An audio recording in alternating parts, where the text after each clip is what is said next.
Welcome to Get Sleepy, where we listen, we relax, and we get sleepy. My name's Thomas, and I want to thank you for joining me for this special cozy compilation of stories that we'll be enjoying from the warmth and safety of a winter cabin. So why not picture yourself there now? Hear the crackle of a warm fire, and just imagine that you're tucked up under a fluffy blanket, lying back on a comfy sofa or bed. And you're very much welcome and encouraged, in fact, to drift off to sleep while you listen along. So, let's begin tonight's collection of cozy bedtime stories.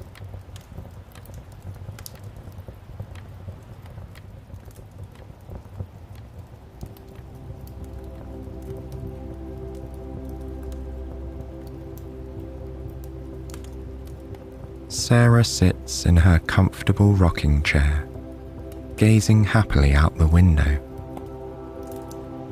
Her right foot taps against the wooden floorboards as she rocks back and forth. Green tartan drapes hang on either side of her large living room window. Sarah changed out her sheer white summer curtains in favour of the thicker green ones a while ago, when the weather first started getting colder. The drapes are pulled back, letting in the delicate winter light. The window itself is tall and long, taking up most of the wall. Sarah's cabin is extra cozy at this time of year. Across the room, the red brick fireplace is lit. She listens to the firewood crackle and pop as it slowly burns. Earlier this afternoon, Sarah prepared some hot spiced cider. Now, it's slowly heating on the stove in the kitchen down the hall, and she can't wait until she can enjoy a warm mug of it. The aroma of apple, cinnamon, and orange mixes with the scent of the fireplace in a most delightful and wintry way. Adjacent to the fireplace, Sarah has a vinyl record player. A classic winter tune plays softly in the background, adding to the sound of the crackling wood. Slowly, she gets up from the rocking chair, happily humming the familiar tune. Her soft, hand-knit socks glide across the floorboards with every step. She brushes a strand of hair back behind her ear as she moves closer to the fireplace. Sarah takes a fire iron from a metal rack on the hearth. Then she bends her knees, leaning in closer to the fire. One hand holds the tool, and the other rests comfortably on her thigh. Using the metal poker, she carefully nudges the burning wood. The embers glow brighter, and the flames grow higher in response. A small gust of smoke travels up the chimney, along with a few sparks. She puts the poker back by the side of the fireplace and wipes her hands together, scattering specks of dust onto the floor below. The wood burns strongly now, creating a comfortable warmth in the living room. As Sarah stands up, she turns back around to face the window. Snow has begun to fall, and it paints quite a relaxing scene. Happiness always fills her within when it's snowing outside, and this moment is no exception. From where she's standing, the snow is all she can see out of the window. A bluish-grey backdrop meets the bright white powder in the distance. Many of the snowflakes appear thick and fluffy as they slowly drop from the sky. Others are petite and seem to fall to the ground a bit faster. She loves the idea of hygge, which is the Danish word for a feeling of coziness. Hygge is all about a sense of blissful comfort, wellness and contentment. And it's most often enjoyed at home, especially on a snowy day like this one. For Sarah, candles take center stage when it comes to creating hygge. She especially likes it when they're accompanied by freshly baked treats, warm drinks, fuzzy socks, and a woolly blanket. A friend and neighbour of Sarah's makes her own candles from coconut wax. Sarah always gets some at the start of winter, in case of power outages, and of course, for the homey factor. There is a wonderful sense of community where she lives. She and her neighbours may be out in the mountains, far from the city, but they have everything they need right here. And in this particular moment, Sarah knows she's in need of candles. She grabs a pack of matches from a wooden shelf filled with novels and travel guides on the wall to her right. She fiddles with the cardboard casing as she pulls out one small match. She then lights a couple of the candles that rest on the bricks above the fireplace. She cups her hands around the wicks to ensure they catch. But while these are nice and almost do the trick, there are still a few more to be lit for optimal coziness, Sarah thinks. So she waltzes over to the window as the record plays another jolly song. She has long taper candles resting in metal holders along the windowsill. She strikes another match against the side of the box. The sound of a spark and a sharp, smoky aroma fill her senses. Sarah cups her hand around the tops of 3 candles while she lights them one by one.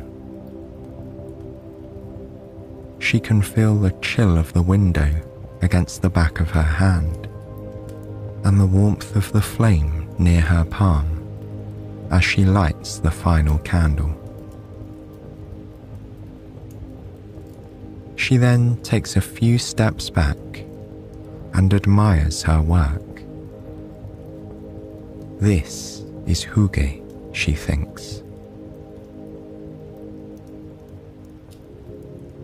After gazing around the room for a few moments, she remembers the cider she has warming on the stove.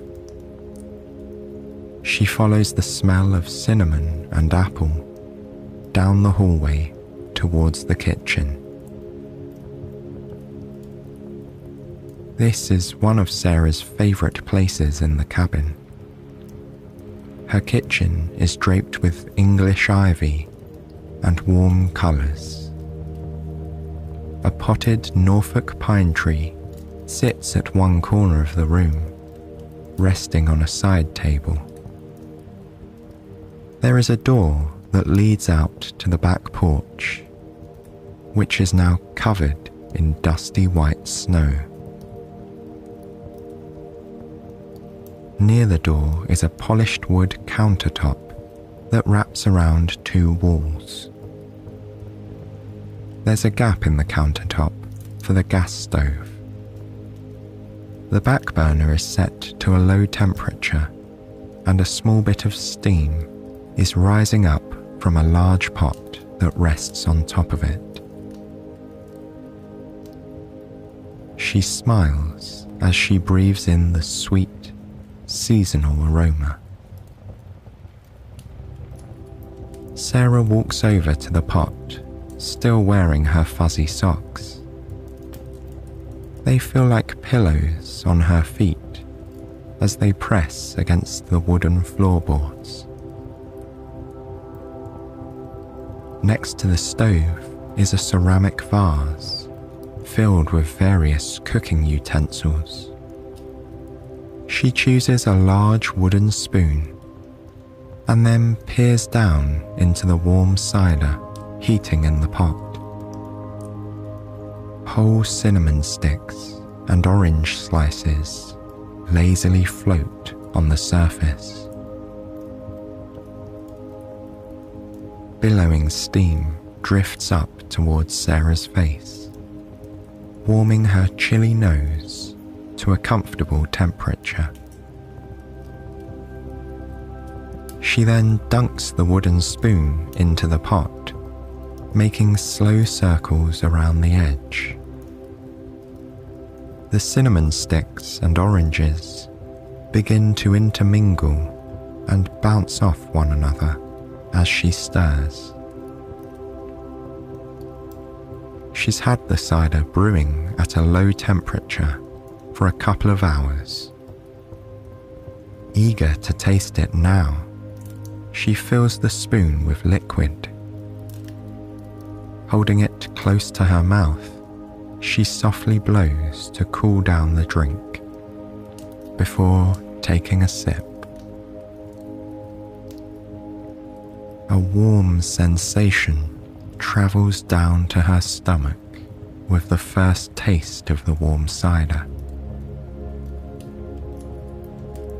Sarah decides that a couple of hours has been just the right amount of time. So she turns the gas stove even lower, just high enough to keep the pot warm for a second serving. Then she leans over to her left and opens a cabinet door, which creaks slightly on its hinges. She fiddles around a sea of mugs, searching for the perfect one. Soon, she finds what she's looking for. Sarah pulls out a green, boot-shaped mug that she bought at a festive market in Poland a few years ago. It's her favourite to use during the winter season. It has snow painted around the rim, and snowflakes dot the rest of the cup. Along the foot of the boot, it reads the name of a Polish city, serving as a happy reminder of her winter trip. Sarah runs her finger across the name and smiles as she remembers wandering through the festive market, tasting delicious sweet treats and looking at trinkets holding this very same mug.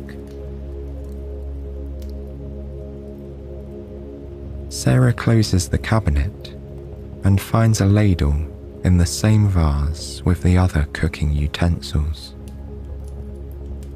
She carefully dips it into the pot and scoops up some of the warm beverage. A trickle of cider escapes from the ladle and drips back into the pot. After filling her mug to the very top with fragrant cider, she places the ladle on the countertop and leaves the kitchen. She walks down the hall, the sounds of the crackling fireplace and quiet music drawing her back to the living room once again. But when Sarah reaches the front door, which lies at the end of the hallway, she pauses. The door itself is wooden and large, with a unique stained glass window at its top. Through it is a wraparound porch, with stairs leading down to the ground. Curious to see the snow working its wintry magic outside, Sarah slips on a pair of fuzzy boots. Before she walks out, Sarah holds the ceramic mug in both hands and brings it up to her nose. She takes a big, deep breath in, relishing the notes of cinnamon, orange, and apple. Then she takes a sip, feeling the warmth of the drink move through her body. Perfect, she thinks. Putting a hand on the cool metal of the doorknob, she begins to turn it, still holding her hot cider in the other hand. As the door opens, the chill of the wintry day embraces her. A small shiver runs down her spine, and she grasps the mug a little tighter. Sarah doesn't mind the cold though. She's actually quite eager to feel its refreshing touch and see the pristine mounds of snow forming outside. She steps out onto her porch and closes the door behind her to keep the warmth trapped inside. She's grateful to be wearing an oversized cream turtleneck that's made of wool. She knitted it herself last winter, and now it's helping to keep her cozy as she moves into the brisk weather. Sarah takes a few steps further to the edge of the porch, past the overhang of the roof. A border of snow has already built up around the wooden railing here, where it's exposed to the open sky. She slowly reaches one hand out to catch a few snowflakes. Sarah watches as they melt away in the palm of her hand, soon replaced by new flakes. Letting out a small, contented sigh, Sarah returns her hand to the warm mug of cider. The gently falling snow looks magical to Sarah as she gazes out over the landscape. She feels at peace, as though she's been transported into a winter fairy tale. The mountains in the distance are also covered in snow. Many of the highest peaks have been snowbound for some weeks, but they look exceptionally divine in this moment. So do the pine trees, whose dark green needles are brushed with snow, like icing sugar. In front of Sarah's house is a large hilly field. In summer, it's often covered in wildflowers, but right now, it's dusted in sparkly white fluff. Sarah imagines inviting her neighbours over to make snowmen. Though she lives in the countryside, tucked away from the hustle and bustle of city life, she has a tight-knit group of friends who live nearby. A while back, she set up a number of logs in a circle and put a fire pit in the middle. There, they could bundle up by a warm campfire, sip more hot cider, and embrace the beauty of the winter spirit together. As Sarah imagines this, she reminisces about making snowmen as a child. Back then, she lived in the city. Kids would gather at the local park after the first snowfall to make snowmen and snow angels. This always eventually turned into a good-natured snowball fight with other children in her neighbourhood. Sometimes, when the snow fell earlier than normal, and her mother hadn't had time to take out her wintry wardrobe yet, she would slide thick socks on both of Sarah's hands so that she could still go outside and play. These memories make Sarah chuckle before she returns her attention to the scene in front of her now. The snow has started to get heavier, and it looks like a storm is on the way. Sarah takes one last look at the tranquil landscape, at the field of snow with pine trees around it, and the rugged mountains in the distance. Now, the highest peaks are disappearing behind a curtain of dark, thick clouds. She turns to go back inside and opens the front door.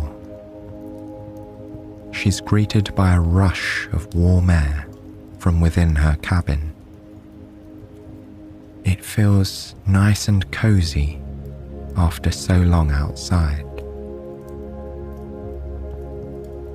Then Sarah closes the door behind her and slides the chunky metal lock shut, just in case there are any strong gusts of wind that accompany the storm. She shakes off the snowflakes that have accumulated on her sweater and glances down at her feet. Her boots thud against the floor as she casually kicks them off. She makes her way over to the living room and finds a spot on her thick, plush sofa. There's a tartan pillow to match the drapes. She picks it up and fluffs it between her hands before moving it over to where she'd like to sit. Then she settles herself into a comfortable position with her legs tucked up beneath her so they don't touch the chilly floorboards.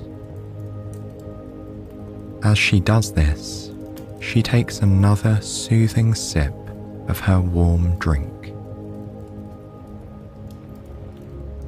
The sofa feels soft and comfortable. It's just the right distance from the toasty fireplace, whose logs are still burning nicely. After another sip of cider, her mug is empty. She'll have another cup in a while, once she's ready to get up off the sofa again. She bends forward and slides the mug across the coffee table in front of her. As she leans over, she notices her woven basket full of knitting projects resting under the table. She grasps it by its handle, feeling the rough wood in her hands. Then she pulls it towards her and lifts it up onto the sofa. She thumbs through the projects one at a time before deciding which to continue working on.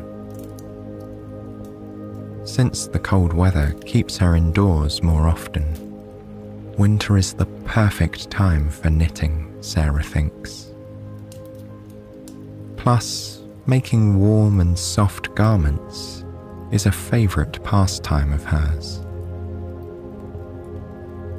In fact, she even finds herself working on scarves and sweaters during the warmer months in anticipation of autumn and winter, when she can wear them or gift them to others. For now, she's decided to continue making a winter hat out of wool from the Shetland Islands. She likes this particular Scottish wool because of its durability and the way it can handle any kind of weather, rain or snow. She holds 2 knitting needles in her hands and begins to work, stitch by stitch. She keeps yarn wrapped around her right index finger as she guides the strand around the left needle. Knit, knit, purl, purl. She says the names of the stitches quietly in her head as she gets into the rhythm. Sarah is about halfway finished with this olive green hat. She plans to spend the rest of the evening knitting it to perfection.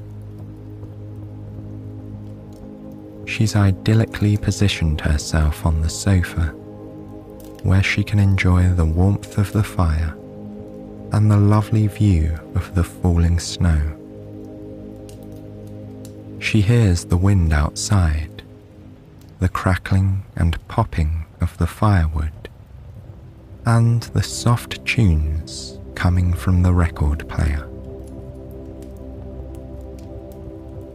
She watches the candles twinkle against the backdrop of a winter wonderland. And in this moment, Sarah feels completely relaxed. Knitting on its own helps to relax her, but the combination of it all has created a full, therapeutic winter treatment for any stress. Perhaps she'll return to the kitchen and pour another aromatic cup of warm cider. But for now, she sinks deeper into the comfort of the sofa. She props her head on the tartan pillow and lays with her knees up. She then closes her eyes and listens to the ambient sounds around her. The wintry combination of music, wind, and fire intermingle, making the room a safe and cozy space. Sarah lets her senses take over.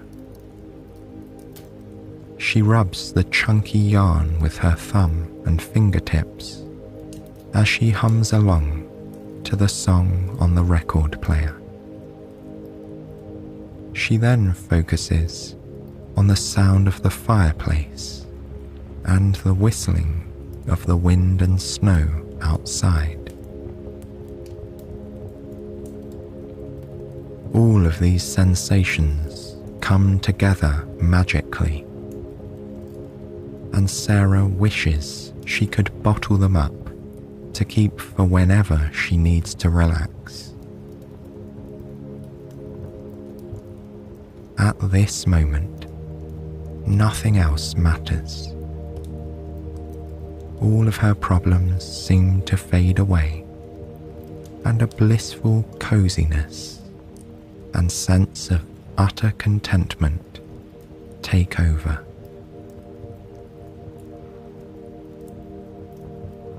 Soon, the greyish-blue sky out the window fades darker and darker as the snow continues to fall.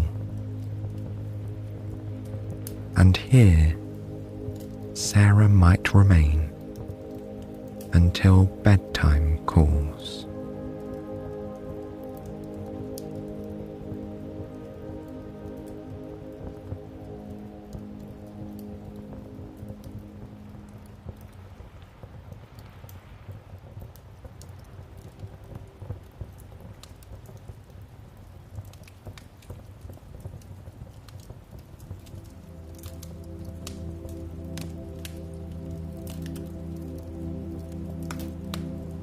The late November sky is overcast on this cozy afternoon in the mountains. Sarah is relaxing in the living room, looking out of her large casement windows as a few dark brown leaves cascade down from above. There is a yellow-tinted lamp with mosaic glass on the side table next to the sofa where she is sitting. Also on the table is a book with a bookmark nestled roughly at the halfway point, and a fresh cup of chai tea with steamed milk. Sarah has enjoyed a quiet morning inside the cozy mountain cabin she calls home. While the weather outside is cold and brisk, and the sky is hinting at the approaching snow, the inside is warmed by the fireplace. The fire crackles passionately opposite the windows. The aroma of firewood fills the air, giving Sarah a reassuring and relaxed feeling. Memories of past holiday seasons drift through her mind. There is a stack of oak and maple logs by the fireplace, just waiting for their chance to fill the room with their inviting aromas. This morning, Sarah took care of some things around the house. She swept the wooden floors with her corn broom, folded the clean laundry, took out the compost and recycling, and dusted everywhere from the hallway credenza to the picture frames and candle holders on the living room's brick mantel. Now she has settled in for the afternoon and is enjoying her chai tea as a warm treat on this cold day. Sarah tugs on her cardigan and sits up, sliding her feet into the house slippers resting in front of her. Then she takes a generous sip of the spiced tea. For a moment, she ponders how she will spend the afternoon now that the cabin is tidy. But of course, she already knows what is in store for her today. With November nearing its end, it's about time she finishes knitting her winter jumper. It's a project she began working on last week, and with signs of snow in the air, she is eager to have it done. And so, Sarah gets up and walks across the room to her record player. She sifts through a small wooden crate full of vinyl. Though she usually listens to music, one of her friends recently gifted her a record filled with poetry. This will be perfect to listen to while knitting, Sarah thinks to herself. She carefully nudges the vinyl out of its thin cardboard case and steadily holds the flat black disc in her hands while opening the lid of her record player. She slips the vinyl on the turntable and moves the tone arm to the very edge of the record, setting it into place. Now, Sarah is ready to turn on the machine.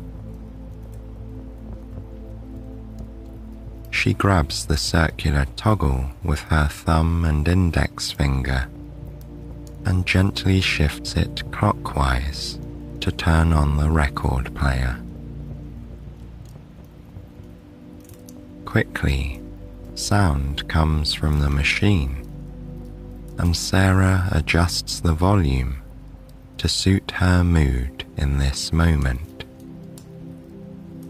Not too quiet or too loud, she thinks. It is poetry she'll be listening to, after all. Once she settles on a volume and the audible introduction has finished, lines of poetry begin to fill the room. Now that Sarah has some extra entertainment on this cozy autumn day, it's time for her to begin knitting. She walks back towards the sofa and grabs her knitting basket, which rests on the storage shelf underneath her coffee table. The woven basket crackles as it's lifted out from under the table and placed on the soft brown sofa. Sarah then sits cross-legged next to the mosaic lamp and her mug of warm tea. She shifts her torso to the left and easily scoops out her current knitting project, the half-finished jumper. It feels soft to the touch as she holds the piece of clothing out in front of her to examine it.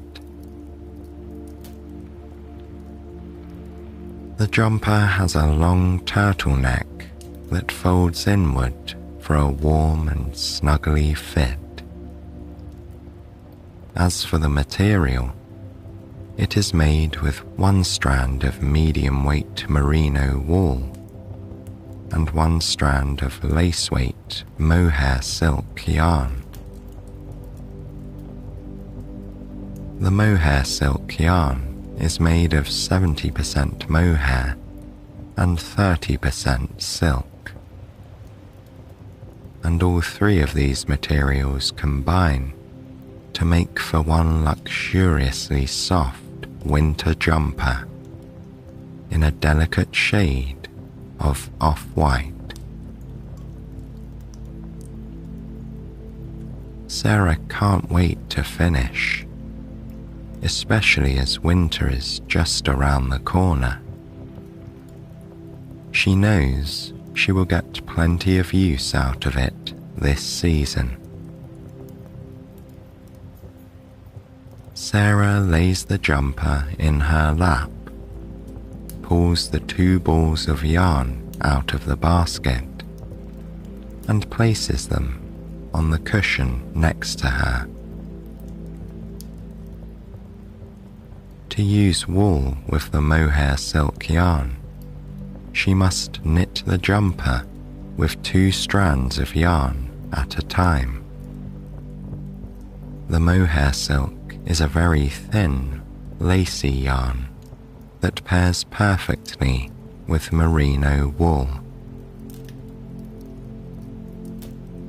Sarah much prefers merino wool because it's one of the softest options for a warm and comfortable jumper. Merino is a breed of sheep. Their wool is known to be very soft and non-itchy, unlike that of some other breeds. Laying on a pile of merino wool would be like floating on a cloud. And thanks to its characteristics, it's a favorite for knitters who make garments like jumpers, socks, and scarves. The colours Sarah has chosen match splendidly with each other, and she takes a moment to admire her work in progress. A poem about the changing of seasons fills the room as Sarah fiddles with her circular knitting needles. It's a fitting poem for the day. The weather outside is shifting, and Sarah is looking ahead to snow-covered months in the mountains. For this knitting pattern, Sarah is following a design made by a popular Scandinavian knitter. Her styles are among Sarah's favourites. The pattern follows a top-down approach, done in a raglan style with circular knitting needles.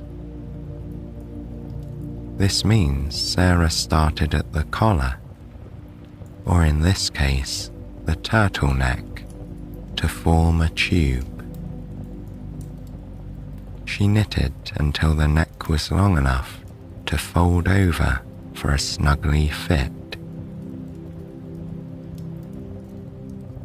The turtleneck was done in a simple 2x2 rib stitch, meaning 2 knit stitches, followed by 2 purl stitches all around. The rib stitch makes the neckline nice and stretchy, so it doesn't feel restrictive. After Sarah completed the turtleneck portion last week, she moved on to the body. Raglan jumpers are knit as one piece, rather than knitting the front and back portions separately and sewing them together at a later time. The body of the jumper is done in a simple knit stitch. Over the course of a few days, Sarah worked on the raglan increases to make the jumper large enough to cover her chest and shoulders. This shaped pattern is called the yoke. She does these raglan increases by adding stitches to every other row to divide up the shoulders and the jumper's front and back. This gives the jumper some simple details and makes way for 2 armholes. Yesterday, the yoke of the wool jumper was long enough to divide the armholes. She did this by moving both armhole stitches onto 2 separate strands of yarn. They've not yet been bound off. Rather, Sarah can come back and pick up those stitches on her knitting needles and finish each arm.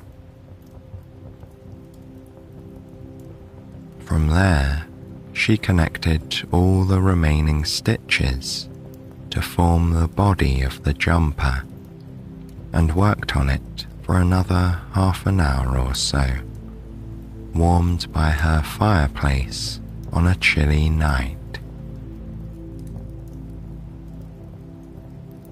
Now, as Sarah sits on her sofa, she can clearly see the formation of her jumper as she continues her knitting. She has the beautifully chunky turtleneck, the soft yoke with its increases, and the 2 open spots for the armholes, and half of the body portion complete. It currently looks like a crop top with a wintry turtleneck. It would almost be a jumper vest, but the yoke gives it more of a short-sleeved look. Catching a whiff of the spiced drink next to her, Sarah places her knitting in her lap and leans over to scoop up the mug. It feels warm in her hands as she cradles the ceramic and brings it up to her mouth.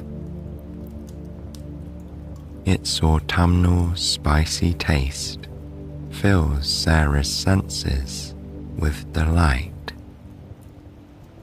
She takes one more sip before placing it back down on the side table. Sarah picks up the knitting once again. She is working round after round of knit stitches.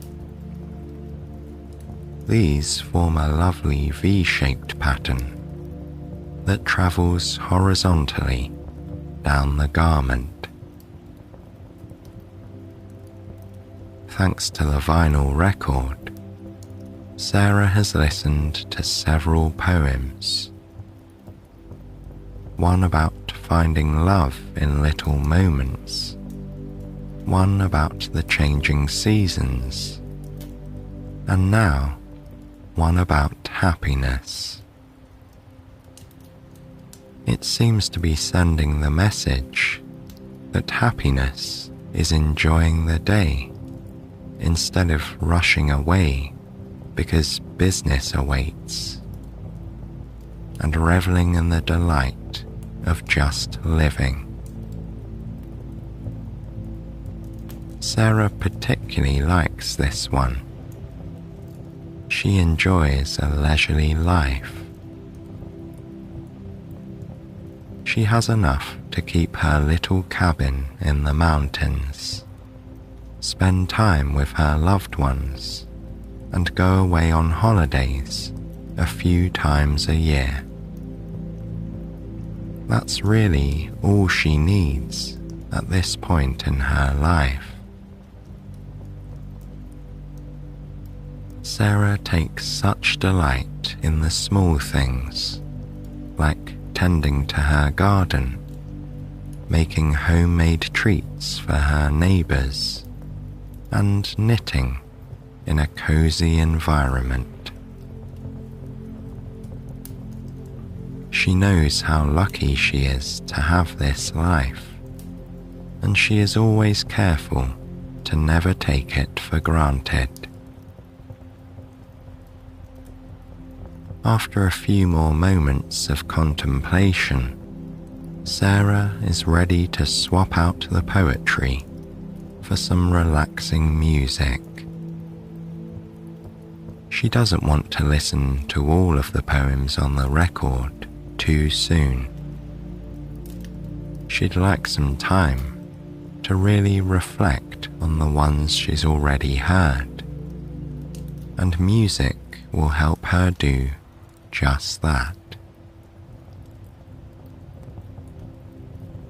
She sets down her knitting and walks across the creaky floorboards to her record player.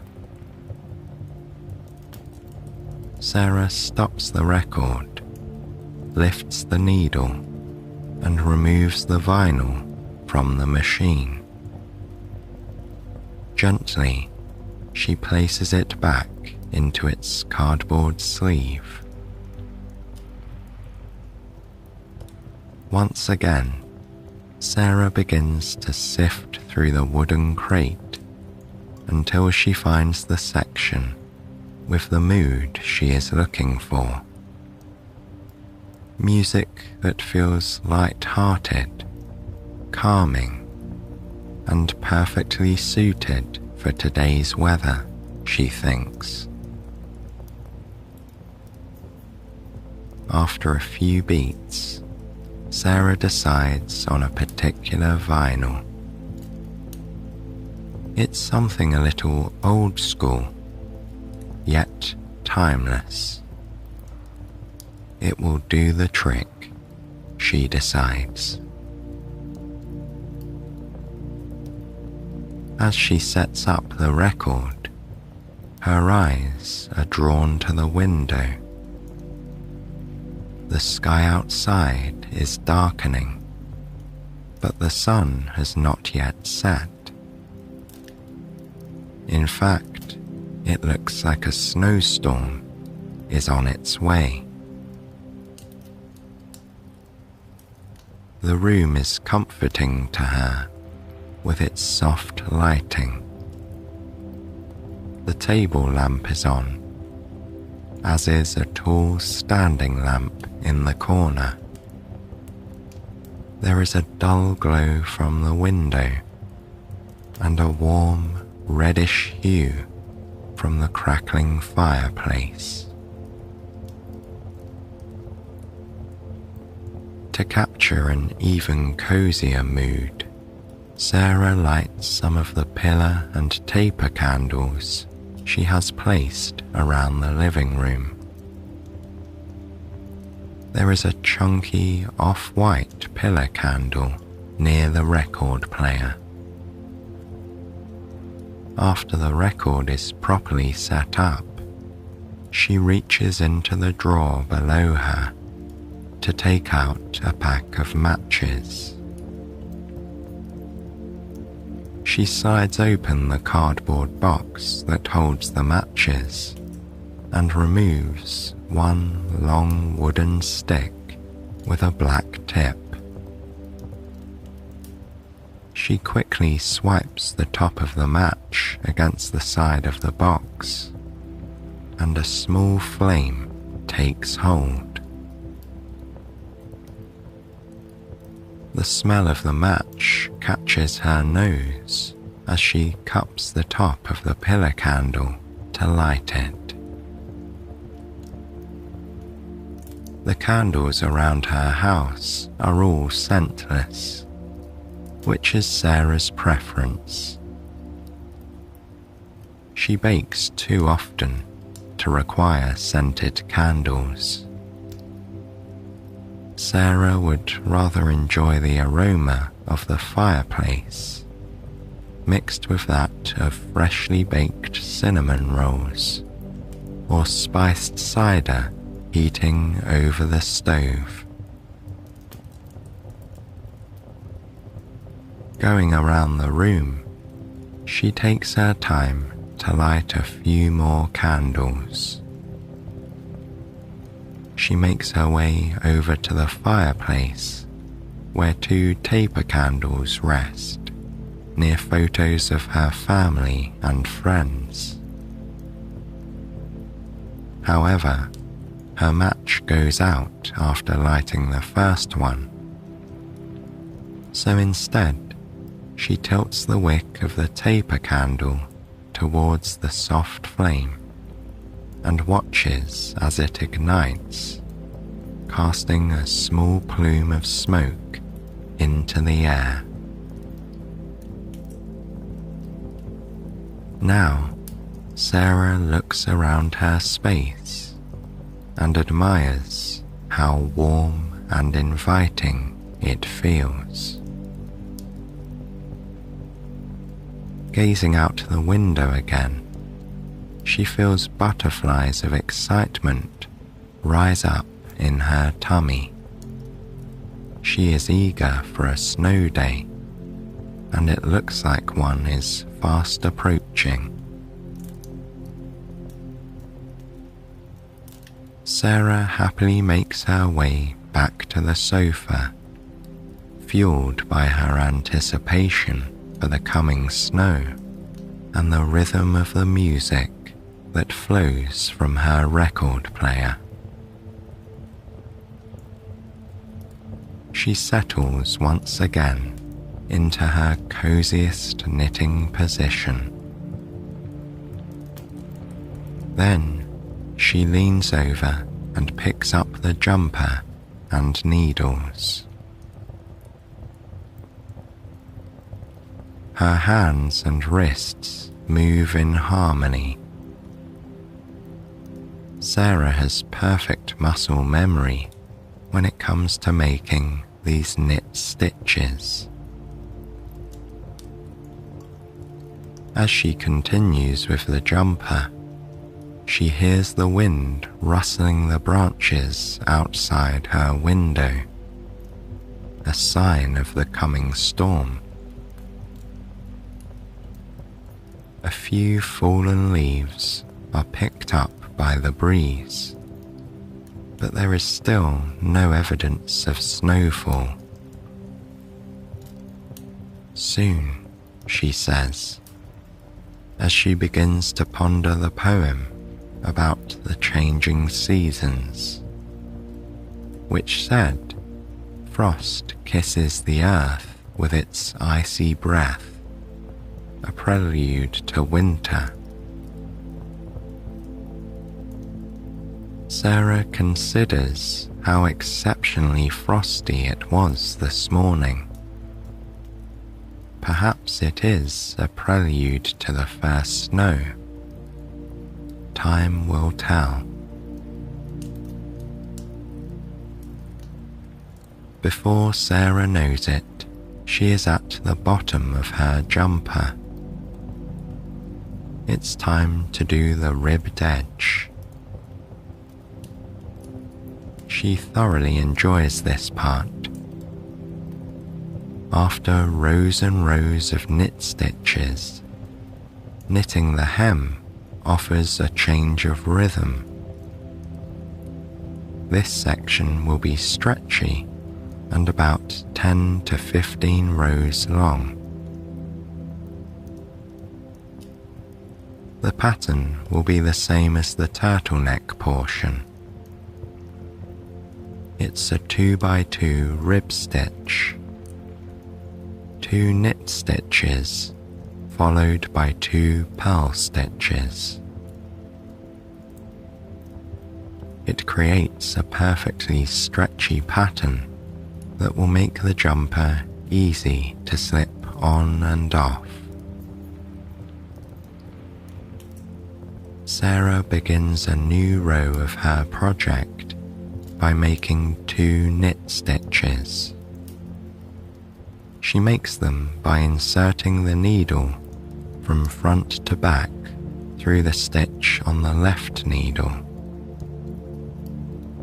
She then wraps the working yarn around the right needle and pulls the loop through to create a new stitch. The purl stitch is slightly different.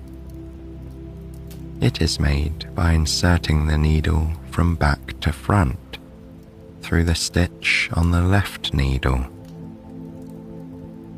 Sarah does this and then wraps the working yarn around the right needle, finishing off by pulling the loop through to the front.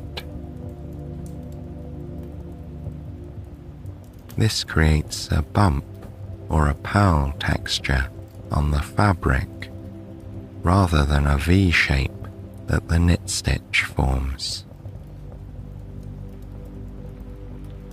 What's interesting is that the knit and purl stitches are each other's opposites. This is most obvious as Sarah continues to work on the ribbing of the jumper. When flipped inside out, the knit stitches will look like pearls, and vice versa. Sarah gets into the groove, already on the 3rd row, making 2 knits, followed by 2 pearls. Every so often, the flickering candles and the fireplace catch her eye. She listens to the music, the crackly pops of the fire, and the wind outside her windows.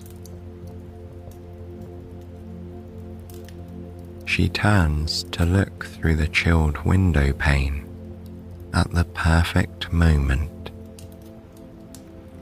Several snowflakes tap against the glass.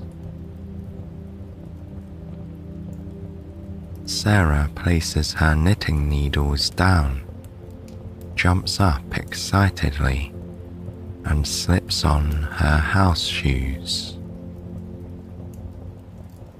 She walks towards the window and looks out to admire Mother Nature at work.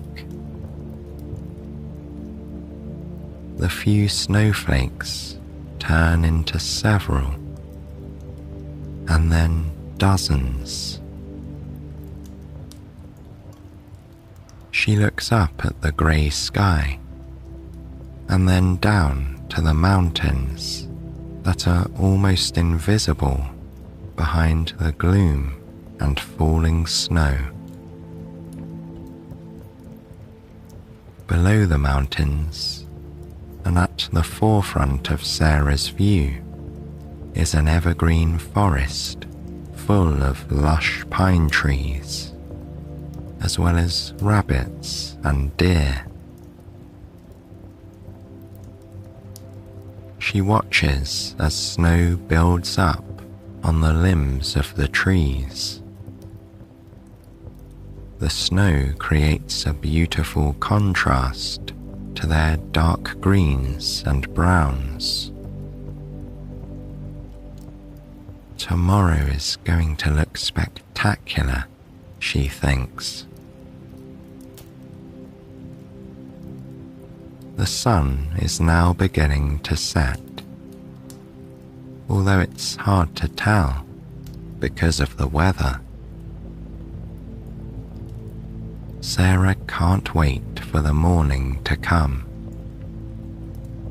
Her mountain cabin will be surrounded by the bright white of the season's first snow.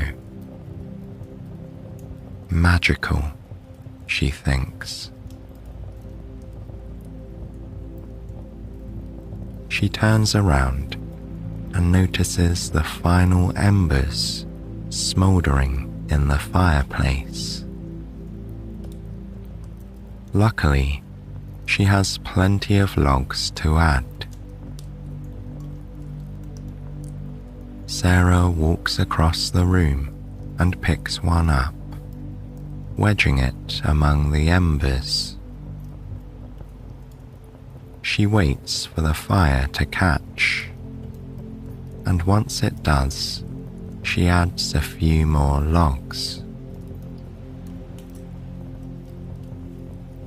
The room is filled with the scent of burning oak. She loves this smell.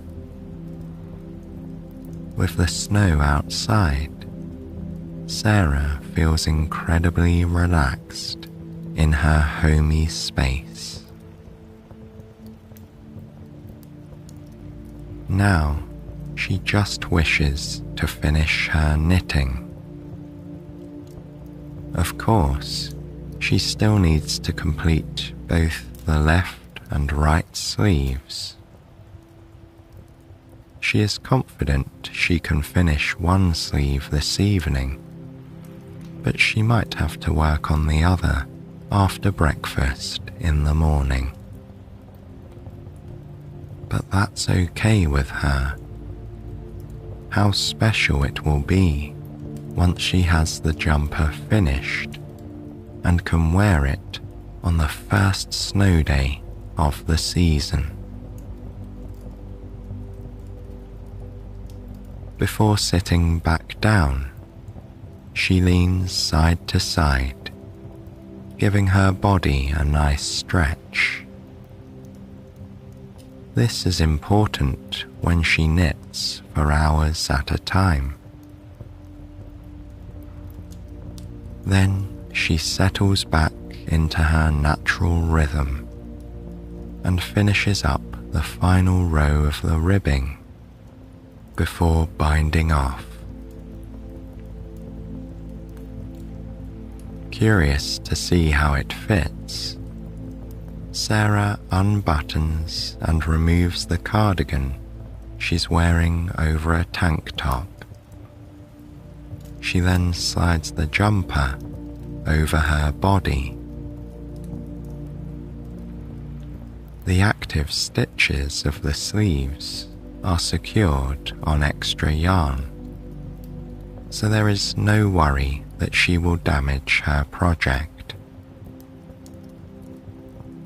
She walks to the hallway and looks in the mirror. A big smile crosses her face. It's a perfect fit, she thinks. The turtleneck hugs her comfortably without feeling restrictive, and the body is loose-fitting without being too oversized or baggy. Sarah loves the length, the color, the texture, everything. Now she really can't wait to finish the sleeves. This may become her favorite jumper.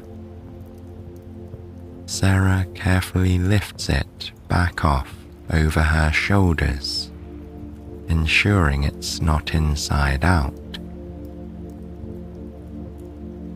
Then she walks back into the living room. Outside, the snow persists.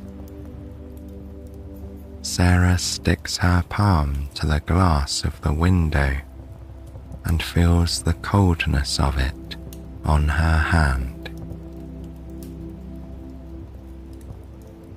She slowly pulls away her palm, and the warmth of her skin leaves a little imprint on the glass.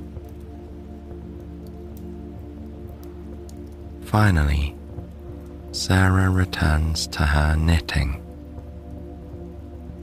She places the active stitches from the right sleeve onto a pair of 6mm circular knitting needles, the same as the body. However, what is different about these circular needles is the length. She used longer cables for the body, but she needs a much smaller size for the sleeve. This is because the body requires far more stitches compared to the arms. So, Sarah carries on. The calming sounds of the snowstorm mix with the light-hearted music and roaring fire, and Sarah feels blissful. She's so looking forward to finishing this sleeve, having dinner, and then settling into bed. She will likely read a chapter from a book, as reading at night helps her fall asleep. Then the morning will arrive, and hopefully the sun will be out, casting a sparkle on the fluffy white blanket of snow.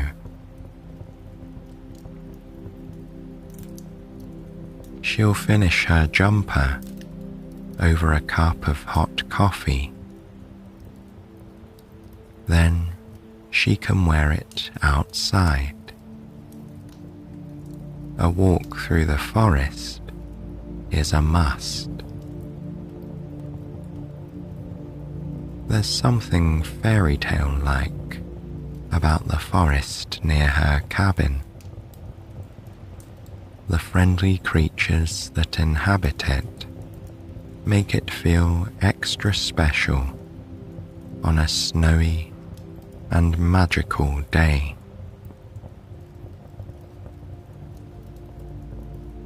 As Sarah knits the evening away, she daydreams about the coming months.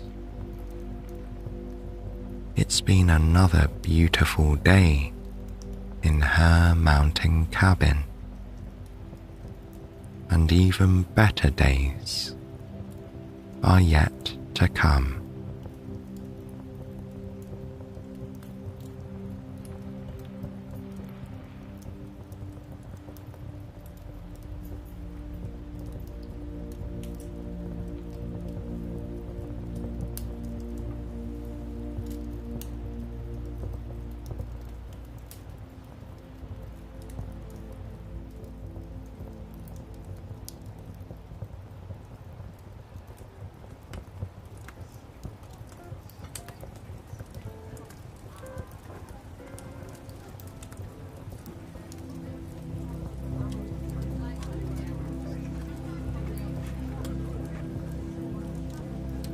The smell of firewood lingers in the air.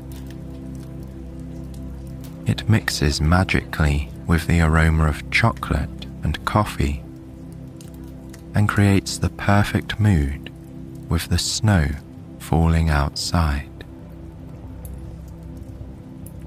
You clutch a mug of hot chocolate between both hands. You can feel the warmth of the drink sinking into your skin, sending a warming sensation through your body. You bring the hot chocolate up to your nose and breathe in the sweet, slightly minty aroma. You're sitting in a quaint coffee shop in northern Finland. This special region is called Sapmi, or Lapland, and it's covered in snow for more than half the year. It's located above the Arctic Circle, after all. These wintry months make it a unique place, and the life and culture here are fully intertwined with the long nights and snowy weather.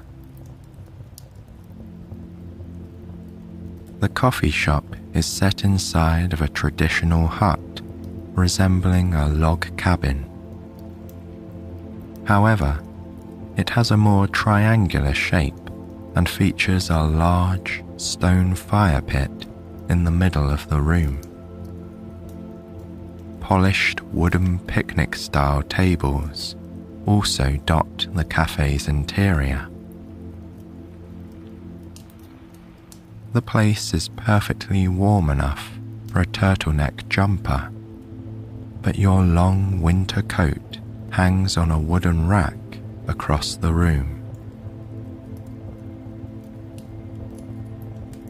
You can hear the sounds of mugs clinking together as a woman washes dishes behind the counter. Around you are locals and other visitors to this wondrous region of Finland.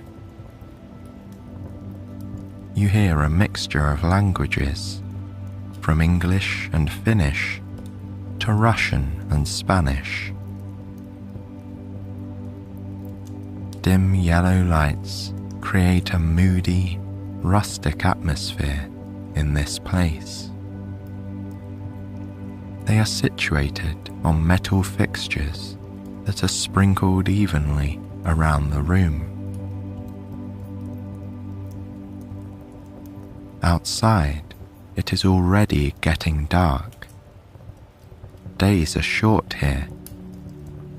However, you can still see some colour in the sky as you look out at the wintry scene.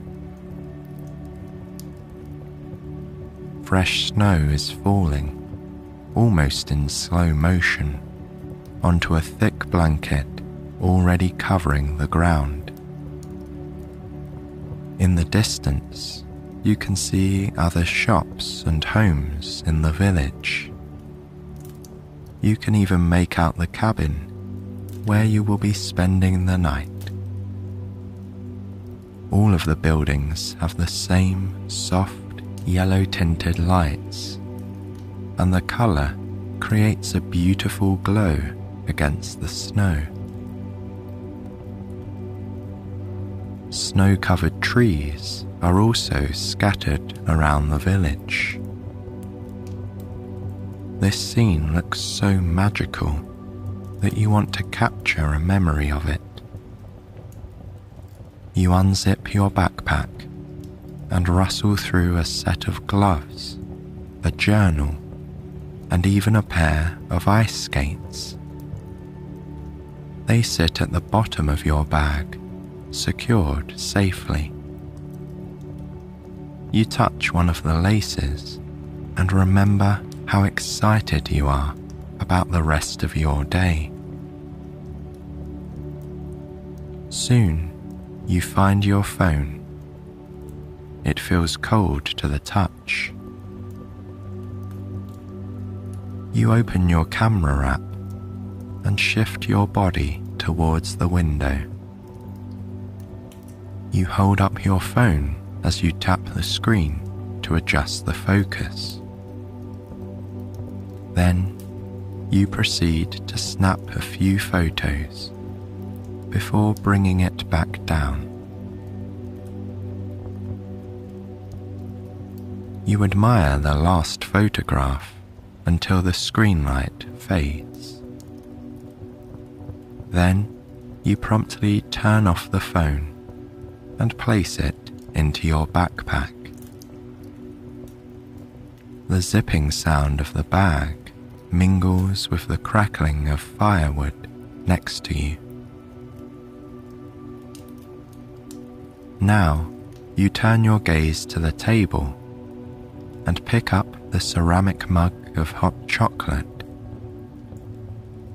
you bring it up to your nose and breathe in softly before taking a sip. You hold the warm cup for a while, sipping it every so often as you admire the scenery, both inside and out.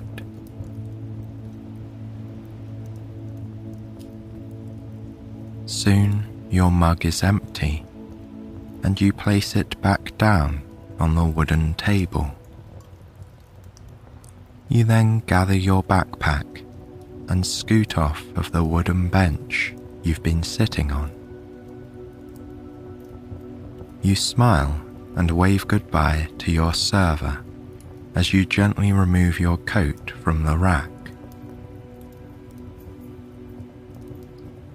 Soon you reach the curved door that leads out onto a small front-facing patio. As you grab the handle, you can feel the chill of winter embrace you. You open the door and feel the cold sensation move over your body, but just for a moment. Your layers and thick coat are ready for even the coldest of days. Before heading off, you take a seat on a bench adjacent to the door. The spot is under the roof and free from snowfall.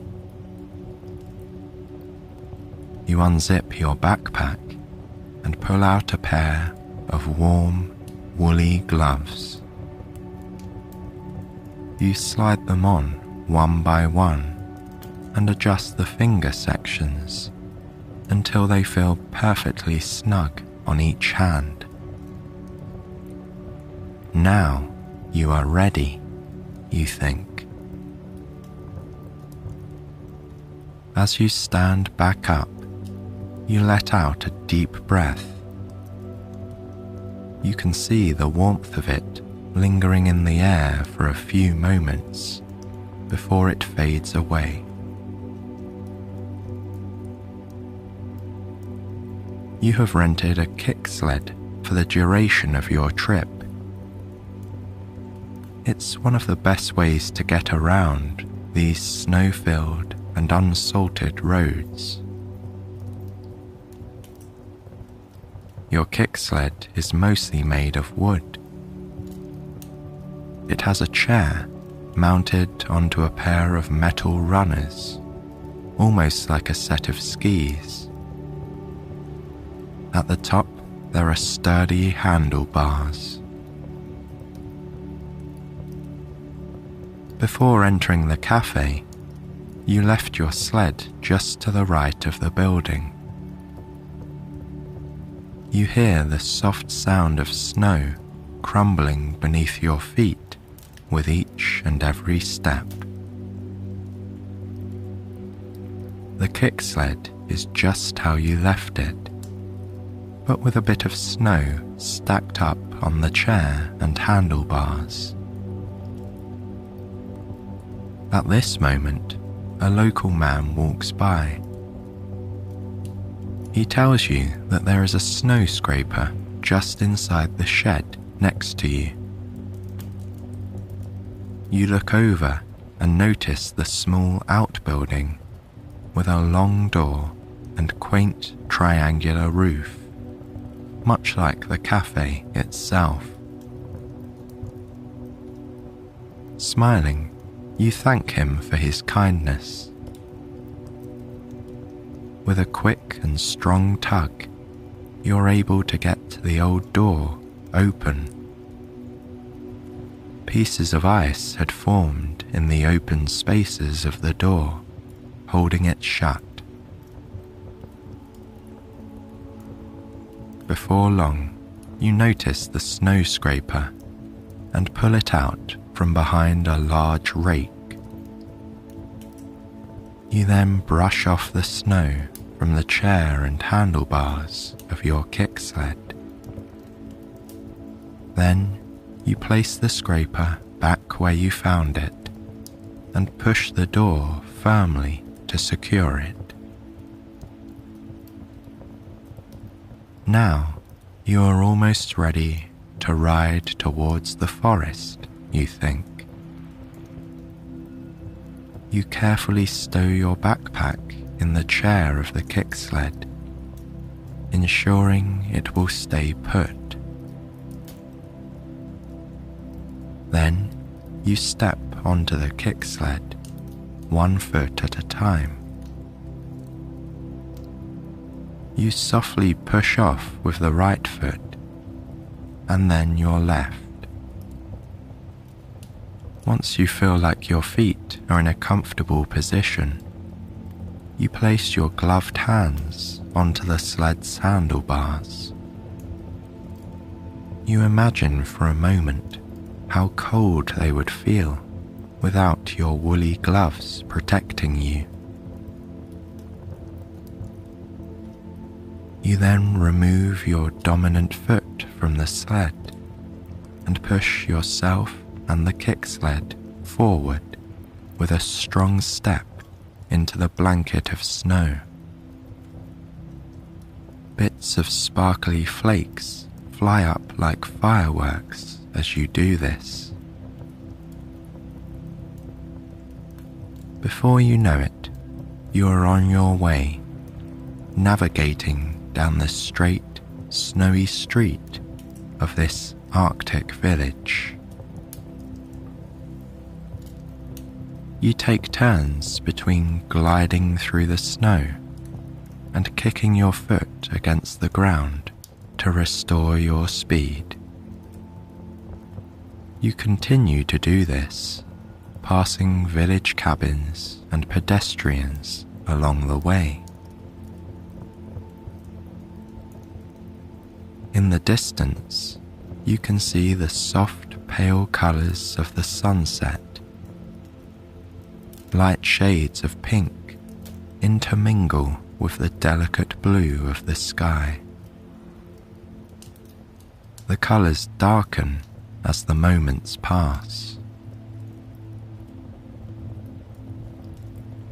The sun sets early above the Arctic Circle at this time of year. The people here are used to the dark days and rare sunlight. They have learned to embrace it. That is why coziness, candles, and fireplace-lit cafes are common here.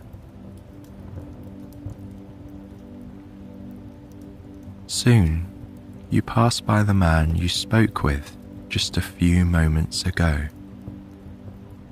He can probably hear you coming, thanks to the rhythmic whooshing sound of your sled against the snow. You wave and exchange greetings without slowing your speed. Tiny snowflakes tap your nose and cheeks as you navigate down the road. You feel happy in this moment, like you belong here. There is nowhere else you would rather be right now, you believe.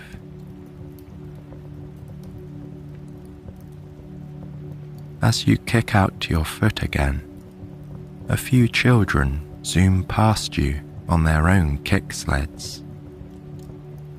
You feel a cold wind envelop you as they soar by. You look out at them and see 2 young boys standing up on the sleds. They are bundled up in warm winter gear, woolly scarves and all, and another child sits in one of the chairs on the kick sled. Her mitten-covered hands rest on her lap, and she is wearing a white knitted beanie.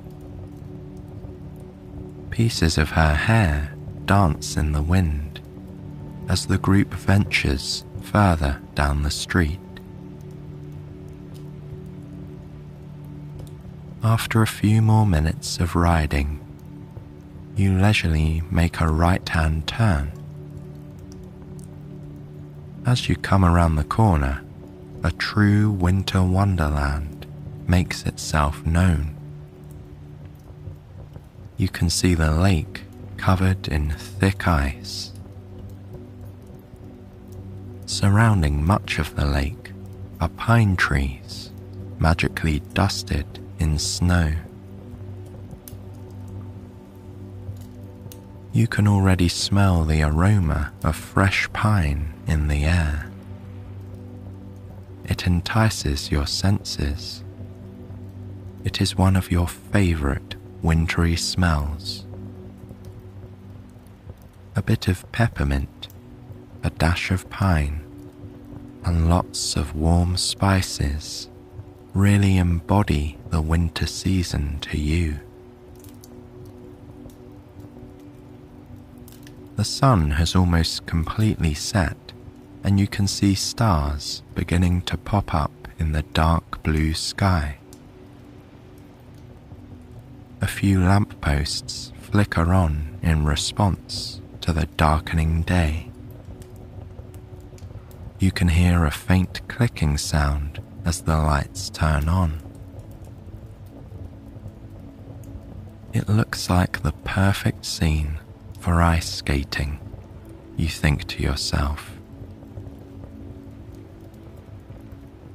Once you are close enough, you come to a stop, letting out a little sigh after your leisurely ride down the street.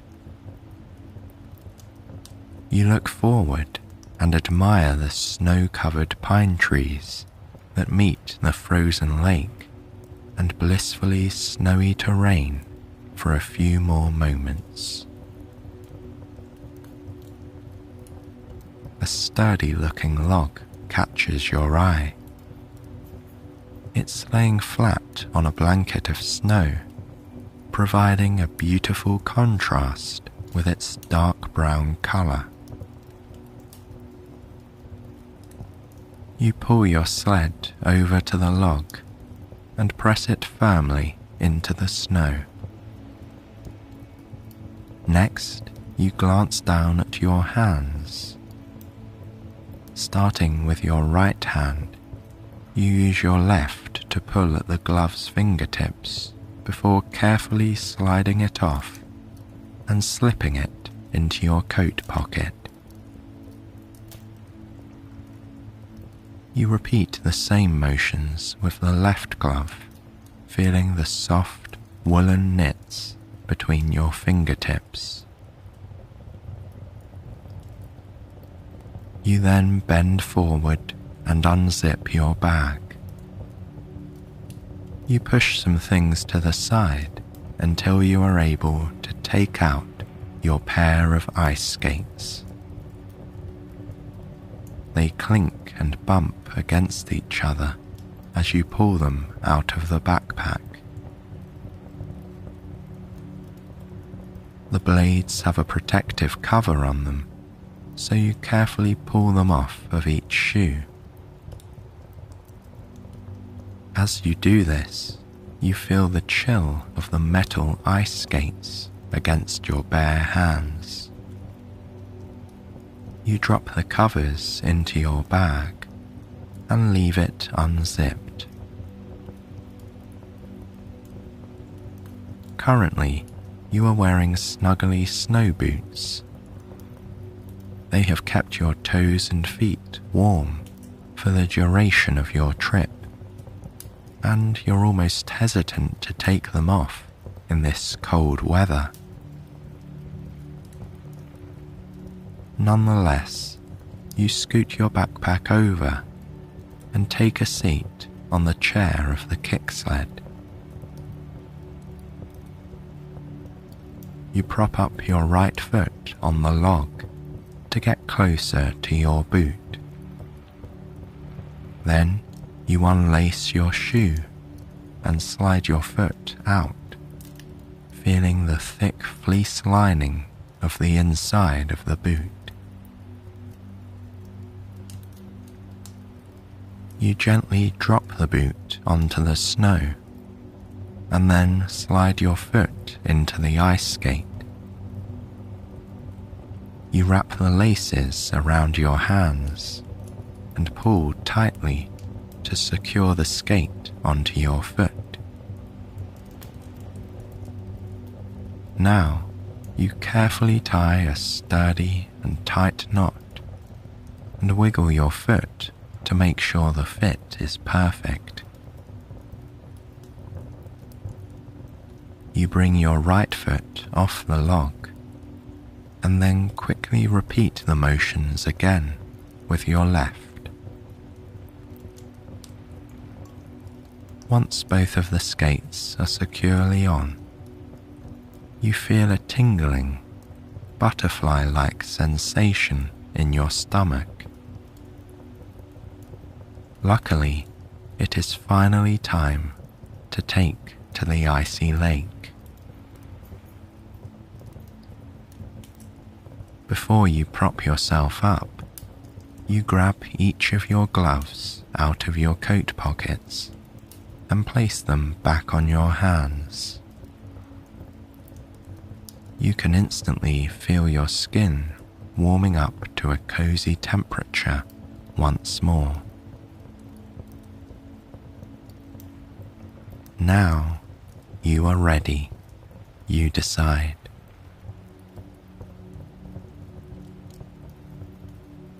You stand up and take a couple of steps towards the frozen lake.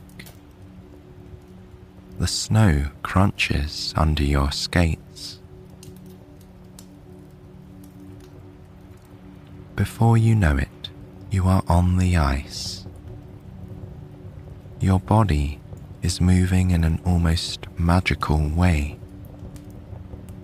You haven't ice skated in a while, but the muscle memory kicks in. Soon, you feel like you're performing a special dance as you glide across the lake. The blades hiss and grind, creating a beautiful sound as you swirl around the thick, freezing ice. You feel so happy and carefree in this moment. It's just you and the natural beauty of Arctic Finland all around. You find yourself spinning in circles most joyously. You smile and chuckle as you look up at the sky, feeling thankful for this special life. As you do this, a large snowflake falls onto the tip of your nose. This makes you giggle even more. You feel like this day couldn't get any better. You continue to skate, allowing the sensational feeling of freedom to consume you. As you glide, you play around with different ice skating tricks, like turning around and skating backwards. It takes you a moment to get the hang of it, but once you are in the swing of things, it feels completely natural. You sway your hips back and forth, zigzagging across the lake as you skate backward. After a few minutes, you turn around, and as you do this, you can feel the crisp air surrounding you. The temperatures have dropped since the sun set. This makes you think about the moon.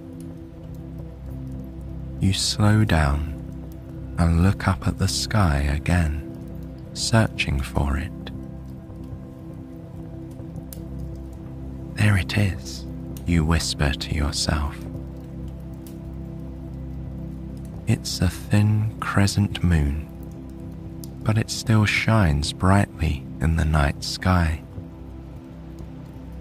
Near it, you notice Venus. You remember it's the planet because it looks like a star, but doesn't twinkle, instead maintaining a smooth glow.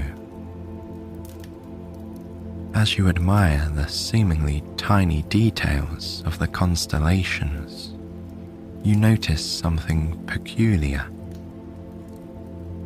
It's as though a fog is appearing in the sky. You squint to get a better look. Then you let out a small, joyful gasp as the colours deepen into a mesmerizing bright green.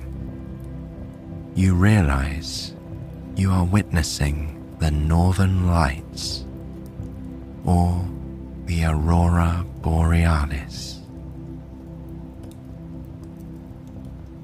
The green lights sway back and forth in the star-dotted sky, almost mimicking the way that you've been skating.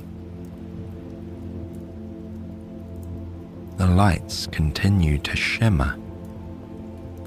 One section is a bright, almost neon green. From there, the lights extend and soften as they dance and move. But despite the movement overhead, it feels like time has been standing still. You don't even remember if you are still skating on the ice or not. You feel like you have transcended space and time, gazing up at the beautiful sky. The otherworldly colours, the lights, and the performance itself feel so close. You reach out your hand to try and touch it.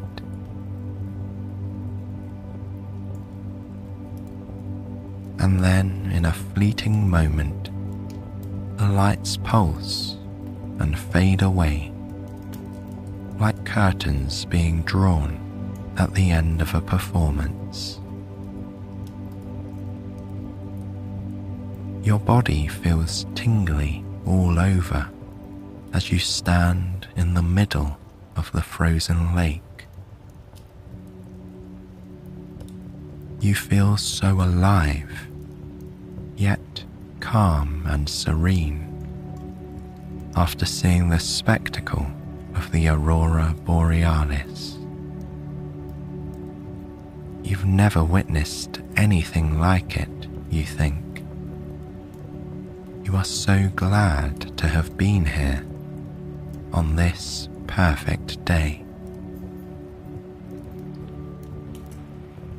You slowly glide around the lake one last time as your mind focuses on the natural phenomenon you just witnessed.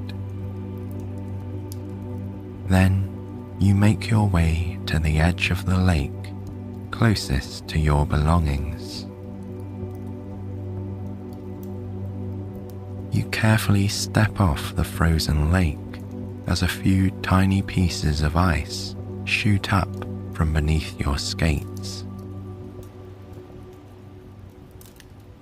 Once you're back in the snow, you sit down in the kicksled. Your fuzzy boots are waiting patiently for you. You bend down and untie each of your ice skates and pull them off one by one.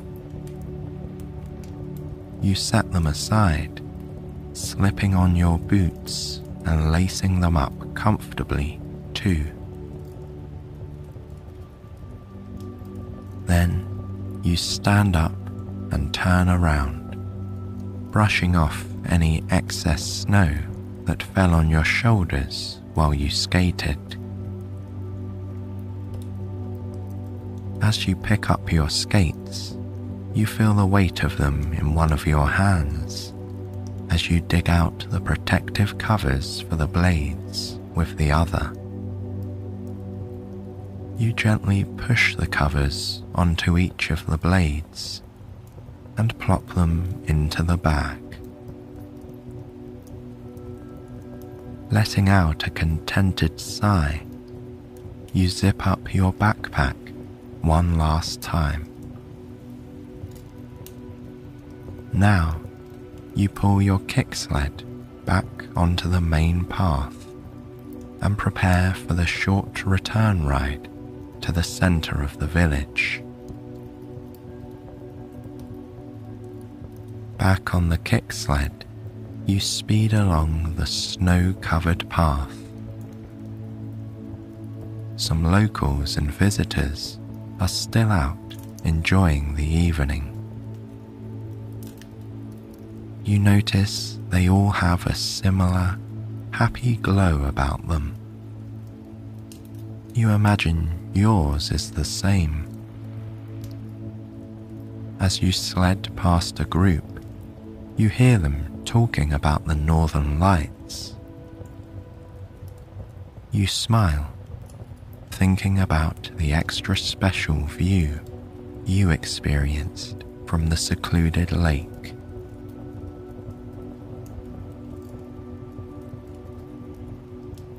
Soon, you arrive at your cabin and park your sled next to some others. There's no need to lock it up or secure it in any way. This is a safe and trustworthy place. There are a couple of stairs that lead up to the cabin. You softly kick the front of your boots against them, knocking off clumps of snow along the way. Once you are at the door, you scrape your feet against the snowflaked patterned doormat and turn the knob to enter. The small cabin has a main area where a few guests can gather around the fireplace. You look over at the crackling fire and spot a couple sitting close to one another, holding steaming mugs of some warm drink. The steam billows up while a woman takes a sip. As the door closes behind you, she turns your way and smiles before gazing once again at the fireplace. Heading down the hallway, you hear the creaking of the wooden floorboards beneath your feet. Soon you reach your room. It's a cozy bedroom with a large bed and rustic decor. A small pine tree sits in the corner, sending its lovely scent into the air. You slip off your boots and flick on a string of fairy lights on the wall by your bed that creates a welcoming mood. Across from your bed is a window. You walk over and pull open the curtains, closing your eyes and making a hopeful wish. For a moment, you look out at the mounds of snow, and then up at the clear, star-filled sky. With a yawn, you begin to prepare yourself for bed. Soon, You're pulling back the luxuriously soft blankets and slipping yourself between layers of bed sheets, one leg at a time. You fluff your pillows and then lean across to the bedside table to flick off the fairy lights. Then, like magic, you see the northern lights through your window. Glowing greens intertwine with soft whites in the sky. The lights move slowly, like they are dancing and humming along to a bedtime story.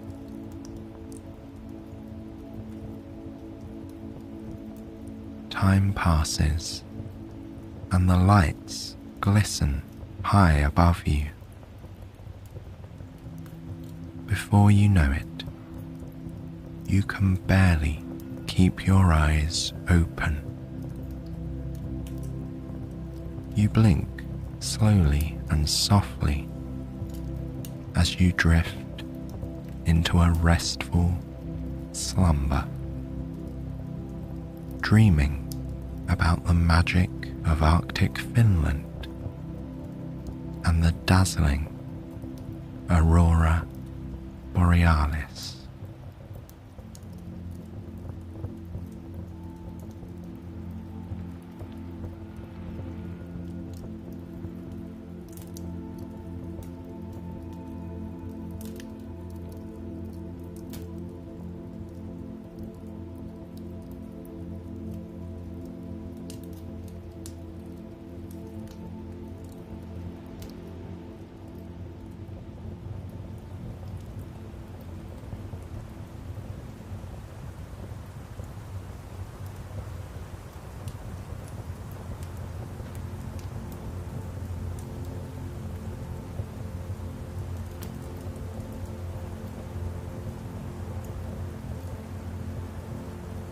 You find yourself tucked up in bed in a very cozy guest room.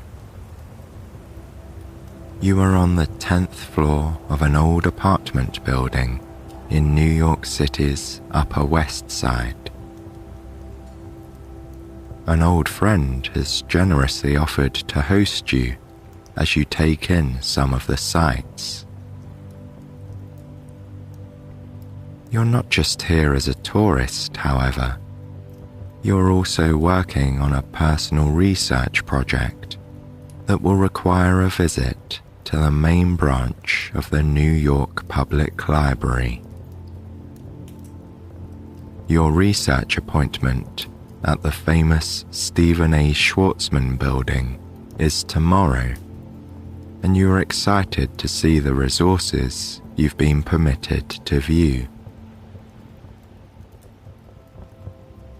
While browsing the library website, you were quite astounded by what you learned about this very famous main branch of the State Library.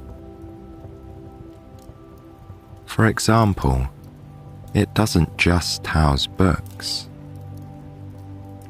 Among more than 15 million items at this flagship location, there are many priceless objects. The library owns a copy of the Gutenberg Bible, as well as original documents once authored and distributed by the founding fathers of the United States. And these are just the beginning. Apparently, whether you seek maps, audio files, illustrations, or films, you will find them all in this amazing place. You gently close your laptop and stow it next to the bed, turning off your little bedside lamp. Snuggling down into the covers, you turn over and gaze out the window. You're on an upper floor far above the ground, but the ambient light of the city makes its way into your darkened room, making rectangular patterns on the floor. It's surprisingly quiet all the way up here. The sounds of the city intrude only distantly through the thick walls of the building. This apartment is a cozy fortress that protects you from the constant heartbeat of the city outside. Your eyelids begin to feel heavy. You nestle your face into the crisp white pillowcase, breathing a few deep sighs.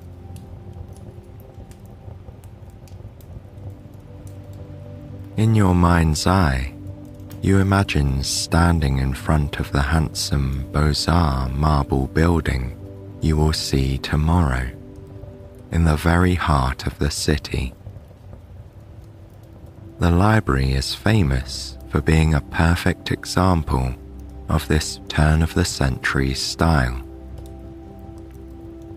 Featuring many of the elements of classical architecture, Beaux-Arts buildings like the library also have more ornate Renaissance-era flourishes that enhance their beauty, sometimes to jaw-dropping effect. You envision the wide stairs leading you between the library's famous guardians, the lions called Patience and Fortitude. You see yourself standing at the top of those stairs under the neoclassical arches of the entryway. In your mind, as you pause there, it is almost nightfall. As the gloom of twilight descends, the air has that wet, cold feeling that tells you snow is coming. All is quiet, but you have a sense of anticipation. Something is about to happen.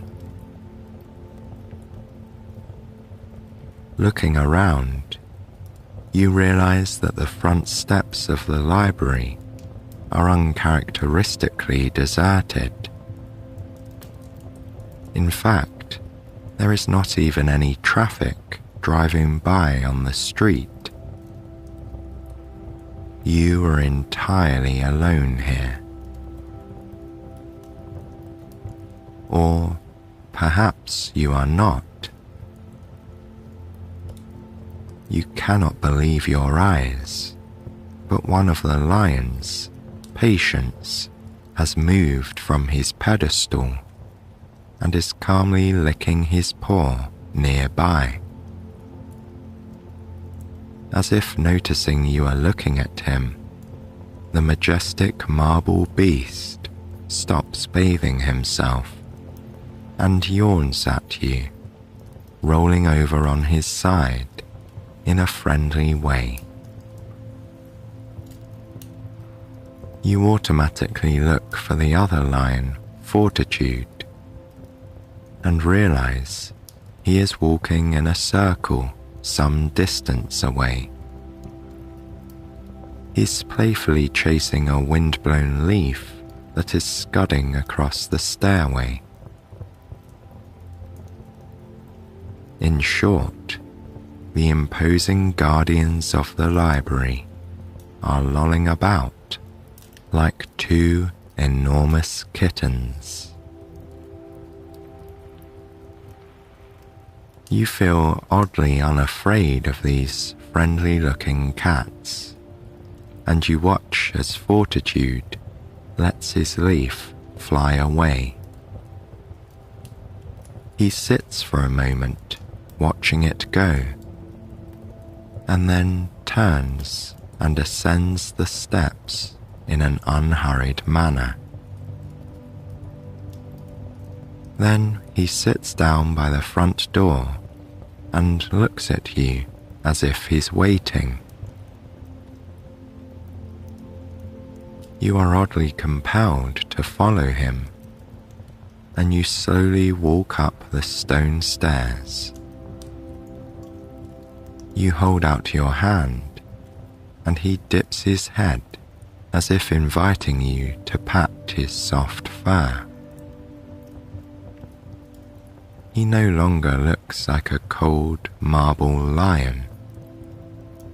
Instead, he is radiating warmth and softness. You bury your palm in his silky mane, and he leans into your hand. After accepting your greeting, he pushes at the front door with his nose, dislodging it ever so slightly. Intrigued, you reach out and attempt the door yourself. It is unlocked. You open the door wide, and fortitude dips under your arm and enters the grand foyer inside, as if expecting you will follow. You look behind you and see Patience waiting nearby. You open the door wider, and he slides gracefully through the opening as well. Taking a deep breath, you enter the building and let the door close behind you.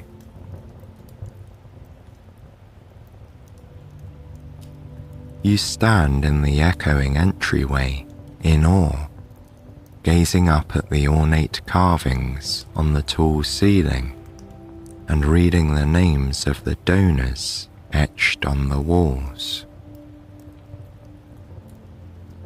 As if someone was expecting you, the tall candelabra light fixtures are illuminated. There is also a warm light glowing from the balcony on the second floor that overlooks the foyer. Turning around, you admire the very tall, arched windows over the front doors. Grey twilight filters through the glass. Formidable columns hold up the ceiling, but it feels as if it is weightless, soaring in graceful arches above your head. This building has a feeling of permanence, but it also conveys a mood of effortless space. As you turn in circles, taking in the majesty of this entryway, you realize that Patience is ambling in your direction. He has a lanyard hanging around his neck. The friendly lion sits just an arm's length away, and you reach out to examine his new neckwear. It is an ID pass card. Scrutinizing it more carefully, you are amazed to see that it has your name and photograph on it. You gently remove the lanyard from your feline companion, pulling it over his head.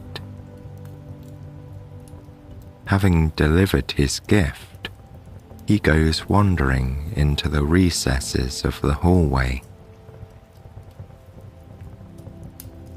You don your new ID card, pulling it firmly over your own head and tugging on it as if to confirm that it's real. Looking up, you realize both lions have disappeared down the dimly lit first-floor corridor. Having never been inside the library, you're not sure what to explore first, so you follow them into a wing that leads south. The lights of the city stream into the enormous arched window at the end of this long hallway, which glows with the light from large hanging pendants. Looking up, you are transfixed by the ornate decorations on the ceiling. You recall reading that they were made of plaster, but it looks for all the world like carved wood. The artistry is stunning. Bringing your gaze down again, you see the silhouettes of the lions as they move down the corridor and then disappear into a room to the left. Passing through the doorway behind them, you instantly recognize this space, which you read about yesterday. You can tell you are inside the beautiful periodical room. As much as any space in the library, you know this room is a window on the modern world. However, the cozy warmth of the furnishings also makes it feel like you've stepped into the past. Long wooden tables, now empty, are lit by low golden lamps. Elaborate woodwork graces the walls, framing a series of murals. These paintings all appear to be by the same artist, although they vary quite a bit in size. Making a circle around the room, you realize that they depict famous buildings in New York that are related to publishing. It seems a fitting subject for the periodical room.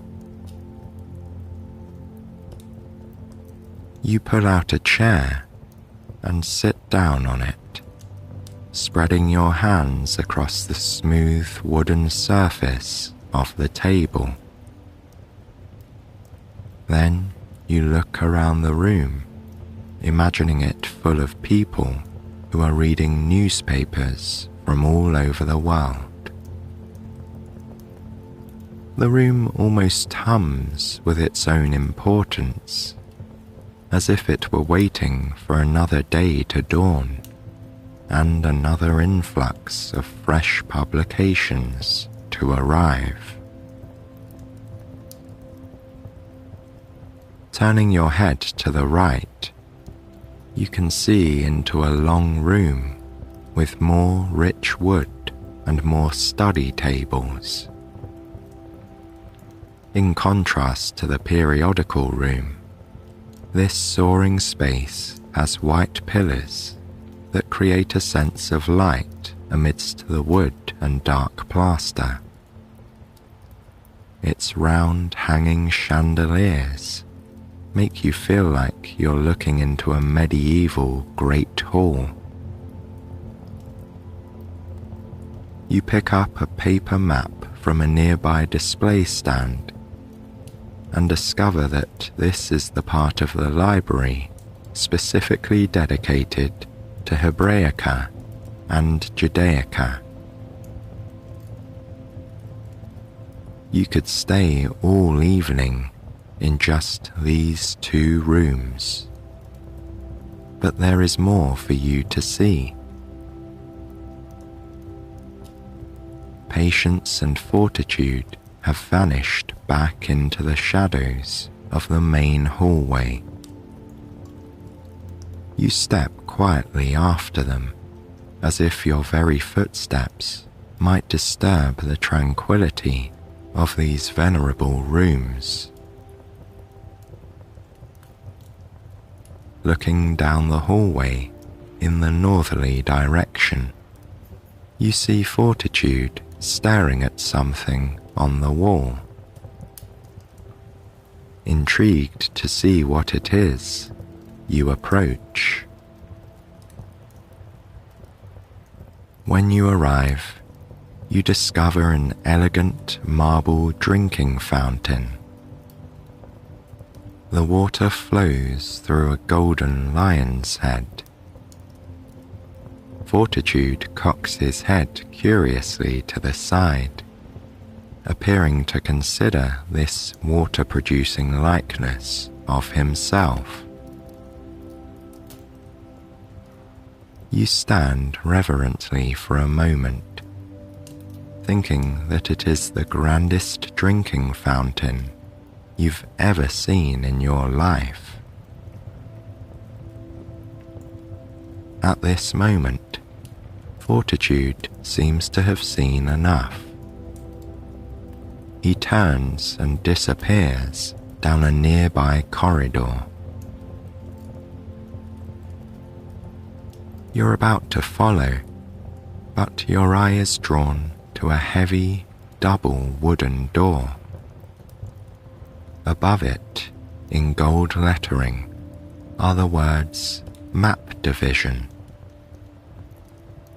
You pull down on the lever handles, and the doors open without complaint. You find yourself in the most opulent room yet.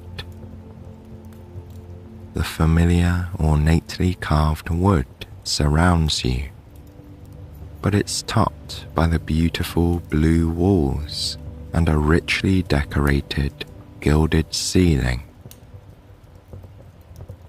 In the recesses of the room, you see bookshelves with neatly organized tomes. A gentle light emanates from the ceiling chandeliers, inviting you to spread out many maps and peruse them. The soaring arched windows are here as well.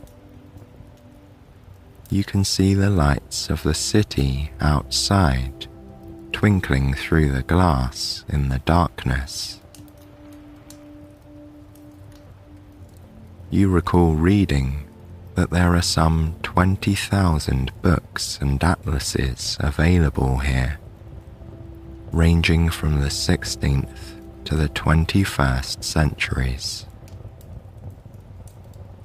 Much like the periodical room, this feels like a space where you could have access to far-off places. There are city maps, antiquarian maps, topographic maps. The materials here allow you to travel across the world and across the centuries. It's hard to conceive how many maps are in this room. You don't want to lose track of your lion guides, so you slip back through the double doors and pull them softly closed behind you. You see that Patience is sitting there, waiting for you. As you appear, he turns and walks back in the direction of the entryway. In a moment, you find him sitting in front of another door. The first time you walked the hall, you hadn't even noticed this entrance. Its doors are not heavy wooden ones like the others. Rather, They are made of elegant glass, clearly legible in gold lettering. It says, "Treasures, the Polonsky exhibition." Peering inside, you see a room full of classical pillars and arches with artfully arranged display cases. The light in the room is dim, but each display is illuminated so that the item inside is visible. The glass doors give the interior hall the feeling of being in a carefully preserved vacuum, where all its priceless objects must be protected. On this night, no door seems off-limits to you. Wrapping your hand thoughtfully around the card at your neck, you gently push the doors of the exhibit open and let yourself in. You're standing in a breathtaking space. Many marble columns and pilasters in the classical style are holding up an intricately carved wooden ceiling. The geometric coffers in the ceiling soar above the marble walls and floor. The overall effect is a feeling of both gravity and lightness. It takes you a moment to draw your eyes away from the features of the room itself and focus on the treasures within. The exhibition at first seems like a random collection of items, including art pieces, documents, furniture, and even toys. Curious to discover what connects them, you begin to wander. You stop in front of a handwritten document that is browning with age in places. You can see the folds across the middle where it was once creased. Reading the information, you discover this is an actual copy of the Declaration of Independence, written by the hand of Thomas Jefferson. We hold these truths to be self-evident, you whisper to yourself as you try to make out the fine script. You've heard the words many times, and now it seems as if they are calling to you down through the centuries. You take a deep breath and hold it, as if to avoid leaving your mark on this delicate document. Then you exhale, smiling to yourself. The artifact is safe inside its climate-controlled case. A little way ahead, you stop and examine the Hunt Lennox globe. This is one of the oldest known globes of the Earth. Because it was created just after Columbus's first voyage, it omits North America. You vaguely recall that this globe is notable for being only one of two that ever bore the notation, "Here be dragons." Your eye roams the brown and detailed terrain of this marvelous old piece. It shows a partial world, really, a time when the imagination was all that could complete the map. Your eye is drawn to the most massive and colourful book you've ever seen. In keeping with the theme of early exploration, the title is Birds of America by John James Audubon. You further discover that it is the largest book in the New York Public Library, and in fact, one of the largest ever printed. Apparently, Audubon had wanted to draw every bird species in North America. This book was a bold effort to show them to scale.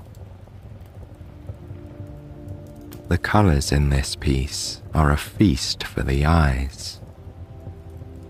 It could easily be the most sumptuous book you've ever seen. Even your special ID card will not enable you to pull this treasure from its safe display case and page through it. However, you imagine yourself sitting with it for hours, soaking up its beauty. Reluctantly turning away from it, you approach a long case that contains numerous items. The theme seems to be literary, but there are many precious manuscripts and drawings here.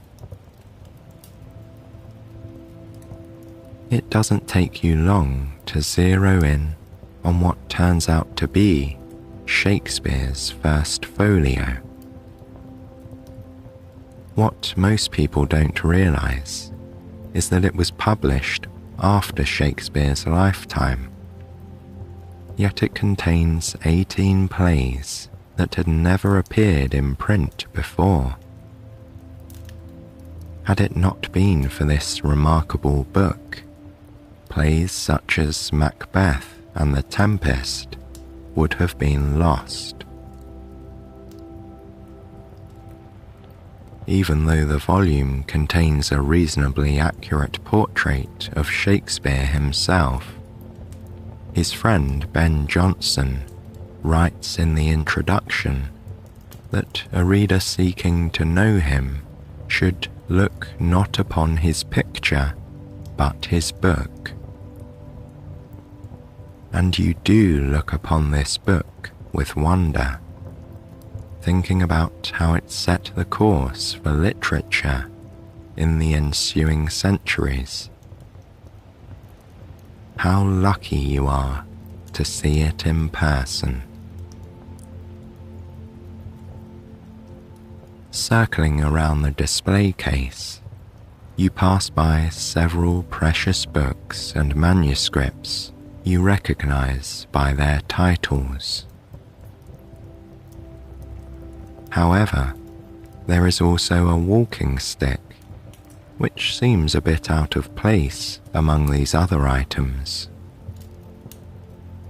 The plaque says that it once belonged to author Virginia Woolf.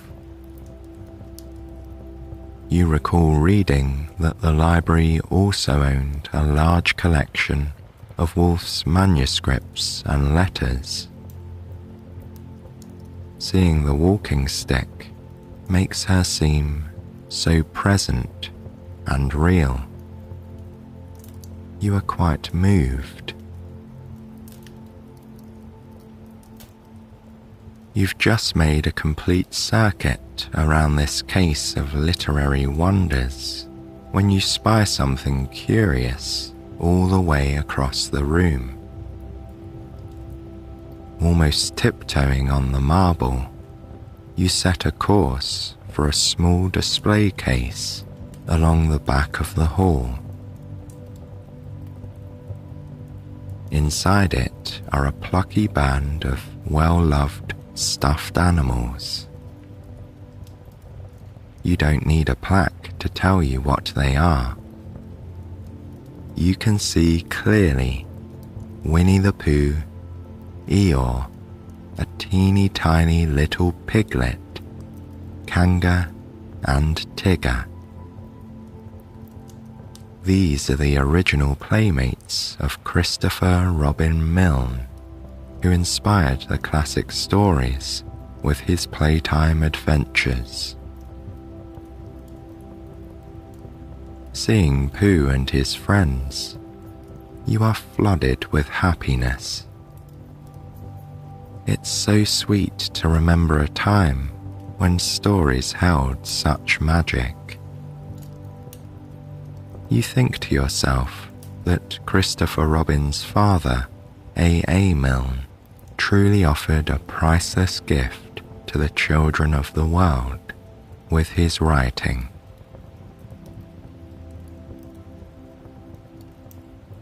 Without any sense of time passing, you continue your trip around the room, taking in treasured items that celebrate pioneers in the areas of equality and civil rights.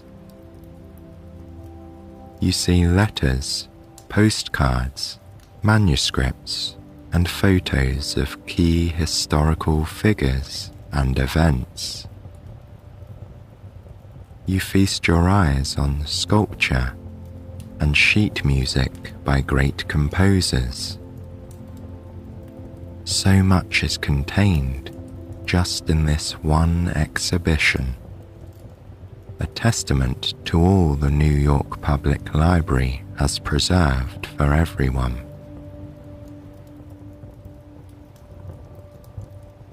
When you've finally seen the entire exhibit, you realize that you don't know where your lions have gone. Gently pushing open the doors that lead back to the hallway, you see Patience and Fortitude strolling casually about the entrance hall, waiting for you.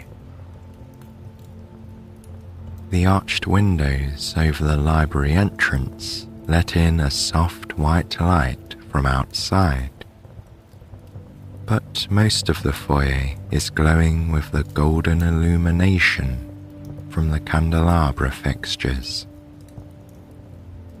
As you approach, the lions slowly rise and walk towards one of the grand marble staircases that flank the room, leading to the second floor.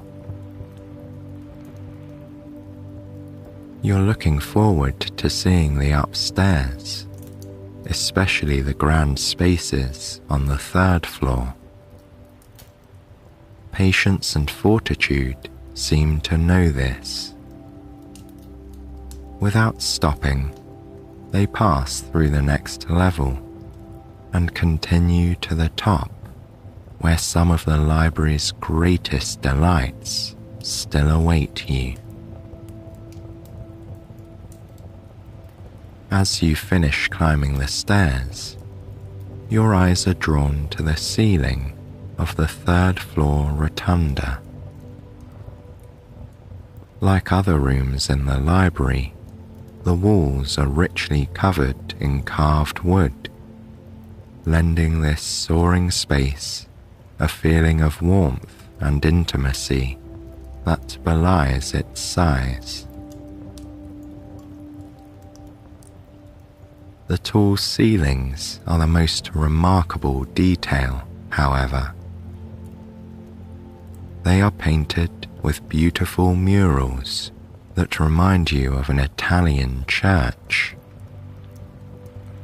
The figures in the murals float effortlessly in the sky, surrounded by gold detailing. Bringing your gaze down, you see that the room in front of you is called the Public Catalogue Room.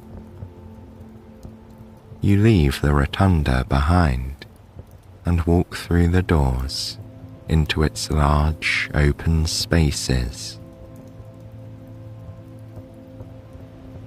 Not to be outdone by the rotunda, This dignified room has a stunning mural covering much of the ceiling.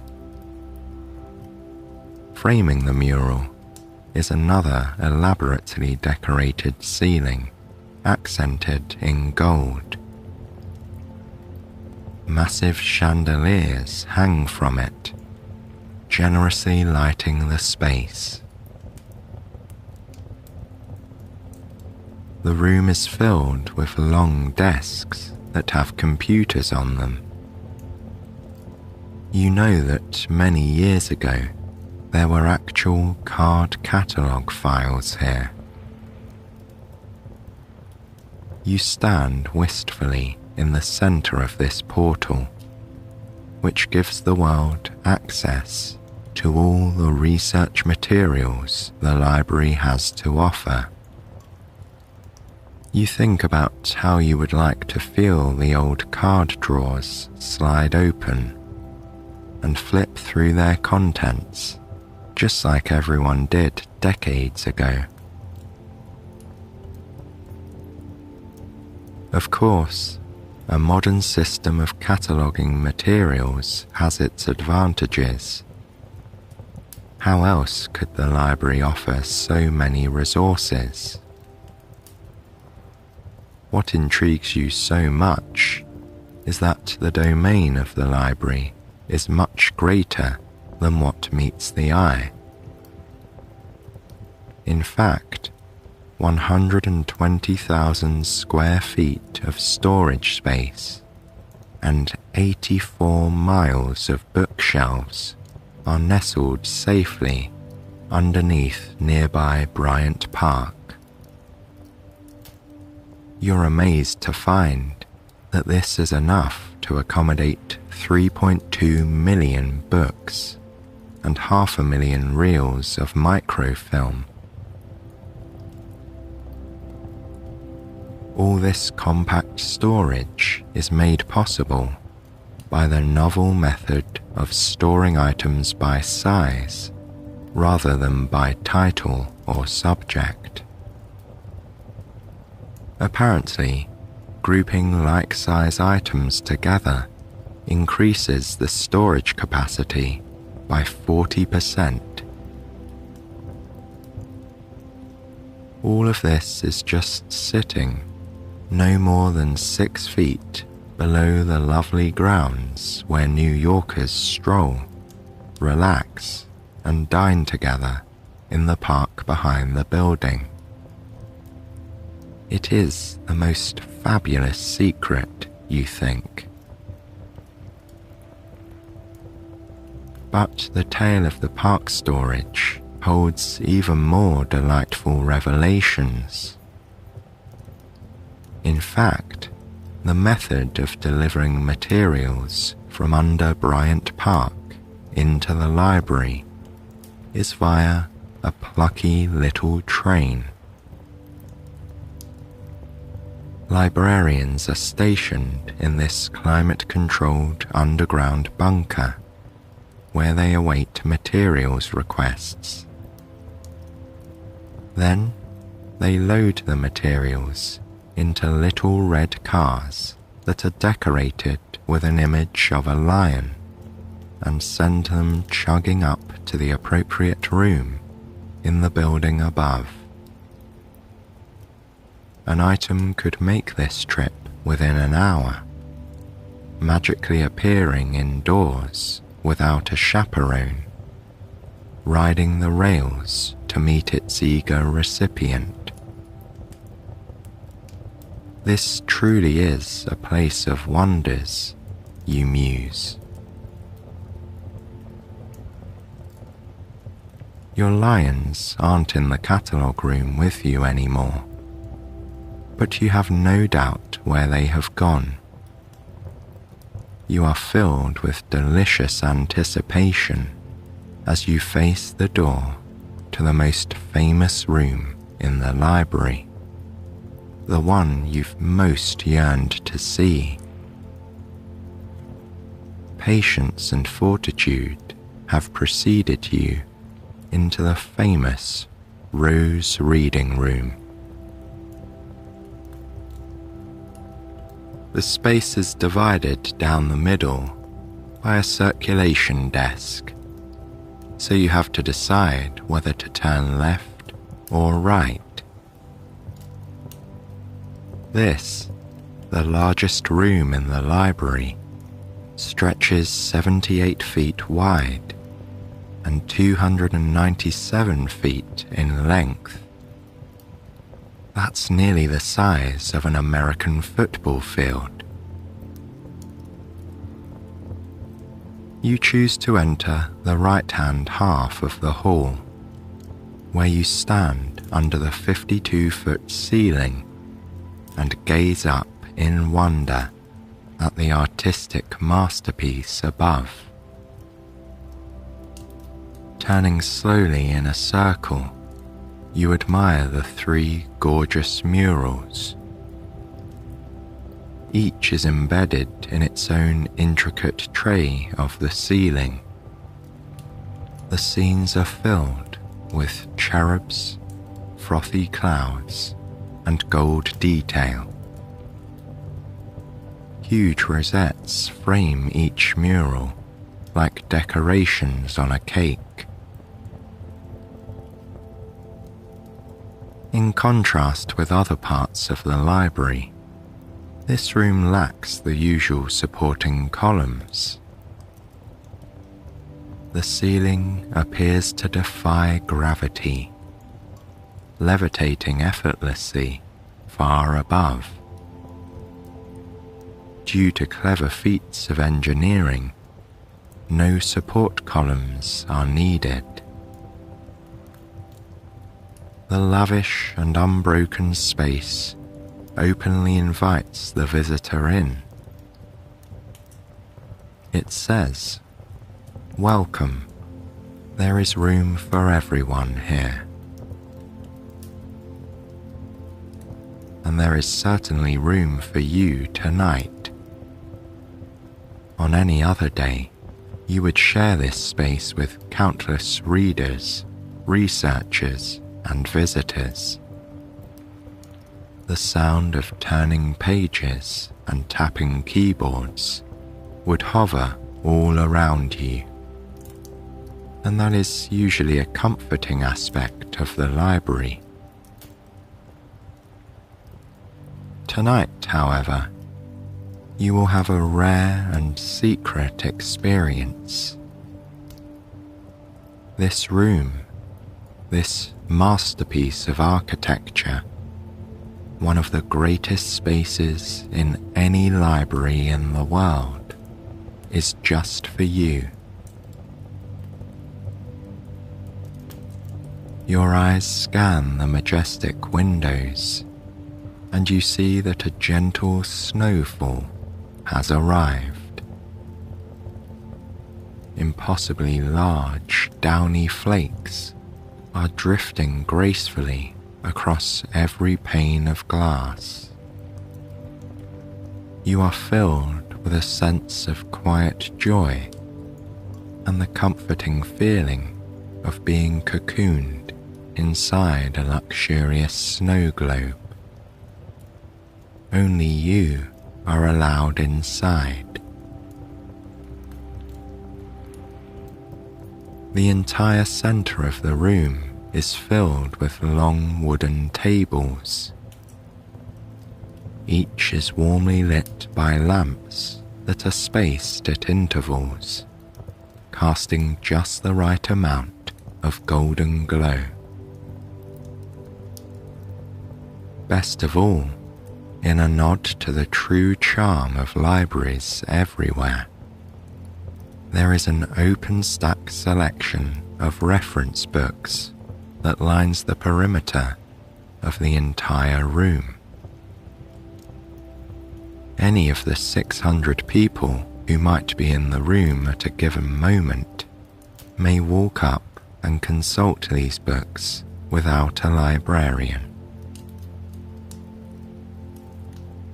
Luckily for you, there are not 600 people here tonight. The entire collection of beautiful books is yours to peruse.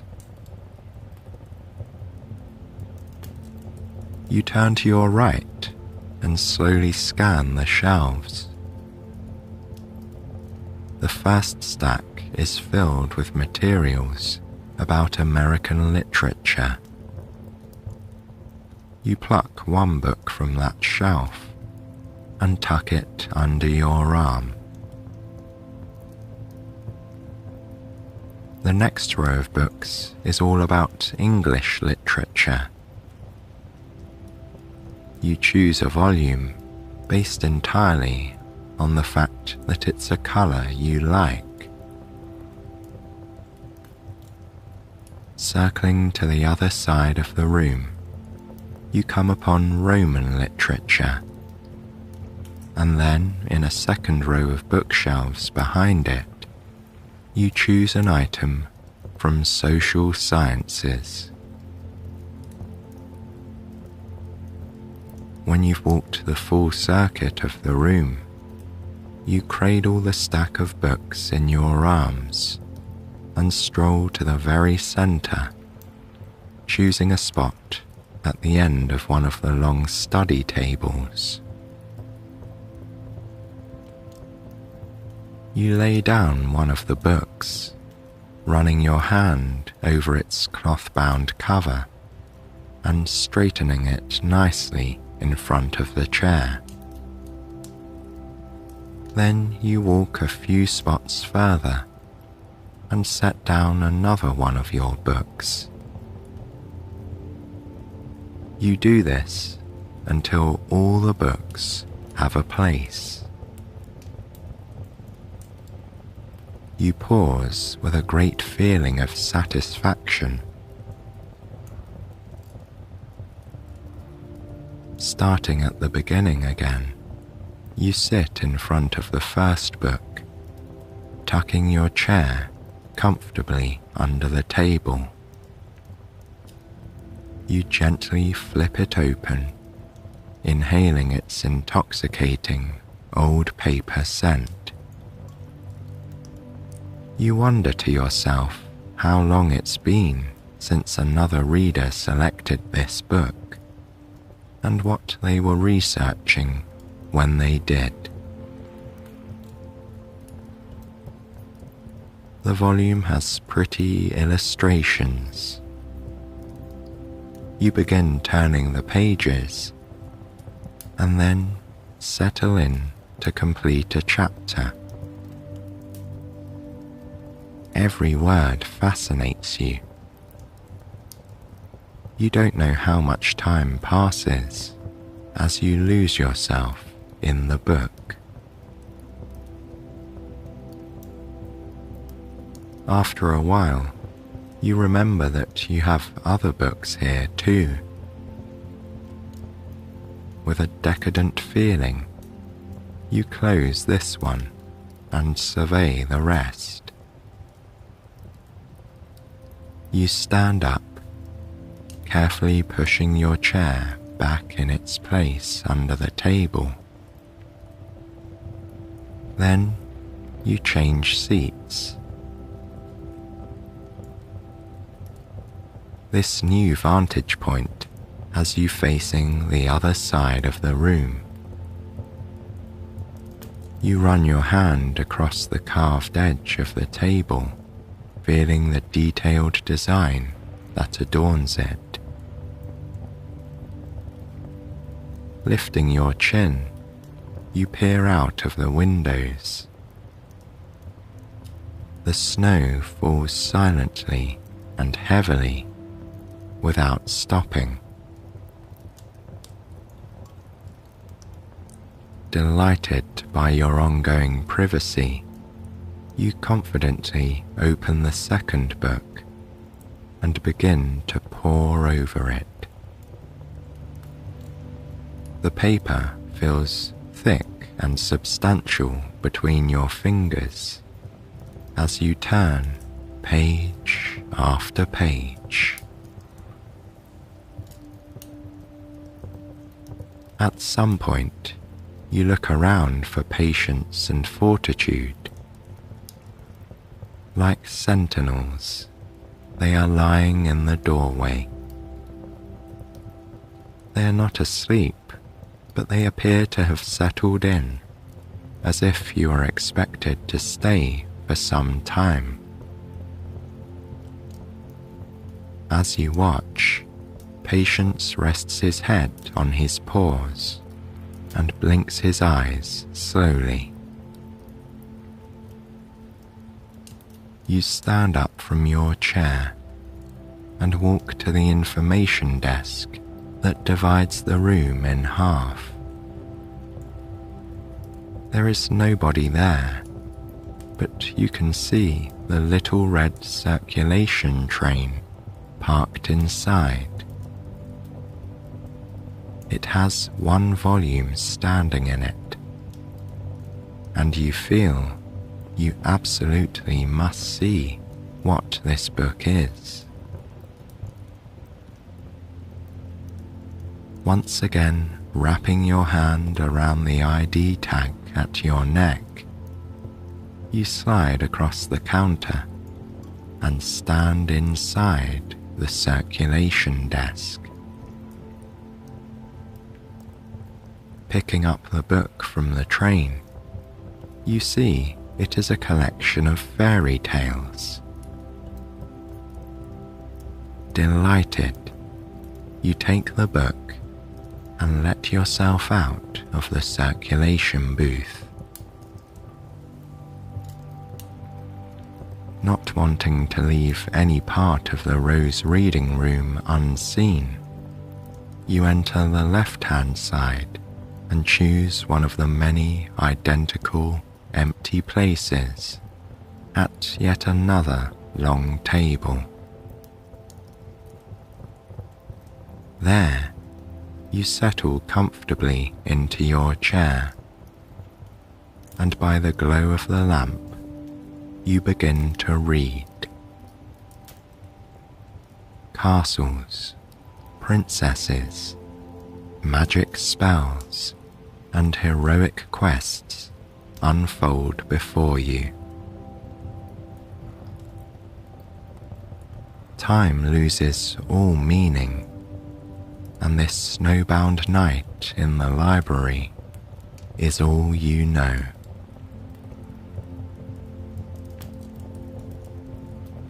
You're not sure when it happens, but you have fallen asleep.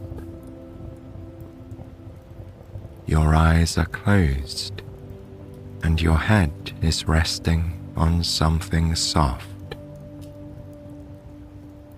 At first, you imagine it is one of your lions. As you become more alert, however, you realize it is a pillow. Opening your eyes, you find you are in your friend's cozy bedroom on the Upper West Side, and the snow is falling heavily through the lamplight outside. Closing your eyes again, you realize that you must have been dreaming, but the visions you had felt so detailed, so real, and you yearn to be back within the walls of the library once again. Snuggling into your downy pillow, you invite sleep to return. You imagine yourself once again ensconced in that magical palace of books. With patience and fortitude as your companions, you are again privy to every conceivable masterpiece of the written word. You pull the cover up and tuck it around your shoulders. Then, happily, your dream continues.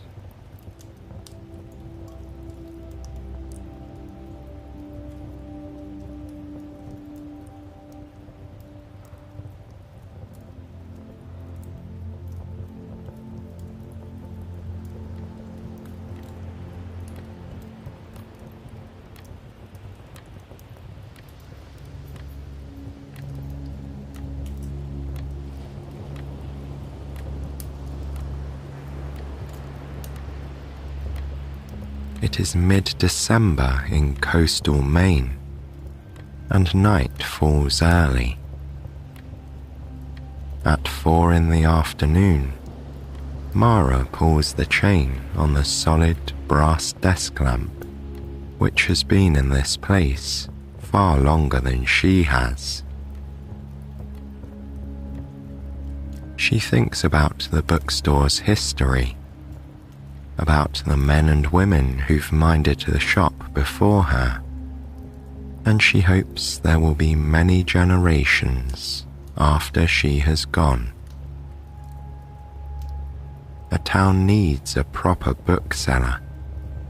It's more than simply a brick-and-mortar space to buy books. A bookstore is a source of comfort on difficult days, and it's where the community gathers, thinks Mara.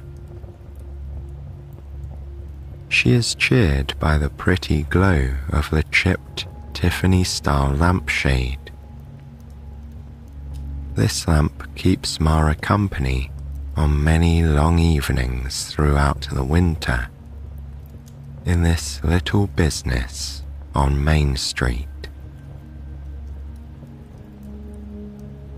She is at work in a small town that is actually large enough to support 3 bookstores and 4 coffee shops, as well as 2 museums, numerous art galleries, and a seafood restaurant housed inside an old car ferry docked in the marina. There is an oyster bar and a wine bar, and a dive bar for good measure. There is a fabric shop with whimsical curtains, and a tavern where young people gather on weekends. Mara was not born in this coastal town, but one quite like it a few hours' drive away.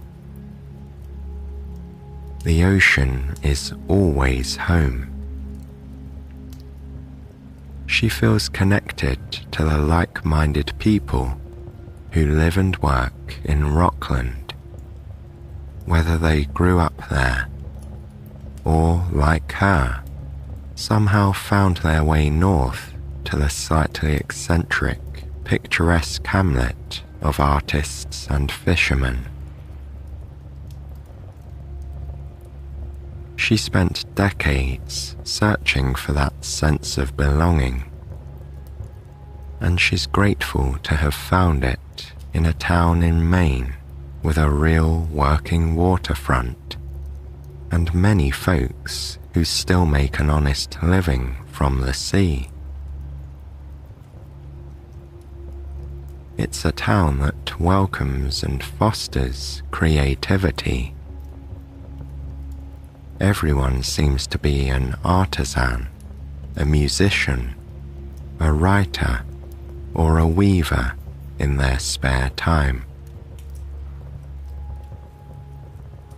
Painters like Andrew Wyeth and Edward Hopper famously captured the way the light plays on weathered houses over the lonely, sublime ocean, and on the careworn, noble faces of the men and women who live here. Maine calls to artistic souls, and Mara has finally put down roots. Living here, the years of her life have settled into a comfortable rhythm. Winter in a tourist town is dedicated to projects and creative pursuits. And it's a time for fun too. Skiing at the snow bowl on the mountain, or skating on the lakes and rivers that run through the woods. Mara appreciates the luxury of time from November through to April. In the warmer months, it seems everyone is busy. They're working hard, catering to day trippers and people who come up from cities to summer in their seaside houses. In winter, the town rests and regroups.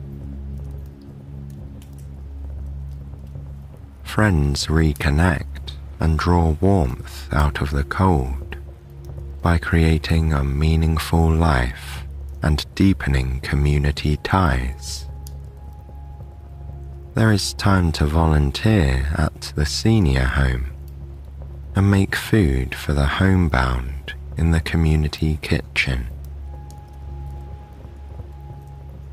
It's a balanced way of living in harmony with nature, and it makes sense to take winter seriously. Winters can be harsh, with weeks, even months of endless snow and ice. Certainly, the nights at this time of year can feel long when the temperature drops and the darkness descends early. Mara knows she must be prepared for extreme weather. But with enough wood for the stove and oil in the fuel tank, and with warm clothes and a stocked pantry, she can delight in the wildness and the beauty. For it is a very beautiful place. The ocean, which in summer is striking and playful, in winter is wonderfully forbidding. The Atlantic comes in with a stern warning. It crashes and turns steel grey. It can even ice over in the harbour, creating dramatic and jagged sculptures. On the coldest days, there is sea smoke rising from the water. It has a haunted quality. She would not like to swim in those frigid waters now. When Mara looks out of the shop window, she can see those lonely pine trees Maine is so well known for, as well as 2 lighthouses that frame the picture. And she sees the lobster boats coming in from Hull. The winter catch is smaller than the bustling summer lobster business. Some fishermen use winter to do gear work, to make improvements to their traps and line. It is the ideal time to restore old boats. But there are also men and women who brave the icy seas to fish the deep all winter. It is such a luxury to have this seafood all to themselves come December, the locals think. Turning away from the window, Mara shifts her attention to her surroundings. She loves the snug rooms and creaky wooden floors of the bookstore, which overlooks the harbour. The radiator clacks and steams.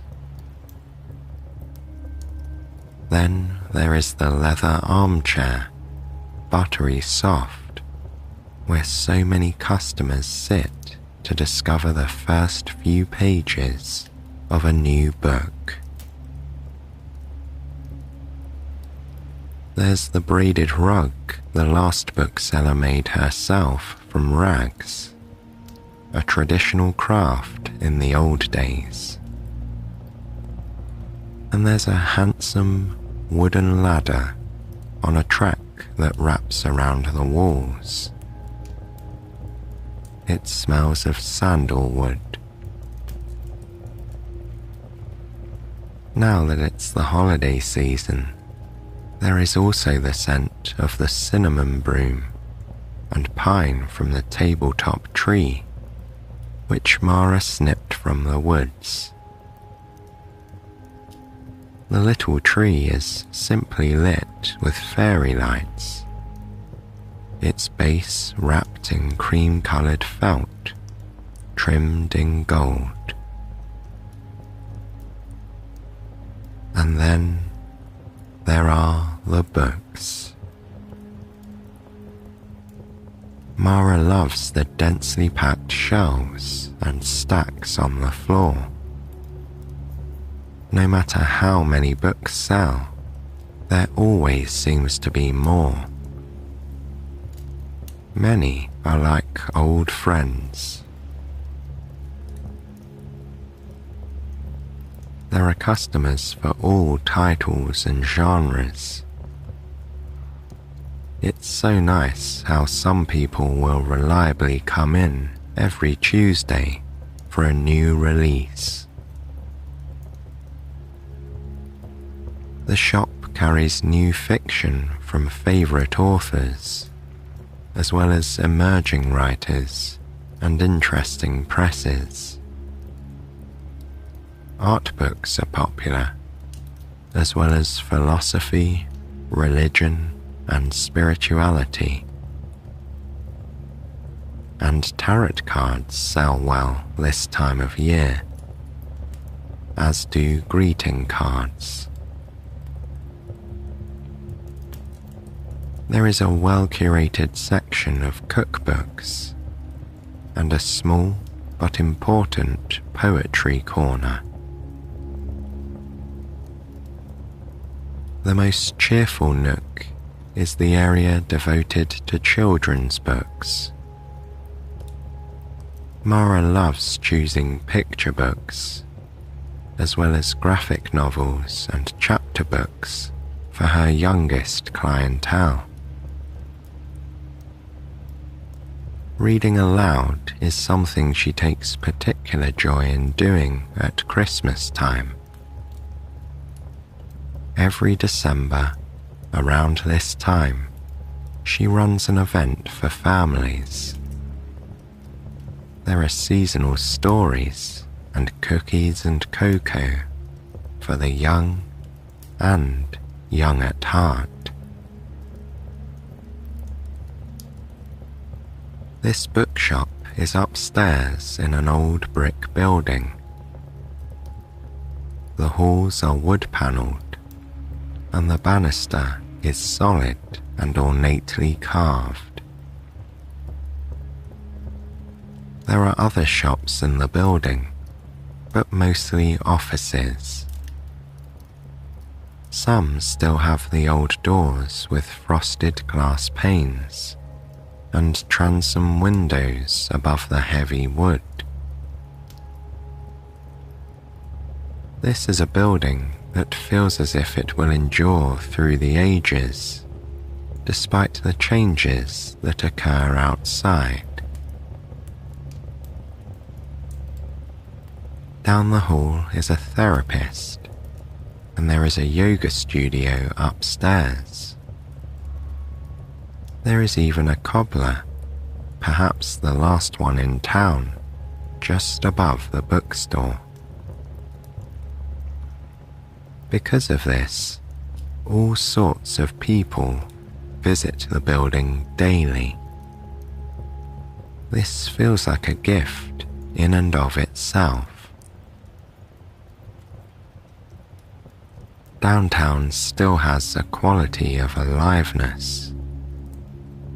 Of course, During the holidays, it is especially vibrant, and the streets are filled with shoppers. They are loaded up with packages and bags, popping in and out of shops. They have rosy cheeks, cute hats, and warm mittens and boots. But at the bookstore, there will be no more customers today.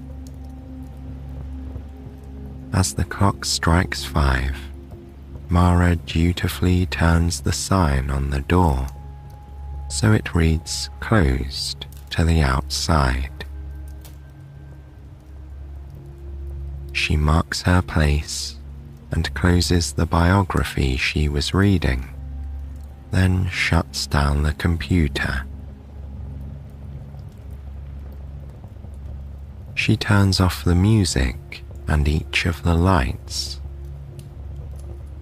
Then she changes out of her ballet slippers and into fleece-lined, tall, waterproof boots. She bundles into her hat, puffer coat, long scarf, and leather gloves, and she walks down the creaking steps and out into the evening. It is cold on the sidewalk, but a beautiful kind of cold. It feels like snow is coming. Boats and buoys are clanging in the harbour. The air smells like good things to eat from the neighbourhood bistros. Steak and garlic, and mussels and wine. Inside the large restaurant windows, couples and groups of friends look content over large dishes of pasta. They are sharing small plates of citrus-scented olives, warm almonds, cheeses and crab dip, and frizzled greens with roasted garlic and bread.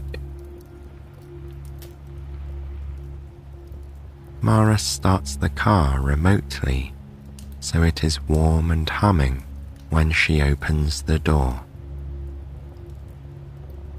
Tchaikovsky's Nutcracker Suite plays through the speakers. The slow ride out of Rockland is spent enjoying the light displays on and around the houses in the neighbourhood and along the rural route. Mara turns left at the neoclassical mansion on the hill, admiring the Widow's Walk and imposing columns. She smiles at the 12-foot-tall wooden cutouts of St. Nicholas and his reindeer, Dasher, Dancer, Prancer, Vixen, Comet, Cupid, Donner, and Blitzen. And yes, there is red-nosed Rudolph, all lit up, as well as cartoonish elves carrying enormous presents.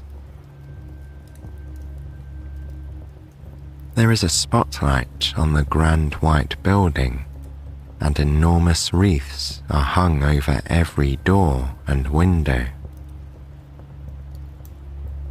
Mara imagines a Victorian banquet going on inside, with roaring fires in every room, children devouring sugared ginger, and musicians playing fiddles for numerous people dancing.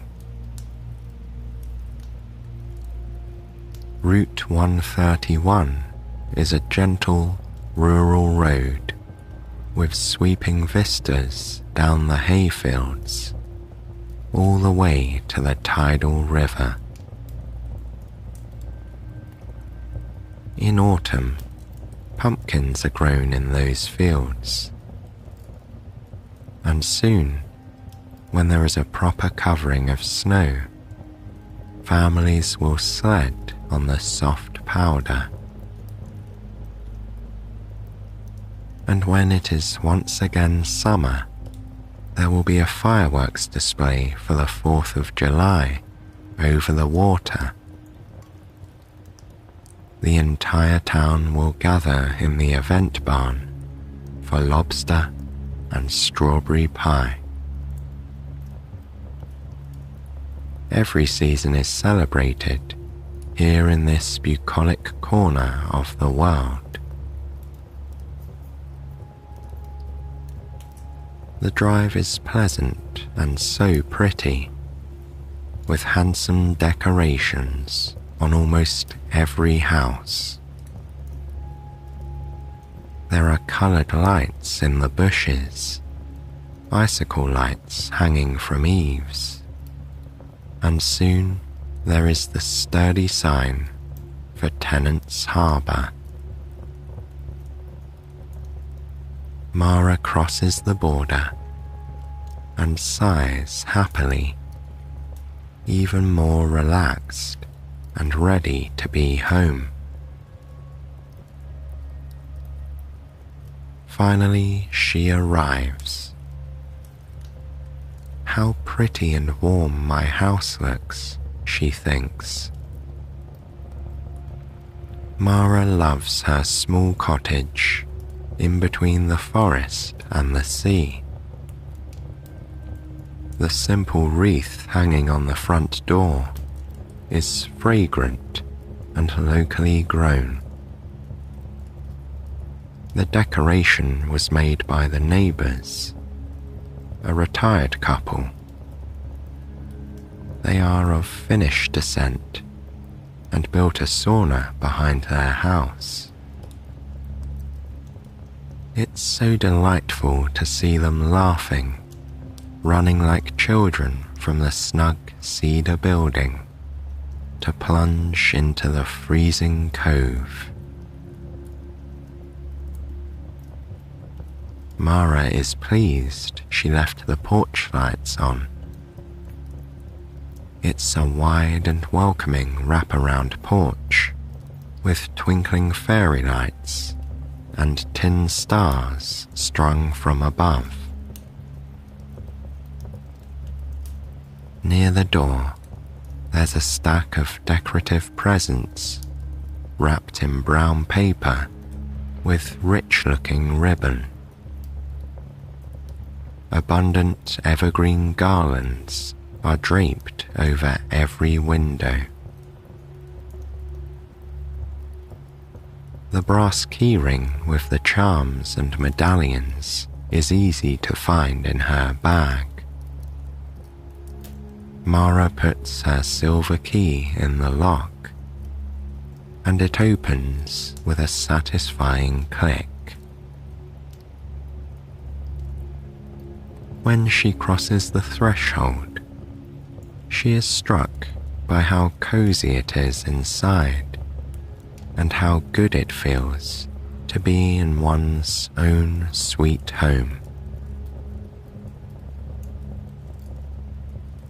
Sitting on the upholstered bench, Mara removes her heavy boots and thick woolen socks, lining them up neatly on the mat.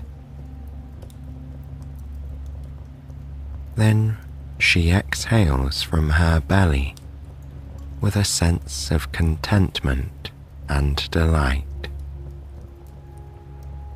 She hangs her coat by the gold-framed mirror and pauses at her red-cheeked reflection, smiling. It's a snug two-story house, white with grey shutters. It tends to be warm in the winter, cool in summer, and always filled with sunlight during the day. Mara lights a few white candles on the sideboard and turns on the electric candles in all the windows. She lights the hurricane lamp and turns on the electric fire. Next, she plugs in the great balsam tree. It's covered with twinkling white lights, heirloom ornaments, cranberry and popcorn garlands, dried orange slices, and a bright star on top. Mara puts the kettle on and curls up on the overstuffed love seat in the kitchen. She takes a few minutes to simply breathe, grounding herself in the sights and smells of the home and the holidays. It's good that it only lasts a few weeks, she thinks. It is ephemeral. Otherwise, it would not be so special. As she breathes in, she smells her neighbour's wood-burning stove and the scents of cloves and orange. Unlatching a large glass jar, she scoops a heaping spoonful of dried sage and rosemary from the summer garden. Then she pours boiling water over a strainer into a porcelain teapot. Fine things ought to be regularly used, thinks Mara. These leaves don't need to steep for long. She uses a wooden dipper to stir in cranberry honey, which adds the perfect amount of sour and sweet to the steaming mug of herbal tea. Sage is for wisdom and opening the throat, she thinks, and rosemary for remembrance. Mara takes a sip of the wonderful brew that sustains her all throughout winter. For a moment, she is reminded of summer. She feels the sun on her face and dirt under her nails, and smells the fertile earth. She planted the sage at midsummer, outside in the garden, at this very hour, barefoot in the heat. How amazing to be alive on this earth with its seasons, and to get to experience each one so deeply. Mara has an entire hour stretching before her to putter around the house, to meditate, read, water the plants, listen to music, weave or play guitar, or simply sit by the tree. She likes to look closely at each ornament and recall where it came from, where she was and how she felt when she bought or acquired it. It is sort of like time travel.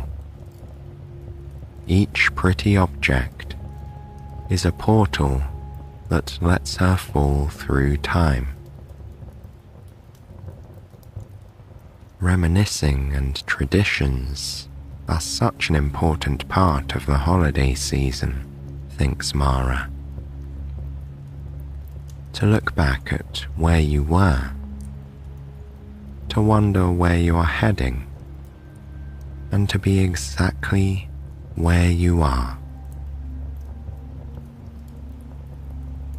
She carefully places a Nat King Cole record on the turntable and gently moves the arm, sitting the needle lightly on the outermost track.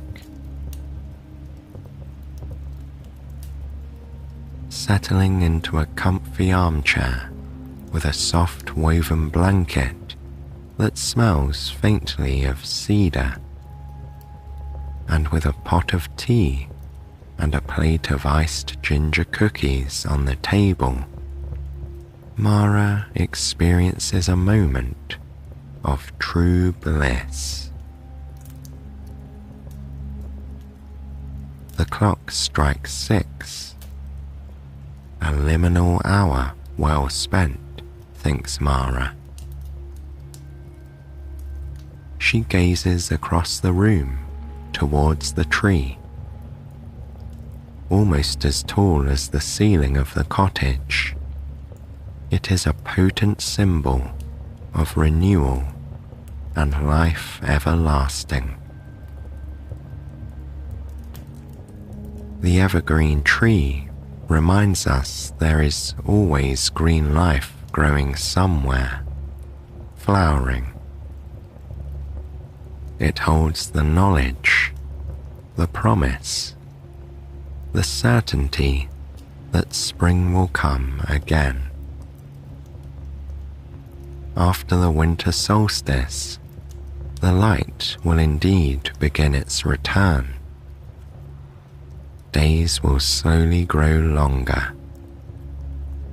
Even at the darkest time, there is cause for hope.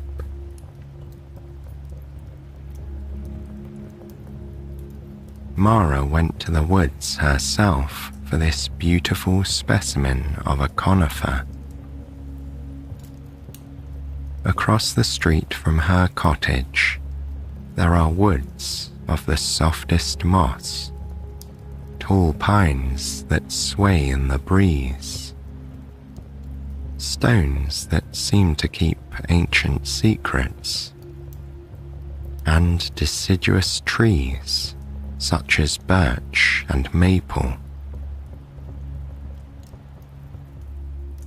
The trails are freshly cut by an old man on a small bulldozer.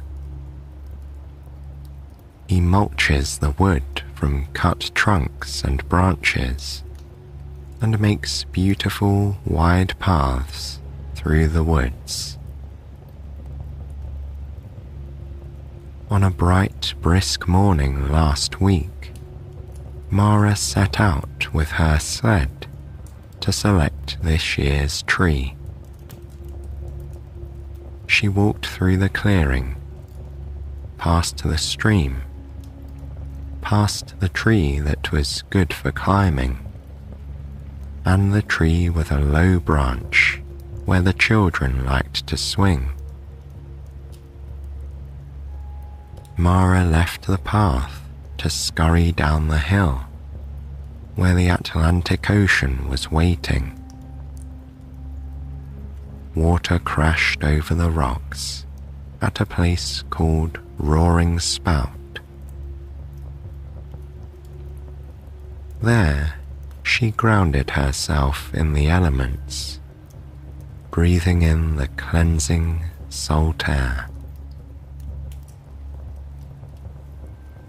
She took her bow saw, a simple tool bought from the local hardware store, and got down close to the ground, working carefully to cut through the trunk with the serrated blade.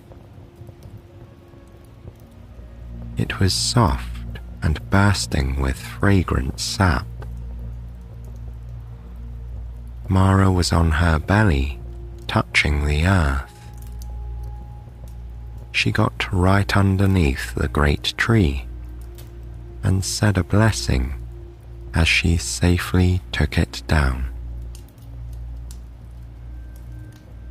Afterwards, she was proud and beaming as she heaved the conifer onto a sled and pulled it home.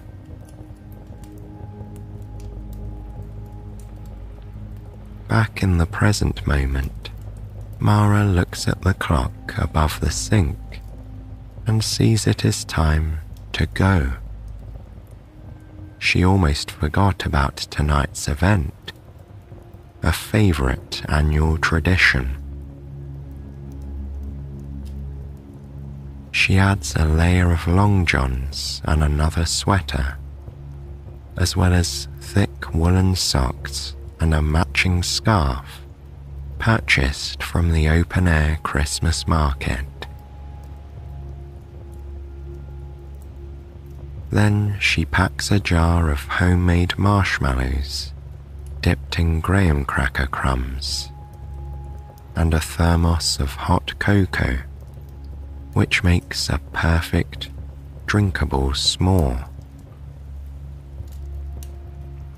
She is meeting friends for a nature walk on a trail not far from home. This wintry outing is based on a children's book by Eve Bunting called The Night Tree, and it entails bringing all sorts of organic food. Pine cones coated with peanut butter, apple slices, popcorn, seeds and nuts, and even oatmeal cookies.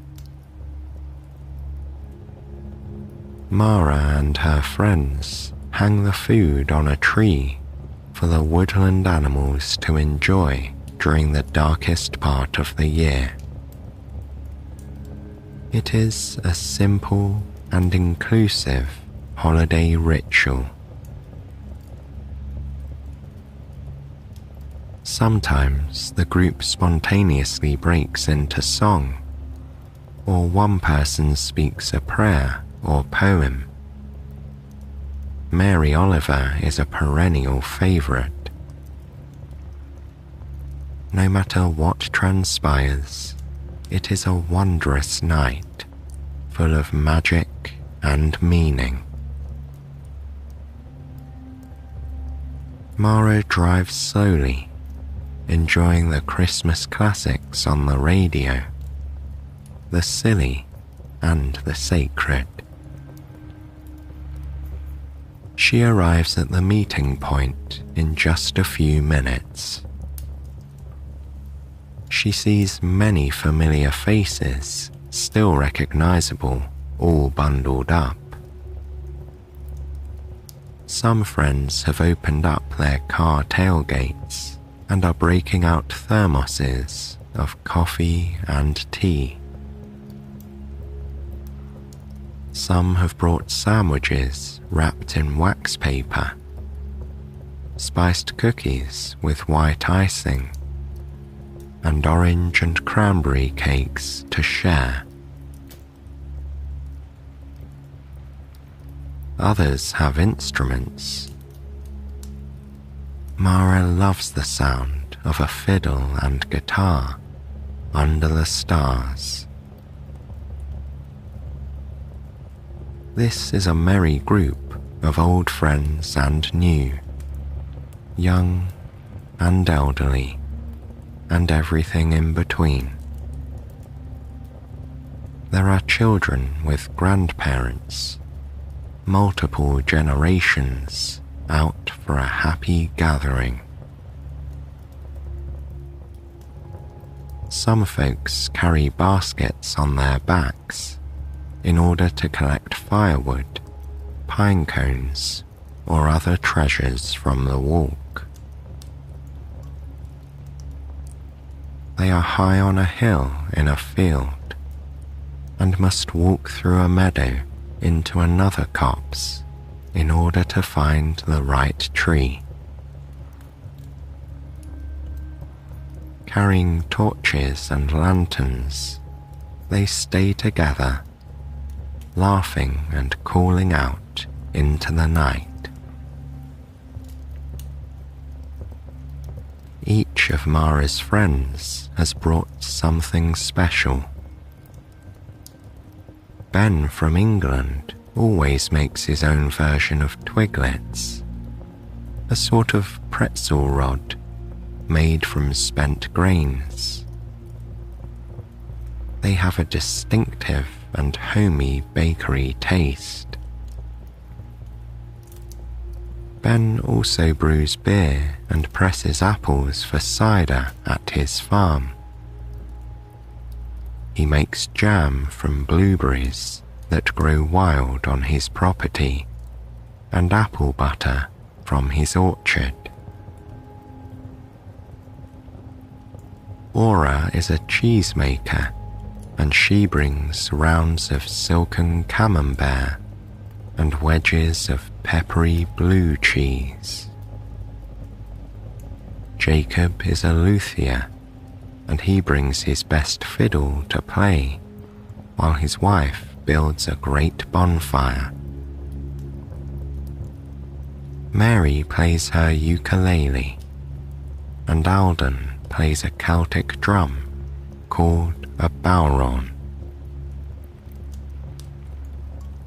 Ashby's family is Wabanaki and has a cranberry bog. She brings small canvas bags of gorgeous cranberries as presents for everyone. Andrew forages for acorns and grinds them into flour, which make the most wonderful pancakes. He also taps maples in spring and boils the sap into amber syrup in his hand-built sugar shack.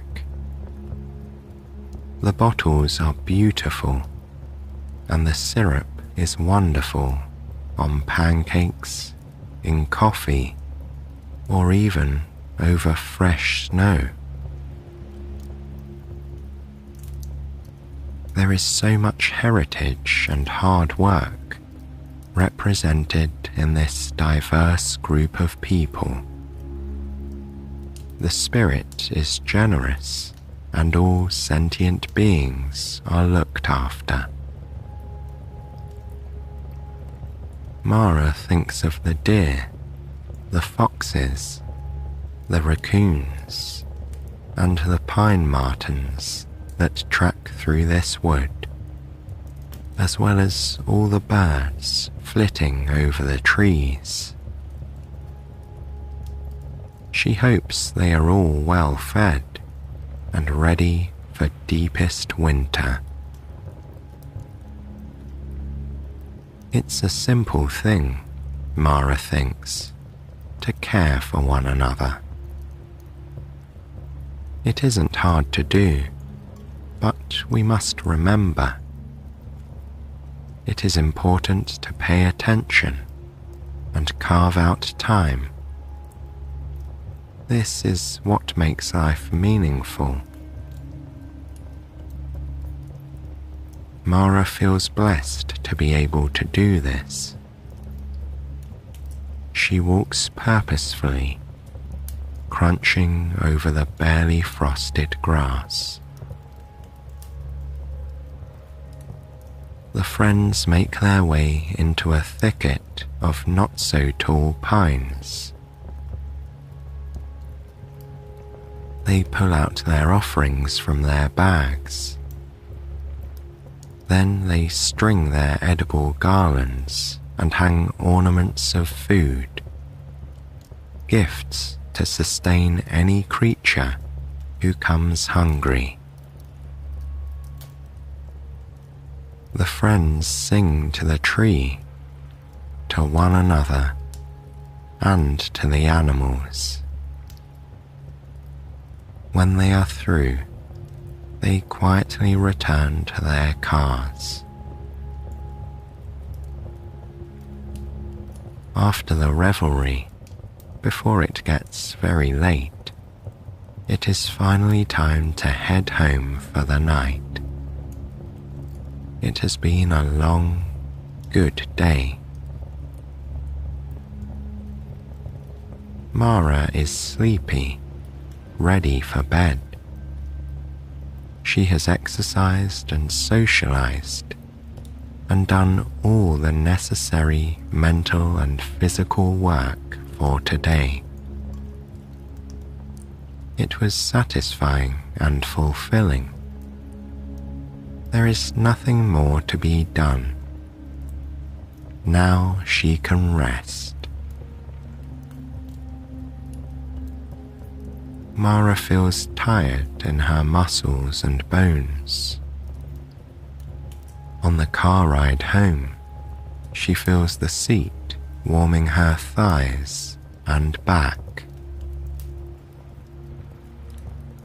Her little house looks so enchanting, all lit up.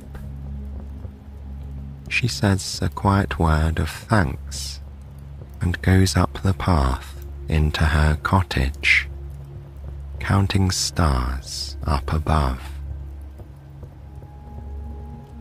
She makes a wish, and she vows to learn their names and constellations better in the new year.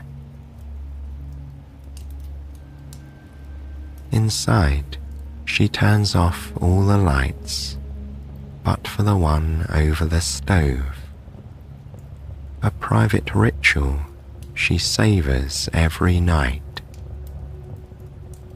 She locks the doors and sets out the jar of coffee and mocha pot for morning.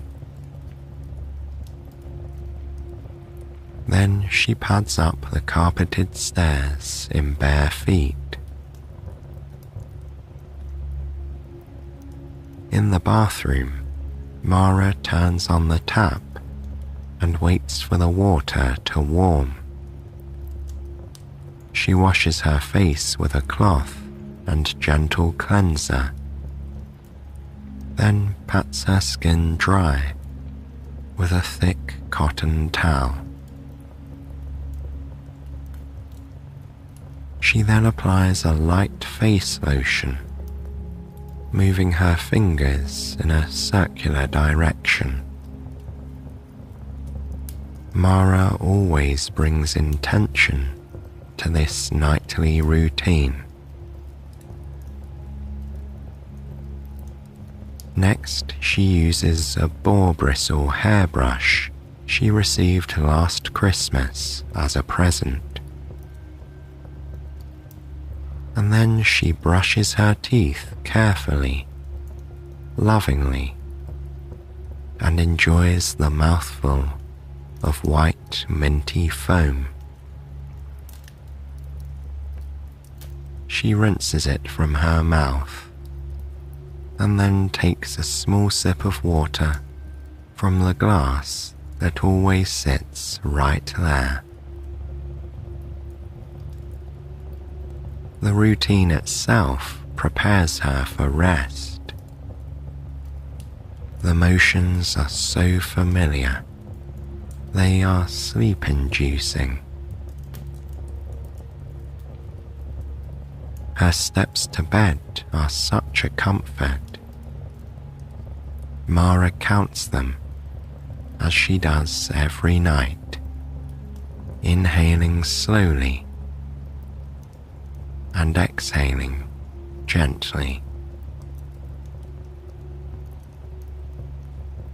In her room, the bedside lamp is glowing.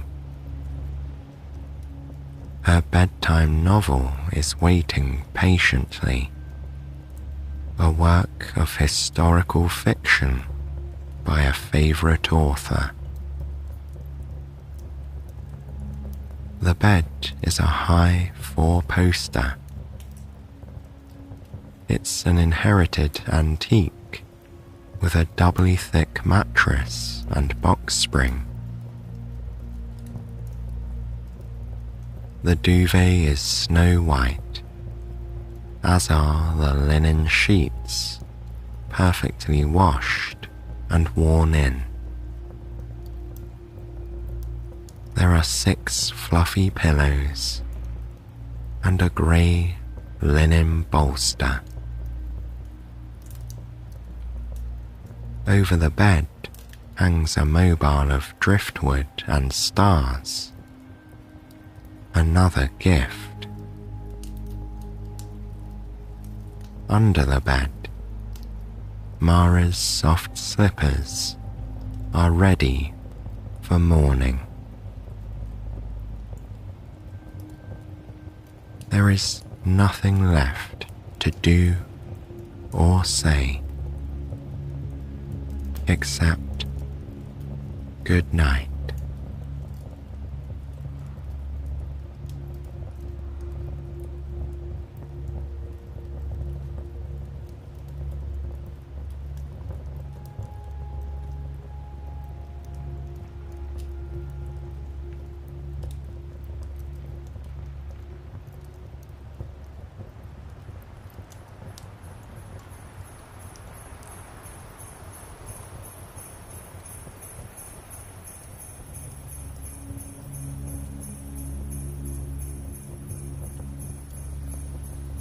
Ellie couldn't wait to spend the evening visiting her great-auntie Jane. As she walked down the tree-lined avenue of the city street, a few snowflakes blew past her. The temperatures were frosty today. It was the perfect weather for spending the night in her aunt's cozy apartment, catching up over a hot mug of cocoa. This annual holiday visit was a much-loved tradition for both Ellie and Jane. After a lovely evening by the fire, Ellie would sleep over in her auntie's spare room. Then she would have a festive holiday breakfast with Jane in the morning. She wouldn't miss it for the world and looked forward to it every year. Ellie pulled her scarf up over her nose as the gusty December winds met her head-on. She didn't have much further to go. Her auntie's grand old apartment building rose up ahead on the corner. It was 10 stories tall and flaunted the grand style of yesteryear. Elaborate masonry decorated the exterior with elegant details. Spaced evenly along the sidewalks of the avenue, massive old trees spread their boughs to the sky. Approaching this corner where Jane lived always gave Ellie the feeling she had travelled back in time.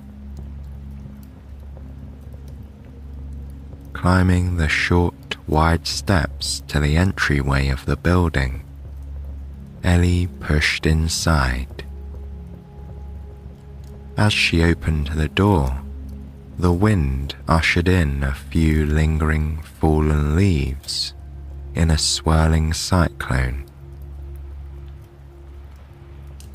Once she was in the hall, she stood in front of the old-fashioned directory on the wall.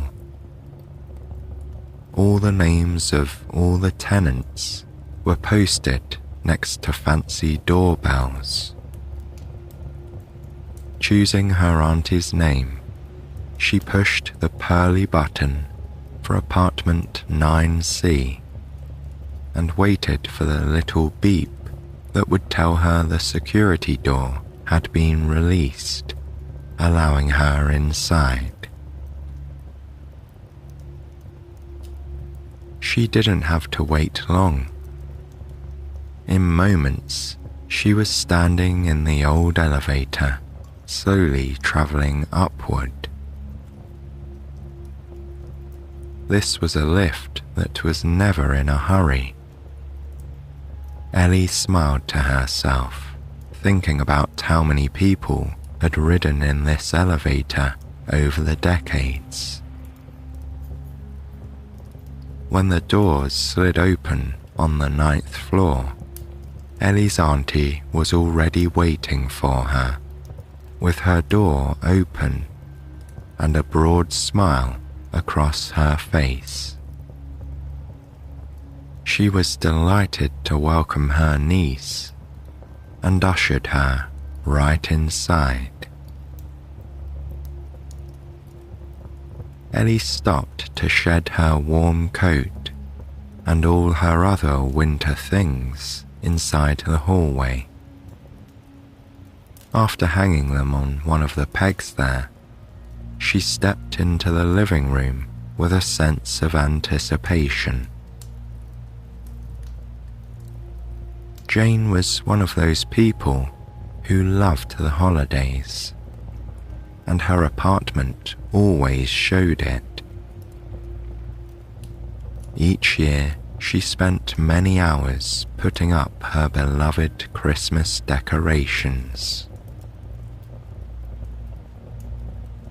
Her tree was covered in ornaments that dated as far back as the 1950s, and she still used the strings of huge coloured lights that were popular decades ago. Jane was a music teacher. The glossy black top of her grand piano was covered in festive cards from students past and present. The most amazing part of Jane's holiday decorations, however, was her incredibly detailed model Christmas village, which was spread out on white cotton snow under her tree. The village stretched for many yards, and she had added to it over the years. Every house, car, and figurine was part of an elaborate story in this magical model village, and Jane delighted in telling the tale to any children who came to visit. Ellie had always been awestruck by the elaborate fantasy as a little girl. She had grown up thinking of the Christmas village as one of the best stories of her holiday. As they got situated on the comfy sofa, Ellie found herself wondering what had been added to the village this year. As she and her Auntie Jane chatted about their latest news and shared some stories, Ellie found herself gazing at the cozy-looking scene with so many pieces she knew by heart. There was the train station, where travellers stood eternally poised for arrival or departure. And over there was the high street of town, where busy villagers shopped, visited the post office, and exchanged greetings on the snowy pavements. Slightly set back from the street was the village green and the sledding hill, where a Christmas tree sparkled and two little figures skated on the frozen pond. Here and there, making little trips, were antique cars and trucks, some containing tiny wrapped presents. Ellie couldn't resist this fairy tale hamlet. Ever since she was a child, it had made her feel transported to a magical place. Auntie Jane brought her a cup of hot chocolate, complete with 2 big marshmallows. Setting it down next to a plate of cookies, she followed Ellie's gaze to the village. With a sparkle in her eye, she offered to show her the latest addition to the town. Ellie happily knelt down next to the village and challenged herself to spot the new building. It took a few moments, but she found it. She declared triumphantly that it was the sweet shop.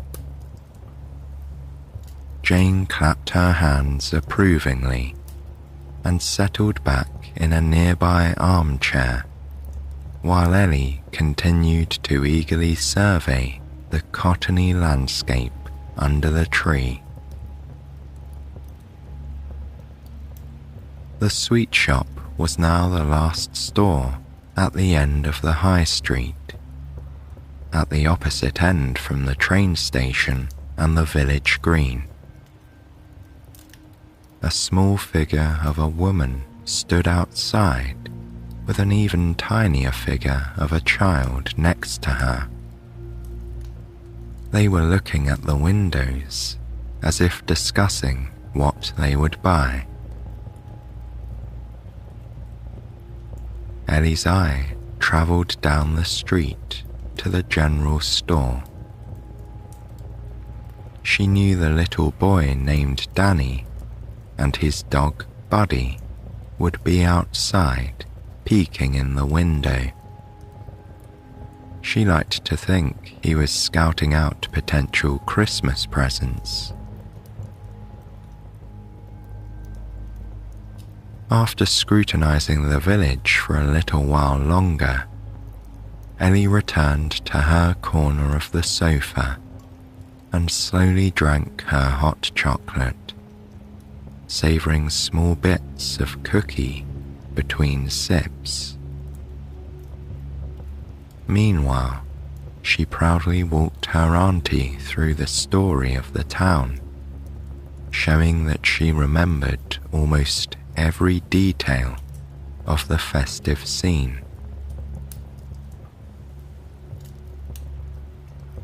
The night darkened outside the windows, and eventually Ellie and Jane realized that their mugs were empty and the cookies had been eaten. Soon, they both found themselves politely yawning at the same time and laughed. It was time to turn in for the night. Ellie made her way down the narrow hall to the snug little guest bedroom, which she'd slept in many times. A queen-sized white iron bed filled most of the room, with an antique oak dresser. Next to the bed, a sweet little side table, providing everything else she might need. She'd loved this luxurious retreat as a child. The bed was piled with lots of big, downy pillows. She'd brought only a simple overnight bag with her, so it wasn't long before she was in her soft pajamas, snuggling down into the covers. As she rested her cheek on the crisp, cool white pillowcase, Ellie watched the snowflakes swirling around the window pane, lit by the tall streetlights from below. The motion of the snow was mesmerizing. It made her think of scenes from a ballet, as if 100 little dancers spun in frothy tutus. Without even realizing it, she dozed off to the light sound of the snow pattering against the glass.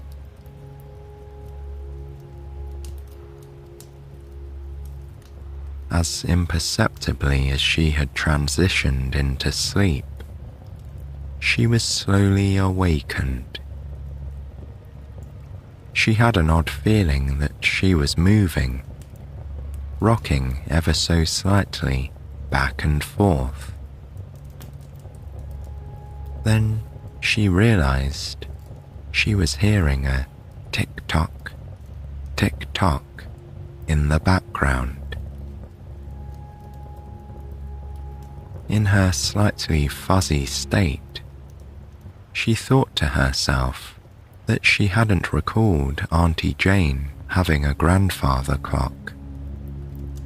Then, more clearly, that her aunt certainly didn't have a grandfather clock. Opening her eyes, she was amazed to see that the scene outside her window was no longer of the snow 9 floors above street level. Instead, she was at ground level, where a train platform was sliding very slowly into view. Looking down at herself, she realized she was not in her bed at all. Rather, she was sitting in her pajamas on a velvet train seat in an otherwise empty carriage. The movement came to a gentle halt. Surveying her surroundings in disbelief, Ellie looked at her hands and then touched them to the window. As she did so, a small girl on the platform waved back at her extended palm, as if in greeting. Not only could Ellie see the platform, but the people on the platform could see her. Just then, the door to the carriage slid open to reveal a conductor. He was wearing spectacles and had his cap at a stylish angle. "This is your stop, ma'am," he said cheerfully. Still confused, Ellie asked what stop that might be. "Well, it's Holiday Haven, of course," he responded with a grin. Rising from her seat, Ellie looked around her. There was no luggage at all in the compartment. The conductor seemed to note her concern. "Don't worry, you won't need any luggage. Everything you could want is here." Then, tipping his hat politely, he disappeared down the carriage. Walking barefoot down the length of the carriage, Ellie reached the end and peered out onto the platform. A few people stood in small clusters here and there, happily chatting. Some had luggage, and others seemed to be meeting travellers or dropping them off. The little girl who had waved to Ellie was enthusiastically talking to the station attendant. He seemed enormously entertained by whatever she was saying.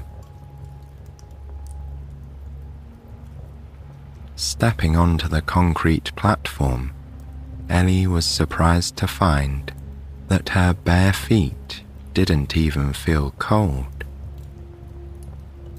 Strangely, everyone here was dressed warmly in old-fashioned cloaks and coats with hats and mufflers, but all Ellie felt was an invigorating freshness, the kind you smell in the air when fresh snow is coming.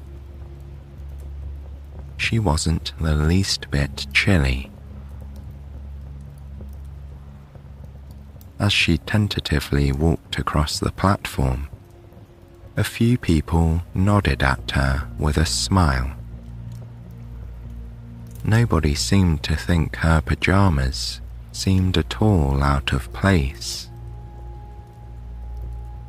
This filled Ellie with a sense of adventure.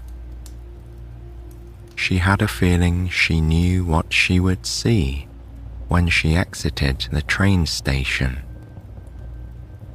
It was all rather familiar.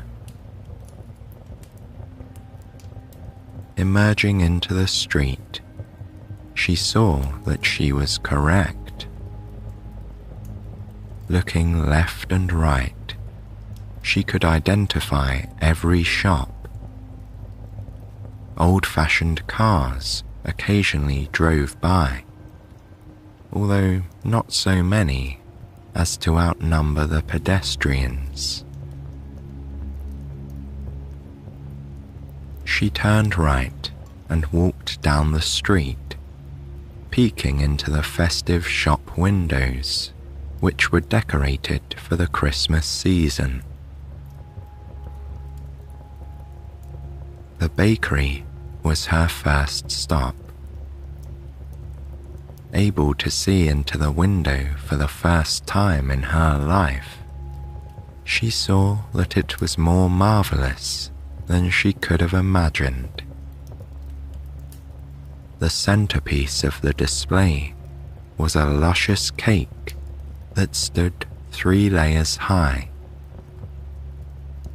It was frosted with white buttercream and covered in perfectly formed sugar decorations that resembled holly and berries. The cookies in the window were no less amazing. Each one was simply enormous, and they were perfectly decorated to resemble all sorts of wintry delights. Snowmen, stars, reindeer, and gingerbread people lay enticingly in a pretty basket, iced to perfection. It was as if the baker never made a mistake. A variety of decadent cupcakes stood on a tall stand nearby. She spotted chocolate, vanilla, and red velvet right away. Looking at all this, she realized she was hungry. She walked into the bakery and was immediately immersed in the delicious smells of gingerbread and brown sugar.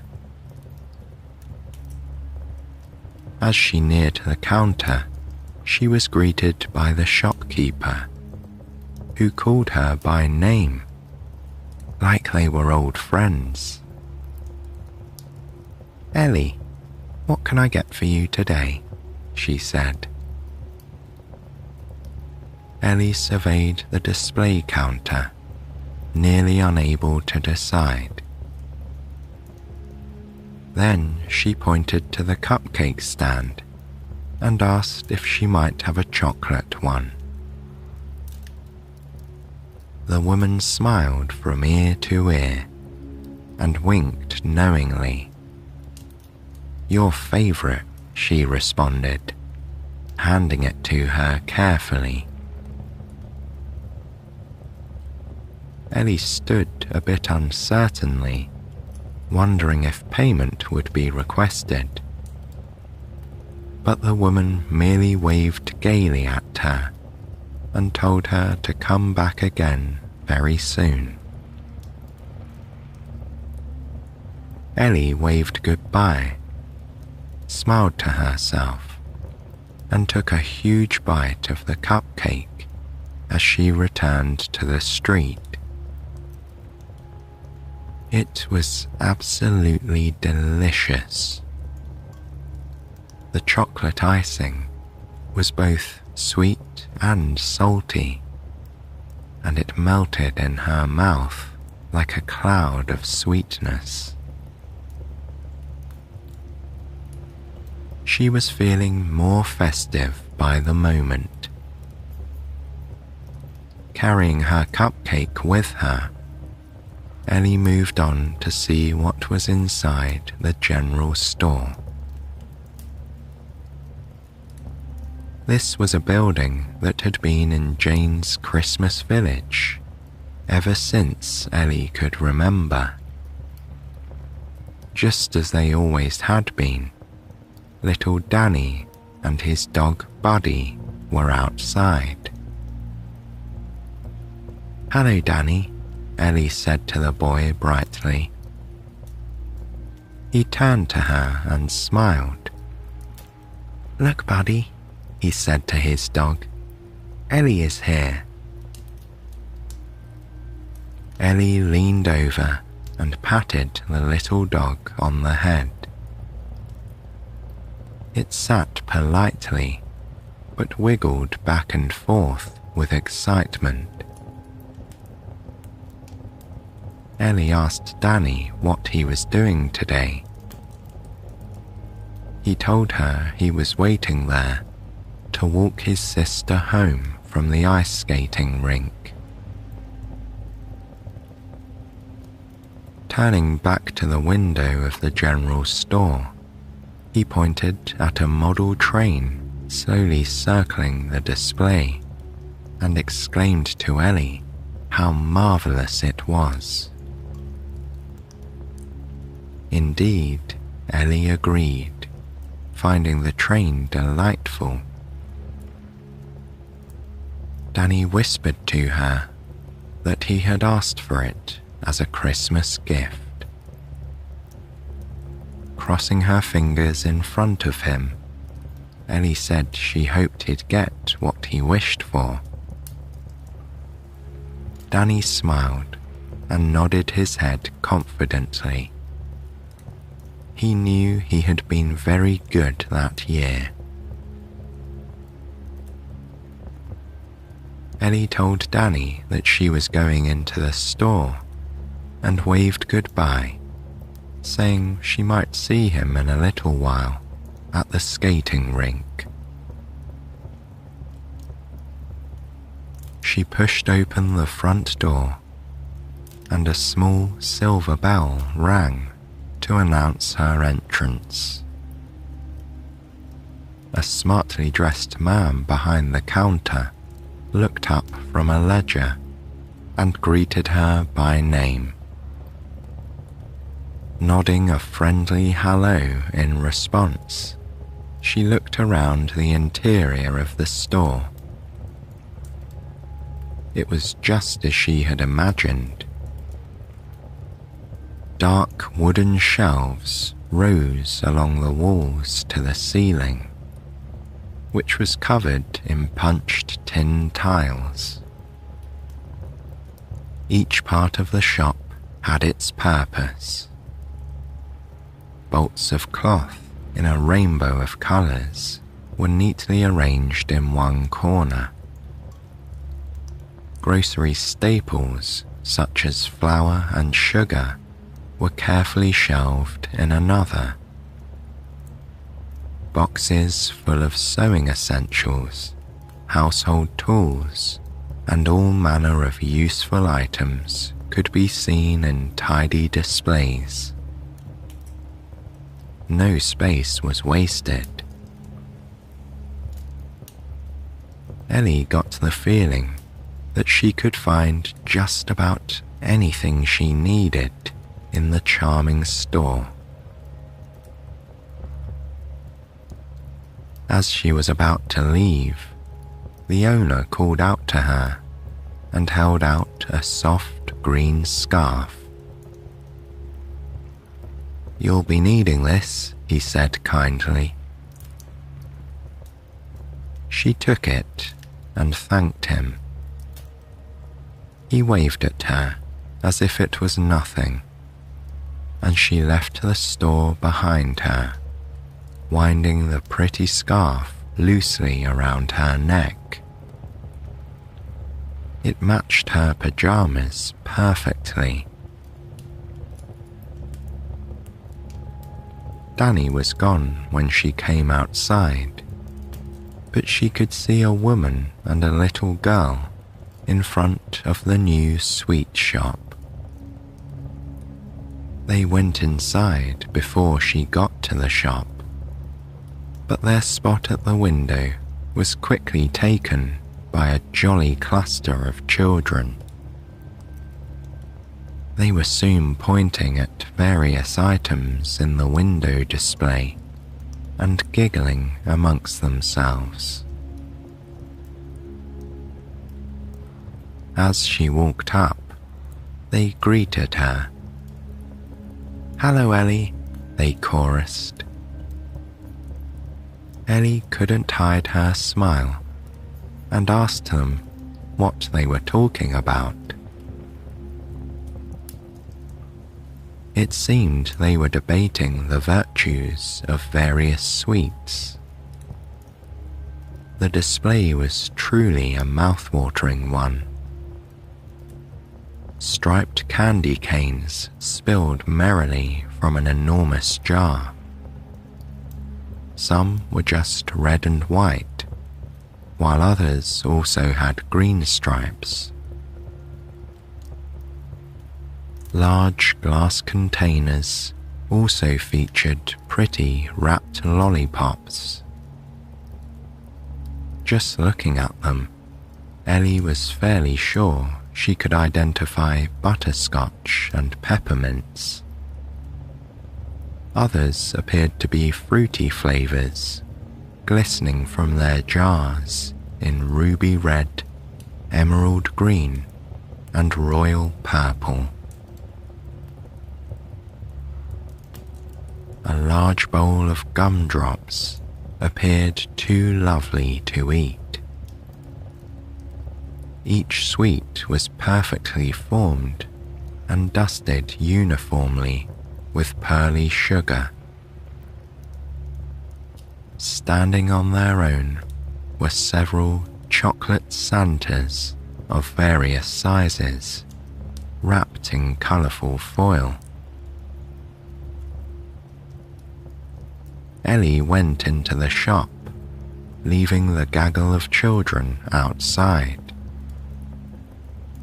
A motherly woman in an apron greeted her and asked what she would like. Ellie requested a bag of gumdrops, and the lady happily complied. Taking a large silver scoop spoon, she filled the brown envelope nearly to the top, folded it over, and handed it straight across the counter. Ellie thanked her, and she nodded, saying, "Of course, Merry Christmas." Returning to the front steps, she held out the bag to the children. They crowded around with delight, each one carefully selecting a sweet from the bag. Ellie popped one into her mouth and savoured the sugary chewiness. Watching the children, she chuckled at the lot of them, all with the same look of happy concentration on their faces. gumdrops were delicious, but they took some work to eat. Ellie handed the remainder of the bag to the oldest girl and told them to enjoy the rest. Bobbing their knitted hats up and down in thanks, the children turned and moved down the street towards the village green, dipping into the bag and chattering amongst themselves as they went. Smiling at their childish glee, Ellie followed in the same direction. As she did, she passed the village post office. With its red trim and peaked roof, this was the most darling post office she had ever seen. It was a very busy time of the year for the postal service. There was a steady stream of cheerful patrons going in and out of the front door. Most of them were carrying packages wrapped in brown paper and tied with string. Despite juggling piles of gifts, they stopped to hold the door for each other, calling out warm holiday greetings as they passed. She noticed one woman was standing in front of the outdoor post box. She was dropping one brightly coloured card after another into the mail slot. When she was finished, she peeked inside just to make sure none of the envelopes had got stuck. She appeared satisfied and proceeded along the pavement, presumably to complete her next happy seasonal errand. As she passed the post office, Ellie realized she was coming to the single-room schoolhouse, which was another crisply painted white building.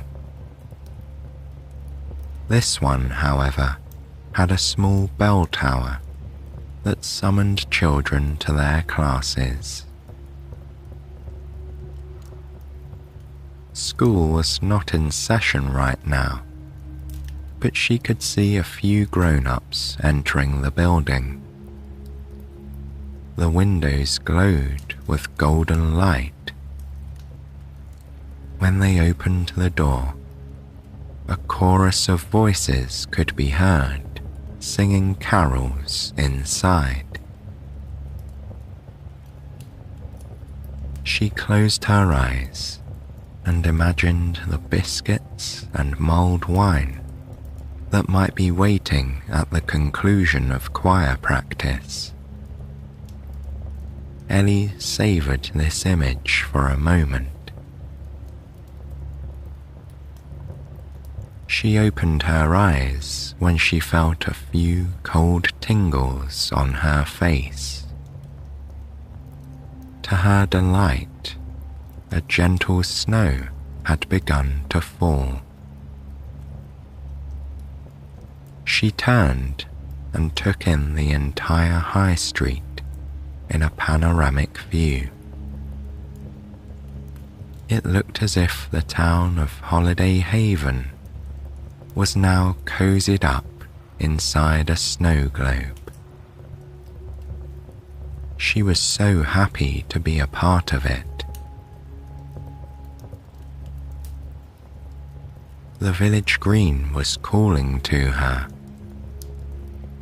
She couldn't miss the festivities she had seen from afar all these years. As she neared the village green, she saw the enormous Christmas tree first. glittering with an impossible number of sparkling ornaments and twinkling white lights, it soared into the sky. The top was so far away that she couldn't imagine a ladder tall enough to put the star on top. However, in Holiday Haven, this obviously was no obstacle. The proud evergreen was dressed as richly on its uppermost branches as it was on the lower ones. Crunching quietly across the snow in her bare feet, she marveled at how she didn't feel the chill. Bringing her fingers up to adjust the silky scarf around her neck, she was amused by the idea that she was covering up her neck, but not her toes. Then, ahead, she spotted the sledding hill.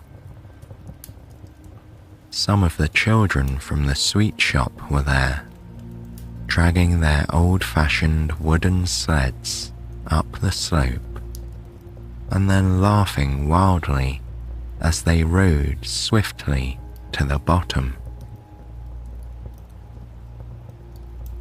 Danny and his little dog were in the middle of all the fun. Off to the side, Buddy was running up the incline, and then racing the children to the bottom.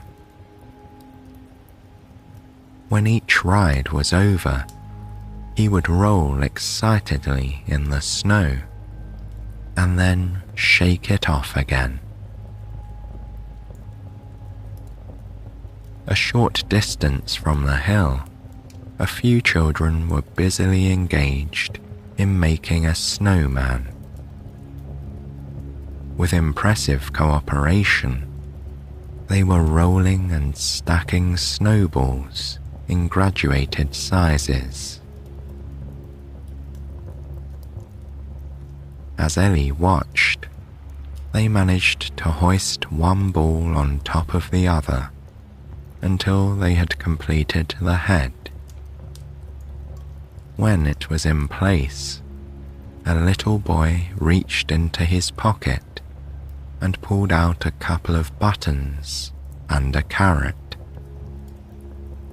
The others clapped with approval and then set about carefully placing the items on the face of the snowman. Meanwhile, another industrious friend returned from the nearby woods with some sticks for the arms. In short order, the snowman was complete. The fun continued as children came and went. After a while, Ellie saw that Danny had dusted the snow off of himself and left his sled with a friend. He slowly trudged over to the ice rink, where he promised to meet his sister. Ellie drew upon her memory. What had Auntie Jane said the girl's name was? Then it came to her. Ruthie. Her name was Ruthie, and the other little girl was named Meg.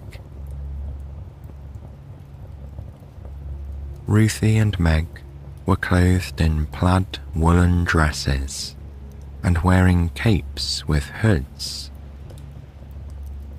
Circling the rink with skill, they talked and laughed together, occasionally stopping to turn and go backwards. Danny watched them patiently, sitting on a nearby bench, He didn't appear to be in a hurry to end their skating time. Nonetheless, Ellie realized that twilight was falling. The tree was glowing ever more brightly, made even more luminous by the cloudy night sky. Ellie walked over to the bench and sat next to Danny, who smiled at her in welcome. The two of them rested there, not saying a word for a few minutes. The snow had begun to fall more quickly, drifting gently from the heavens, as if each unique flake was its own work of art. Danny turned to Ellie and said, "I guess you'd better get going, or you'll miss your train." At that moment, Ellie knew that it was true. Somehow, she understood that it was time for her to go back to the platform and take her place on the velvet seat in the train carriage. Saying goodbye to Danny, she stood, patted Buddy on the head, and walked away from the rink. She looked back over her shoulder. Ruthie and Meg had joined hands and were turning slowly in a circle, giggling with happiness. As she made her way back across the street to the train station, Ellie heard carolers nearby. Looking in the direction of the song, she saw that they were pouring merrily from the open door of the school. Like a beacon, the light inside flooded out into the street ahead of them. Dressed warmly in fleeces and wools, they moved as one, harmonizing together to make beautiful music. The train conductor was waiting for Ellie when she arrived on the platform. "All aboard," he said to her, tipping his hat and winking in her direction.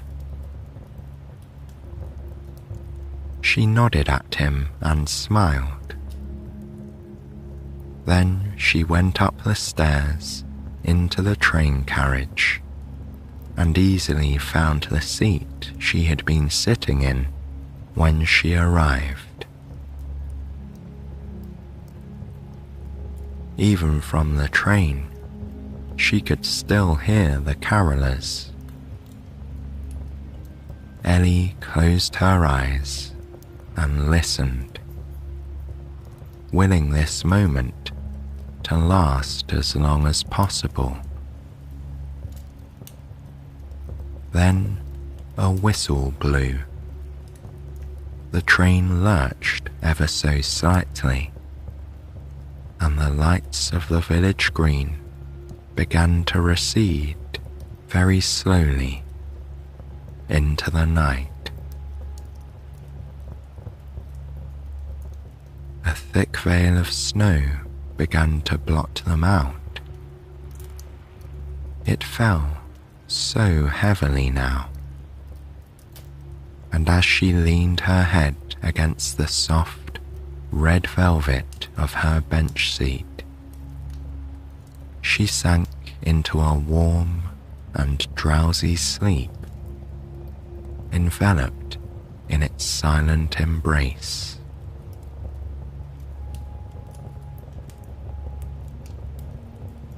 She didn't know how long she had dozed, but the snow was still falling when she opened her eyes.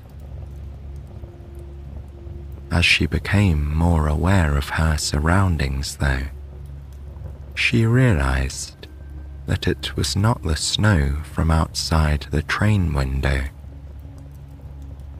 Rather, it was the flakes hitting the window of Auntie Jane's spare room.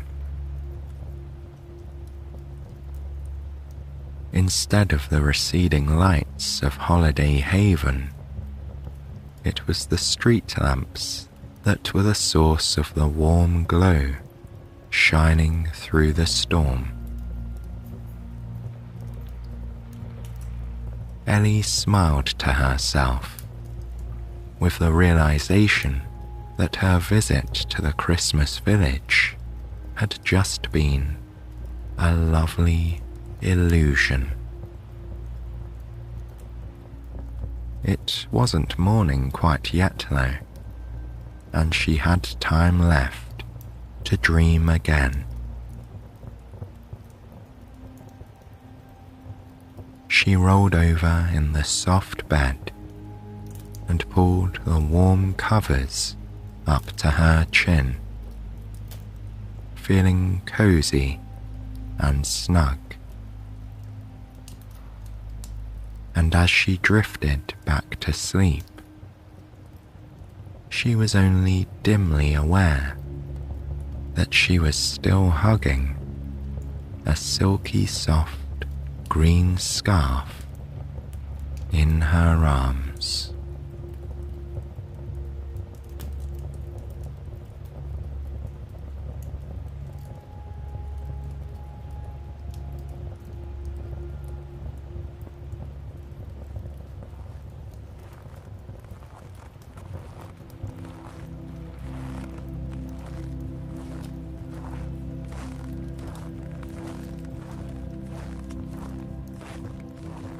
You hear the thick snow crunch beneath your boots as you walk. The air is frigid but still. Although it's brisk outside, you're well dressed for this weather. The sun shines down through the tree branches, keeping you comfortably warm in your cozy layers. Your toes are nestled in woolly socks and winter boots. Your body is wrapped in a knit sweater and a long coat that comes down to your thighs. On your hands are a pair of light-colored gloves, and you have a thick, handmade beanie on your head. You are ready for a winter's day in the forest. And so you look ahead at the path sprawling out in front of you. The world feels silent and timeless as you gaze out at the quiet scenery. The bare forest is dusted in powdery white snow. It looks like a perfect winter wonderland, the kind you'd find hidden inside a wardrobe. You smile, thinking of the enchanting land of Narnia as you stand on the silent path. In the distance, the silence is broken by a quiet thump. It's the sound of a clump of snow falling from a tree branch. Your path today winds through a forest of balsam fir and birch. The whitewashed trunks of the birch trees are camouflaged in the snowy world around you. You admire how picturesque it looks. But your thoughts soon turn to the treat awaiting you at the end of your walk. The extra special thing about this particular forest is the treehouse-style cafe tucked deep within it, nestled beside a frozen pond. Despite its seemingly remote location, it is one of the gems to be found around the nearby village, and locals adore wandering one of the many paths to the cafe. Though the trails are quite easy to follow, they are rendered almost unnecessary by the delicious scent that permeates these woods.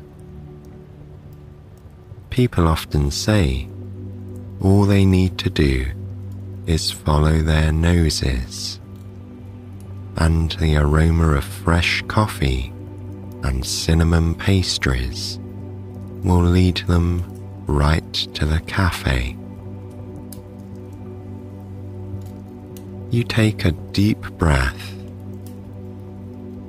and exhaling, you bring your mind back to your surroundings. Nature feels peaceful to you, and your mind and body are at ease when you are surrounded by it, whatever the season may be. You continue to walk as little clumps of snow crunch and cling to the bottoms of your boots. You know this particular path very well, as you frequent it throughout the year. Truly, you believe it to be one of the most beautiful paths in the world. In spring, the floor is laced with vivid wildflowers. In summer, the bright sun's rays dust the green grass with gold. Finally, autumn is greeted by orange leaves and mushrooms dotting the ground. But to you, there is something about this forest in winter that makes it all the more magical. Perhaps it's the silence, the purity of the scenery, or the way you have to bundle up like you're embarking on an adventure. Whatever it is, it brings you an extra touch of happiness. A gentle wind moves past you. You watch the branches of the trees rustle as though following the wind through the forest. The breeze vanishes as quickly as it came. You tug on your hat, adjusting it over your ears. The wool feels warm and soft when it touches your skin. The breeze left behind a few fallen needles from the balsam fir trees. They dust the ground and create a beautiful contrast to the gleaming white snow. As you look out in front of you, you notice a friendly little creature in the near distance. The animal bobs up and down, its soft grey fur glistening against the backdrop of snow. It is a rabbit, of course. You take another step, and it raises its head, indicating that it has heard you. It perks up one of its long, floppy ears towards you. Using its pink nose, it sniffs and investigates the area. Lazily, the rabbit hops back down along the path. Its fluffy little tail brings a smile to your face as it bounces away. You imagine it's on a hunt for the many winter berries that grow here. The wildlife is something you particularly love about this place. On your walks, you're almost always joined by a rabbit or some other friendly animal going about their business in the forest. There are at least half a dozen different rabbits that you've seen frolicking near here. There's the fluffy grey bunny you just saw, a pure white one that blends in handsomely with the snow. At least 2 brown and beige rabbits, and a couple of white and black speckled ones too. They've made this charming forest their home, spending their days foraging for berries or resting in their underground dens. Surely they are living a sweet and simple life, tucked away in the woods. You continue in the footsteps of the rabbit, walking deeper into the forest towards a frozen pond. The delicious aroma of balsam fir catches your nose. You close your eyes and breathe it all in. The beautiful smells of wintertime in nature. There's the aromatic scent of the trees, the crisp cleanness of the snow, and you imagine there might be the slightest hint of coffee and pastries. Soon you pass by a small stream that flows south until it connects with a larger river beyond the town. Today, the top layer of the stream is frozen solid. You approach the edge of it and look down at the geometric shapes the ice has made. Beyond it, you can see small fish navigating the water that flows under the ice. You admire that life like this can still manage to thrive despite the chilly temperatures. The fish below wriggle down the stream, navigating past mossy stones and fallen tree branches in the most effortless way. You're enjoying the freedom to take your time on today's walk. There is no rush. There is no other place you need to be. You can enjoy the day, the cool air on your face, and the delicate sounds of nature all around you. And so, you do just that.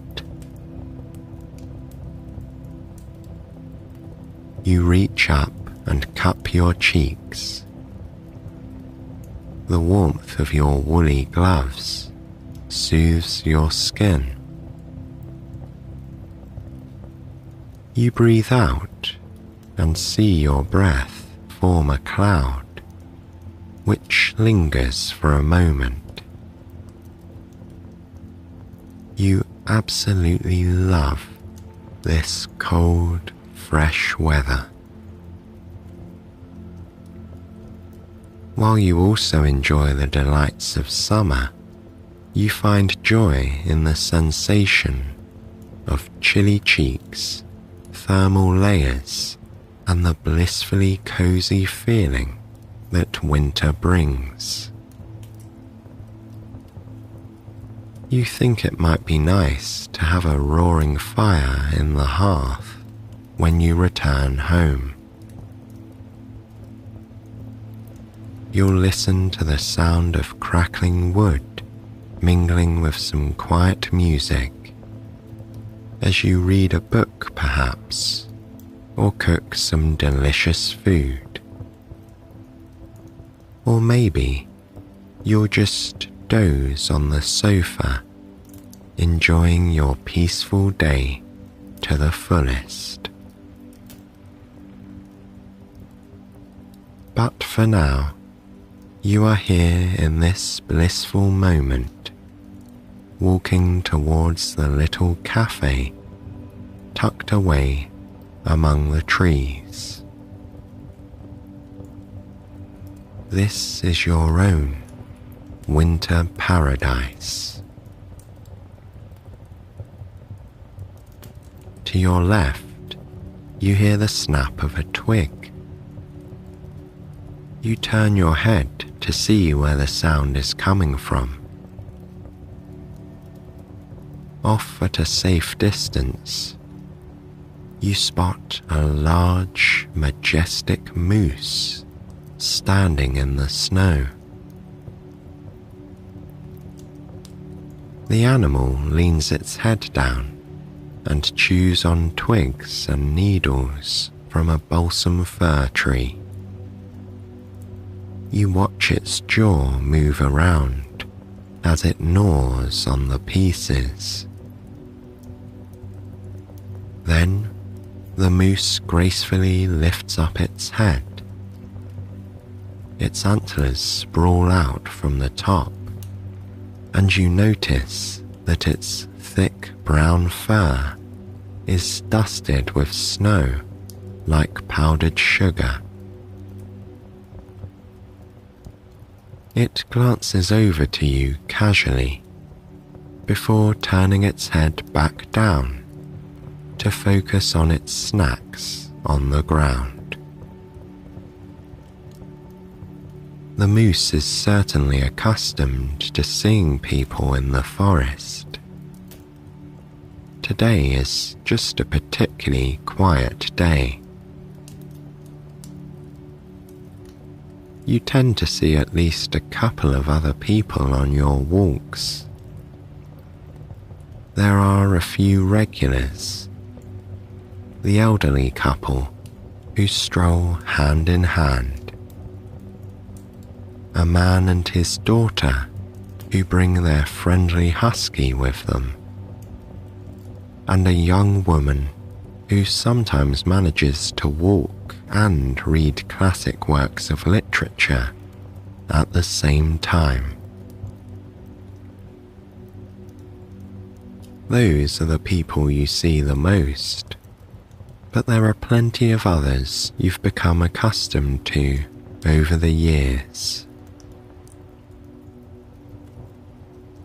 As you keep walking, a gentle snow begins to fall from the sky. At first, you think it's just some powder coming loose from the branches above your head. But after a moment or two, you realize it is actually snowing again. The snowfall is soft and only adds to the atmosphere. The flakes are fluffy and delicate. A few of the larger ones stick to your coat sleeve. You reach out your hand and catch one in your glove. You bring it up to your face to inspect its unique shape. After all, they say no two snowflakes are the same. While you're studying the tiny white fleck, another light breeze brings a familiar scent to your nose. It's the mixed aroma of firewood, peppermint, coffee, and cinnamon. It twirls through the air, luring you to the coffee shop. Continuing on a little further, you soon come to the most picturesque place. There's a frozen pond, tall, stately trees, and a quaint treehouse cafe perched delicately in the middle. In spring, there are ducks that swim and bob around the pond. But today, they are tucked away somewhere cozy, and the ice is glittering white and silver. Sometimes people bring their ice skates here.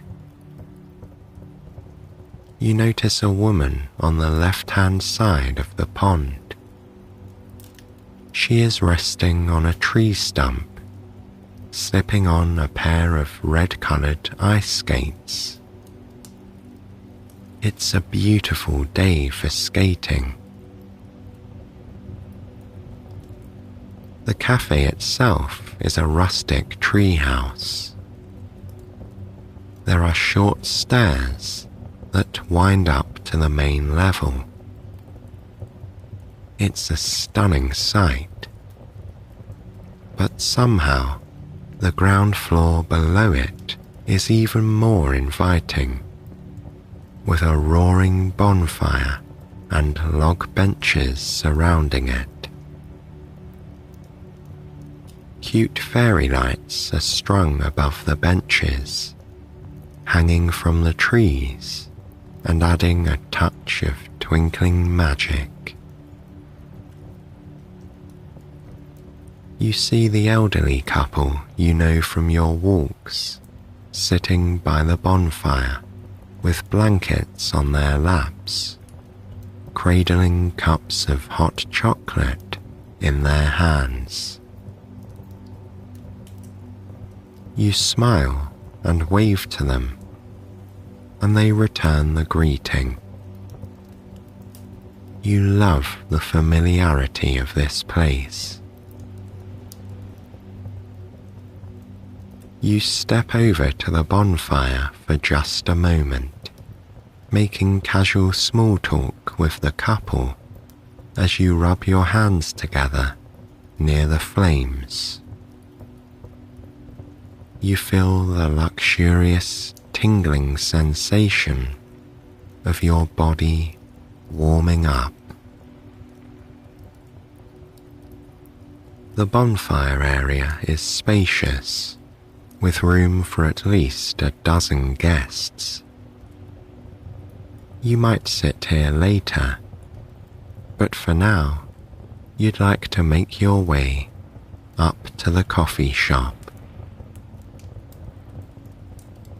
You follow a wooden arrow with the words "Coffee this way," which leads you to the wooden staircase. Snow has piled up on either side of the railing.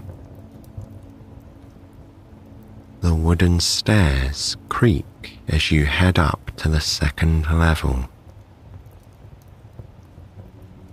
The delicious aroma of coffee and baked goods becomes stronger and stronger until you reach the door. You push it open and wipe your feet on the doormat before entering, so you don't bring in any snow. Inside, the coffee shop boasts a rustic design, with wooden walls adorned with eclectic art and lighting. If not for the modern espresso machine and cash register, this place would make you feel like you had travelled back in time. You are quickly greeted by the barista, a young woman with big green eyes and a warm winter hat on her head. You approach the counter, perusing the display of pastries. You know the offerings change daily, so you always take a moment to look. Today you see cinnamon swirls, peppermint bark brownies, and croissants. Their croissants are delicious. They are flaky and crisp on the outside, and melt in the mouth perfect on the inside. But today, you are curious about the peppermint bark brownies. They seem like a wintry treat that will go fantastically with your favorite coffee. So, you order and pay accordingly. You decide to take a seat at a small table and chairs by the window. Snow piles in the corners of the window, framing the view outside.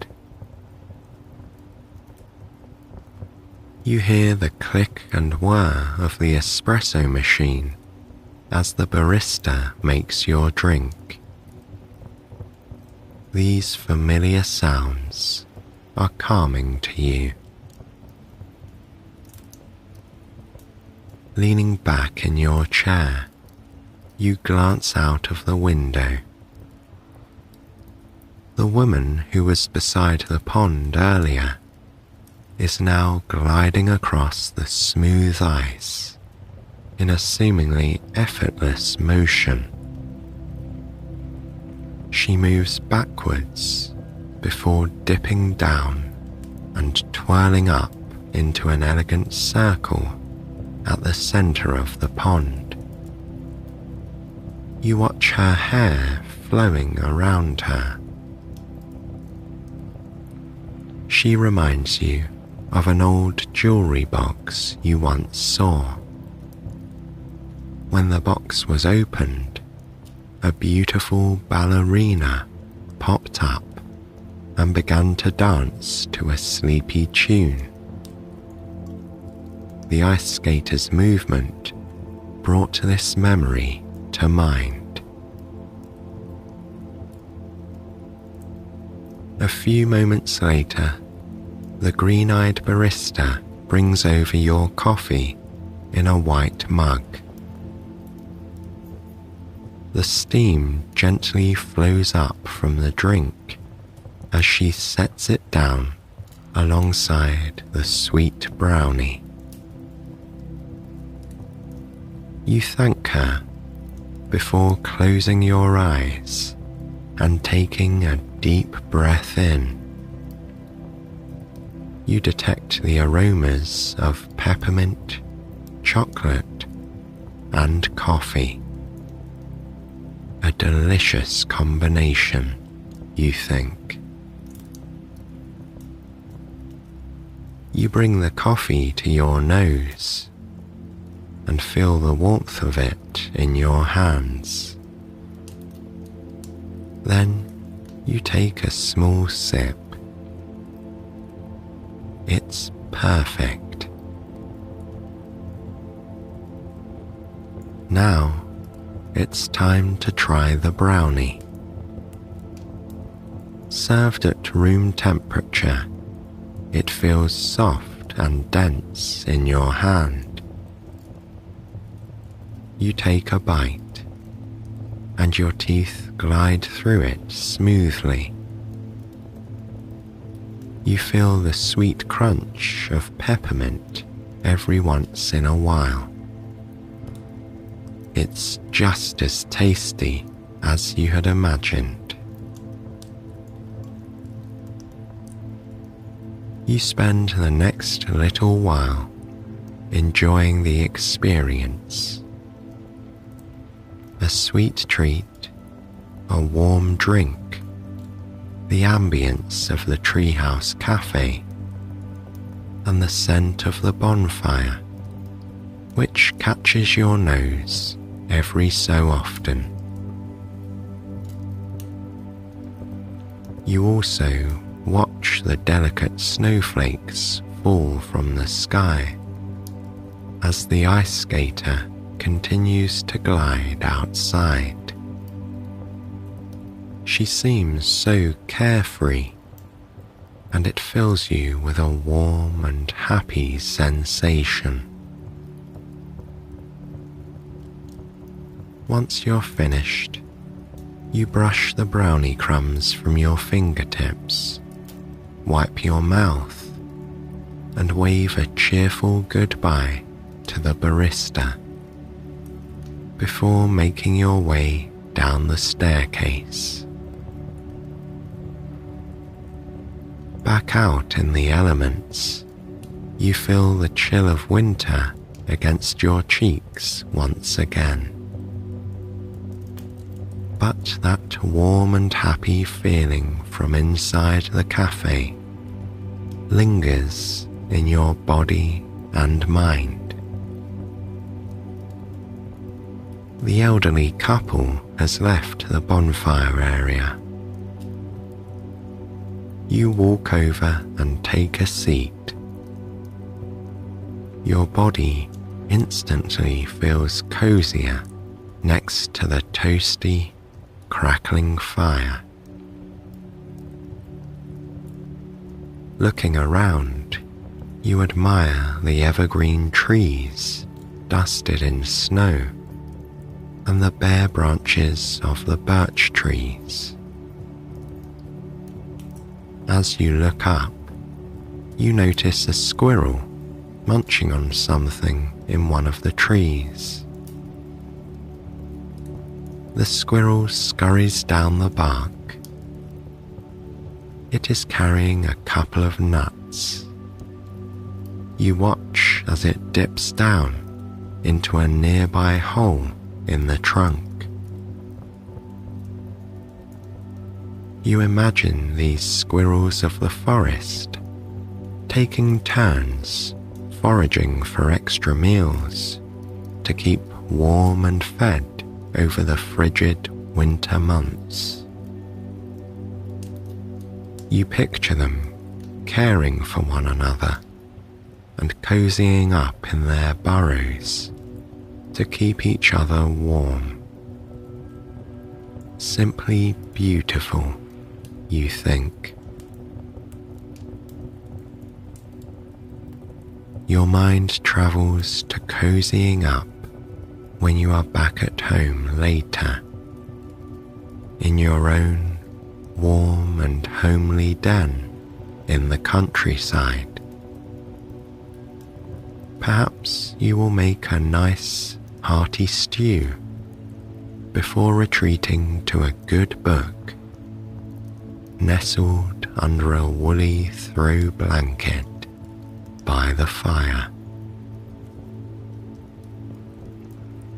But for now, you soak up the warmth of the bonfire in front of you and listen to the soft sounds of falling clumps of snow and the whoosh of metal blades skating on the ice. You are completely relaxed.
Antarctica is the world's fifth largest continent. On average, it's also the coldest, driest, and windiest. 98% of the continent is coated by an ice sheet with an average thickness of 1.6 kilometers. Because of Antarctica's extreme environment, it's also the world's least populated continent. From October to March, it's home to up to 5,000 scientists who live and work in various research bases. Tens of thousands of tourists, and sometimes more than 100,000, visit annually, mostly on ships like the one we're travelling on. We're sailing from Tierra del Fuego, which means Land of Fire in Spanish.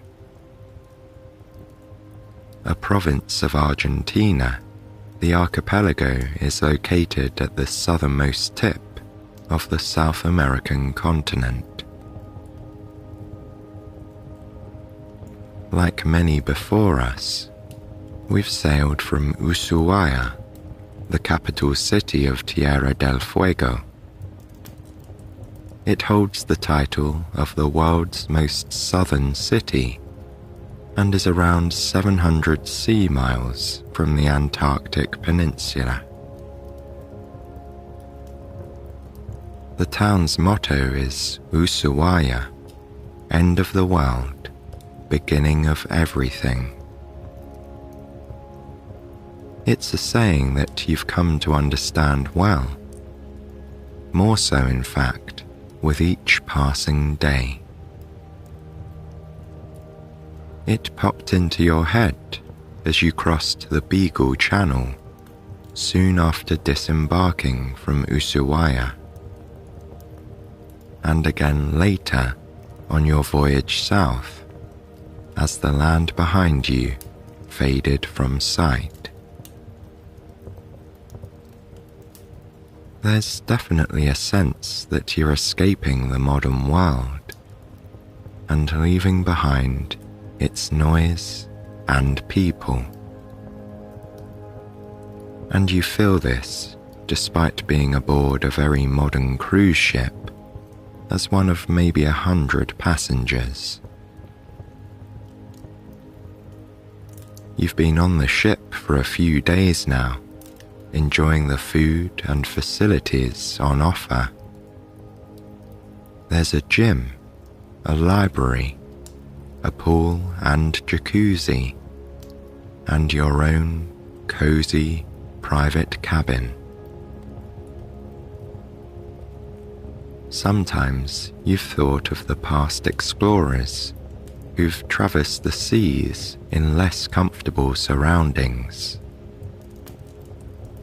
especially as the ship passed through Drake's Passage, named after the legendary explorer Sir Francis Drake.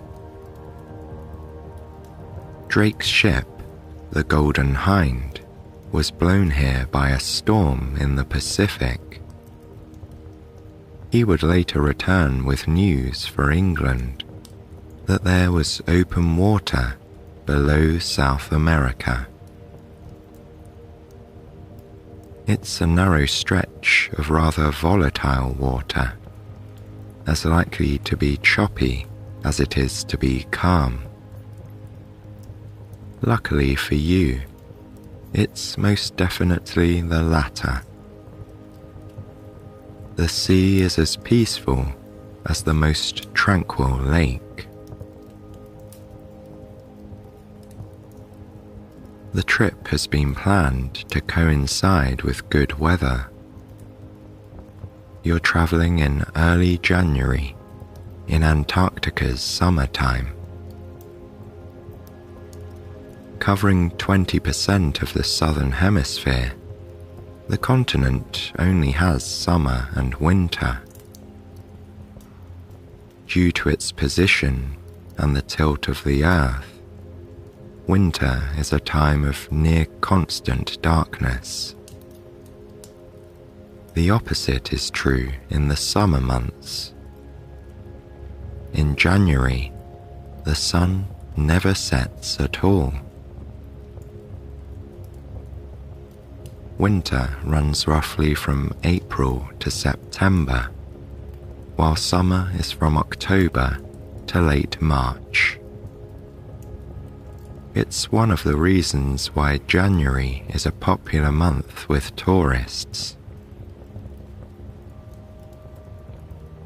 It's also a great time to see the wildlife, including the penguins that you'll meet a little later. You'll be visiting the colonies that live on the mainland when their growing chicks are at their cutest and fluffiest. For now though, you're happy on the deck of the ship, where the sun shines brightly and the wind is low. You've spent hours out here over the last few days, warm and cozy in your thermal layers. For the longest time, you've been sailing through the sea and surrounded by nothing but water for miles and miles. This has brought a sense of deep solitude, unlike anything else that you've experienced before. You can't even remember the thoughts and feelings that typically occupy your mind on a day-to-day basis. All of that seems so unimportant here in the natural beauty at the bottom of the globe. There's a wonderful sense of total isolation. It really does feel like a whole other world. This only becomes truer once you spot your first iceberg, a pure white mountain above cobalt water.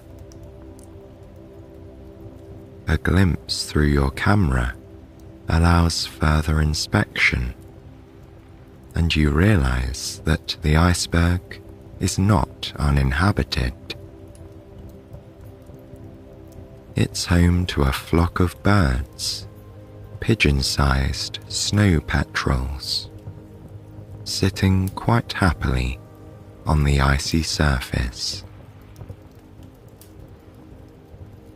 They're hard to spot with their snow-like feathers, which keep them camouflaged on the mountain of white,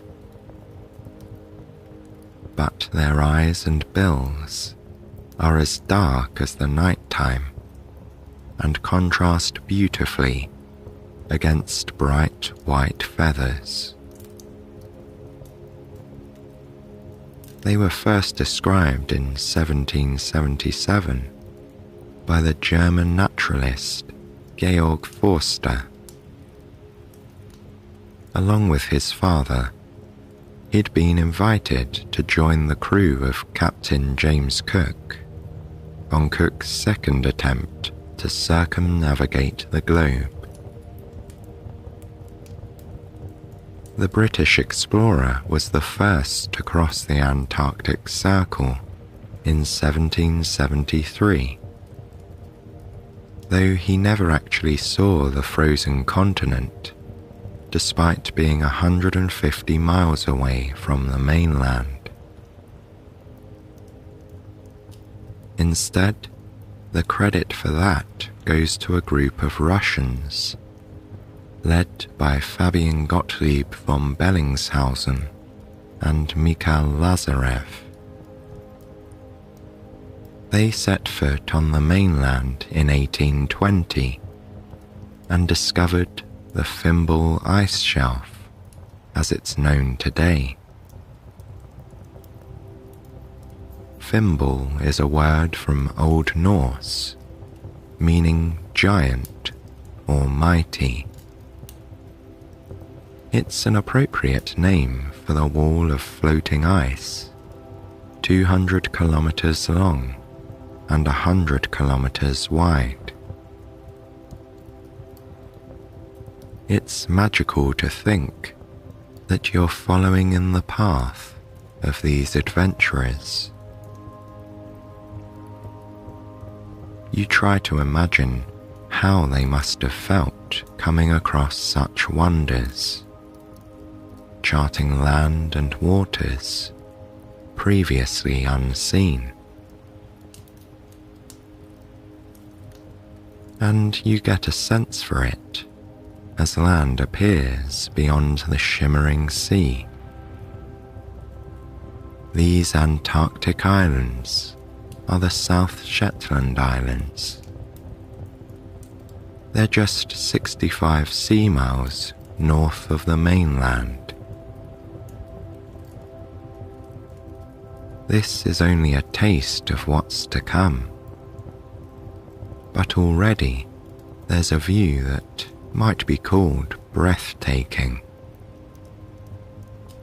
Soon you're surrounded by a dramatic landscape of soaring, dark mountains, partially blanketed in white. Looking down, you follow patterns across the water. It ripples outwards from the ship's hull, frothing and foaming. Further away, the sea is a rich blue, with sunlight dancing across the water, though it becomes whiter as you pass by the islands and enter the realm of the Antarctic Circle. Looking through the lens of your long-range camera, you're particularly fascinated by the water beneath the icebergs. It's the most gorgeous shade of bright turquoise blue, where the ice has absorbed other colors of the spectrum. You take pictures from the deck as the cruise ship continues, and there are more happy sightings along your route to the mainland. Perhaps the best is the sight of a whale spouting water high into the air. Nearby passengers gasp in awe, mesmerized just like you. You recognize the fin of a blue whale, the largest animal in known existence. The whale moves with elegance as it swims beneath the surface. It bobs and weaves with such grace. The water spreads out in waves around its massive body. These magnificent creatures can weigh up to 200 tons and eat up to 16 tons of krill every day. You're visiting during the whale's main feeding season, so there are plenty of opportunities to capture pictures. As the ship sails onwards, you sense a change in the air. The wind picks up a little, and the temperature drops slightly. You're thankful for your coat with its well-lined hood and the thermal layers beneath your outer clothing. The coolness in the air is invigorating and refreshing. You drink it in like a healing elixir. It fills you with a sense of stillness. Your mind is clear as a frozen glacier. You remain in a state of peaceful reverie until your gaze is pulled towards land on the horizon. Gasps of wonder ripple through the ship as the frozen continent now comes into view. It's a mountainous landscape of brilliant white, dramatically contrasting against patches of bare rock face. The snow and ice sparkle and glitter in the glow of sunlight from a cloudless sapphire sky. The passengers on the ship fall into awestruck silence as they take in the land that so few have seen. Although you're strangers, there's a feeling of connection, an unspoken gratitude that binds you all together. The cruise ship slows and eventually stops, finding a safe spot away from the land. You hear the hum of the anchor being gradually lowered as you make your way down the nearby staircase. 10 minutes later, you're with a small group on a motorized dinghy, sailing out towards land. Cool air blows across as you ride, sailing through the waters of the Weddell Sea. You hold on to the sides of the boat, your hands in their fleece-lined gloves, looking out in wonder at the ethereal landscape. The boat is dwarfed by enormous, snowy mountains. You feel wonderfully small in the middle of all this natural beauty. It really does feel like a whole other world as you sail through water cluttered with ice. It's as if the sea has been showered with diamonds. Eventually, the boat reaches land, and you step out into shallow water. in Wellington boots, you walk across pebbles onto a shoreline filled with wildlife. Antarctica is home to various creatures, including many species of seals and penguins. A waddle of penguins is the first thing you notice, trudging happily along the grey, pebbled shoreline. Something about these birds is rather amusing. It's impossible not to smile when you see them walking. They shuffle about the pebbles, flapping their little flippers, occasionally squawking and chattering to each other.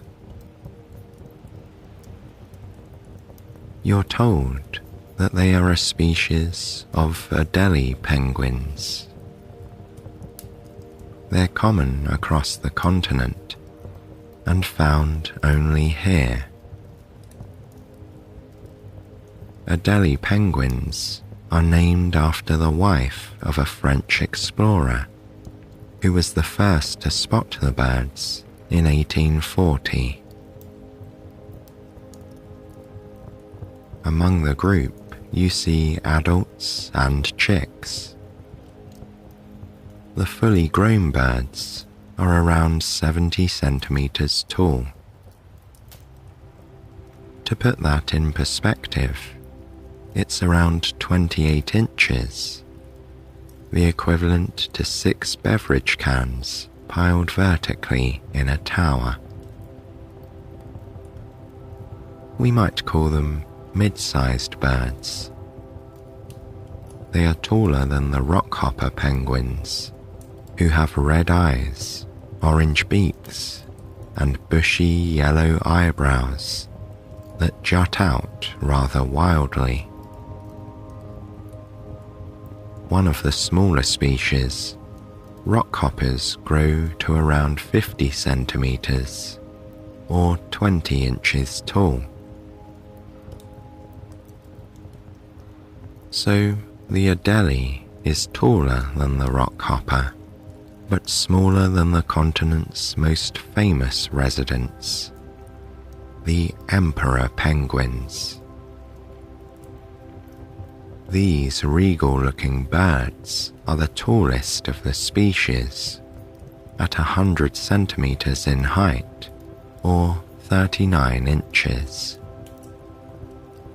The Adelie's plumage is charcoal black on the head, throat, and much of the upper body. This includes the long, stiff tail feathers, characteristic of brush-tailed penguins. Black feathers stand out handsomely against the penguin's stomach, which is as white as the snow. Its feet are generally pink and unfeathered, while its beak is black with hints of reddish-brown.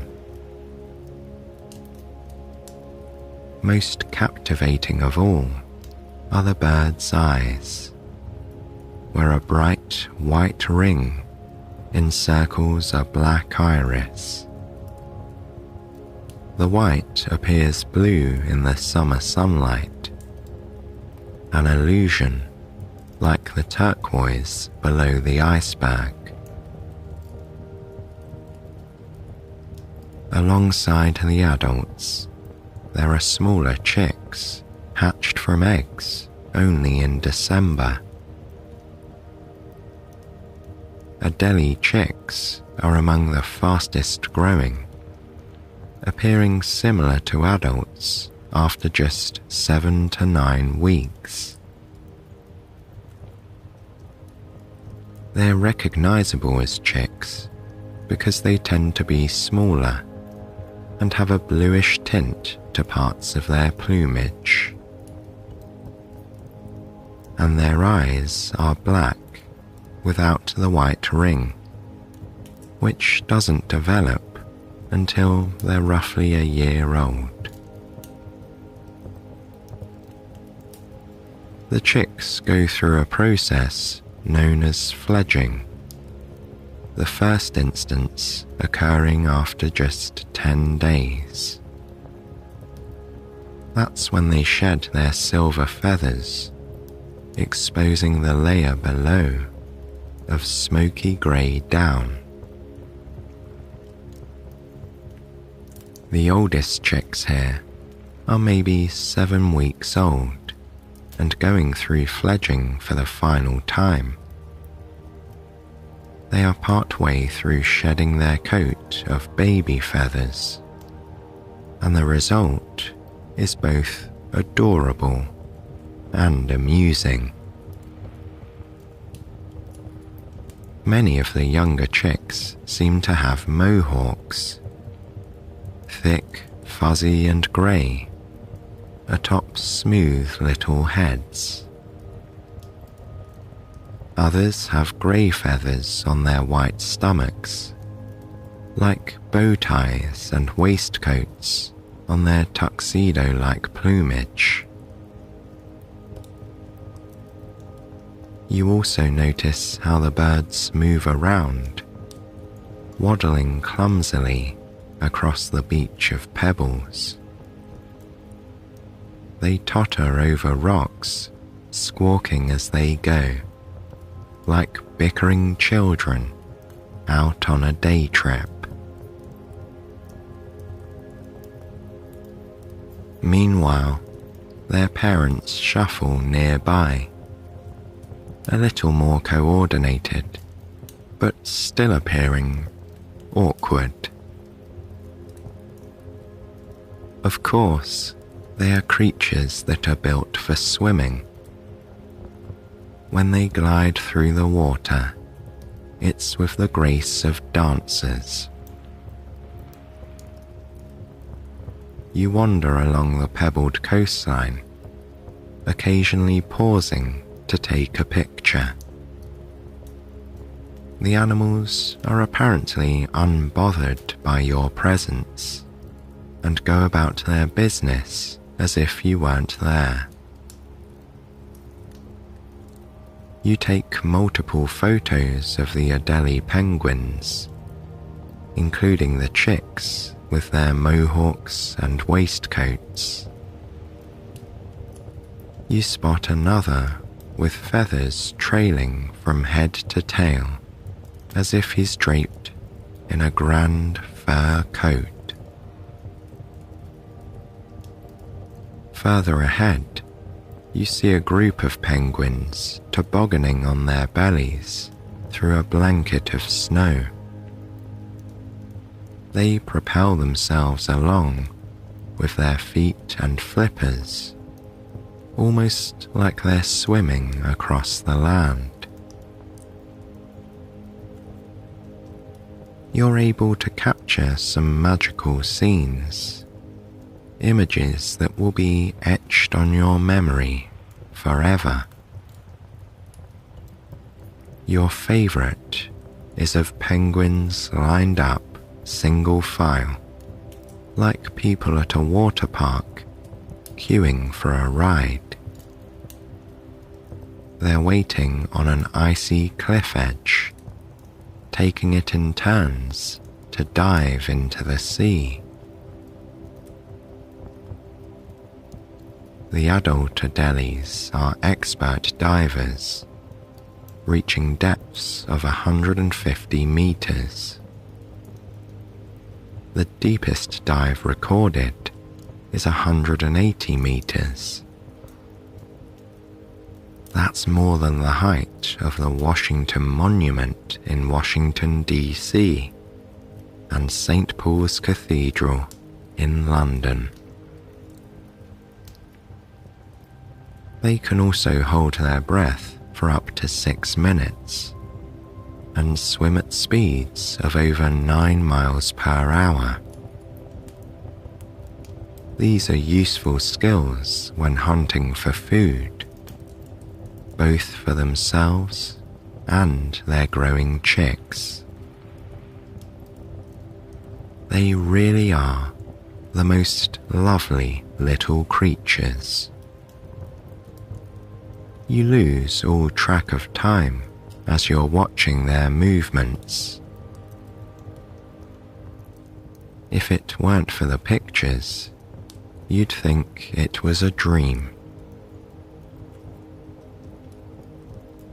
Eventually, though, you are called back to the dinghy for a leisurely ride before returning to the ship.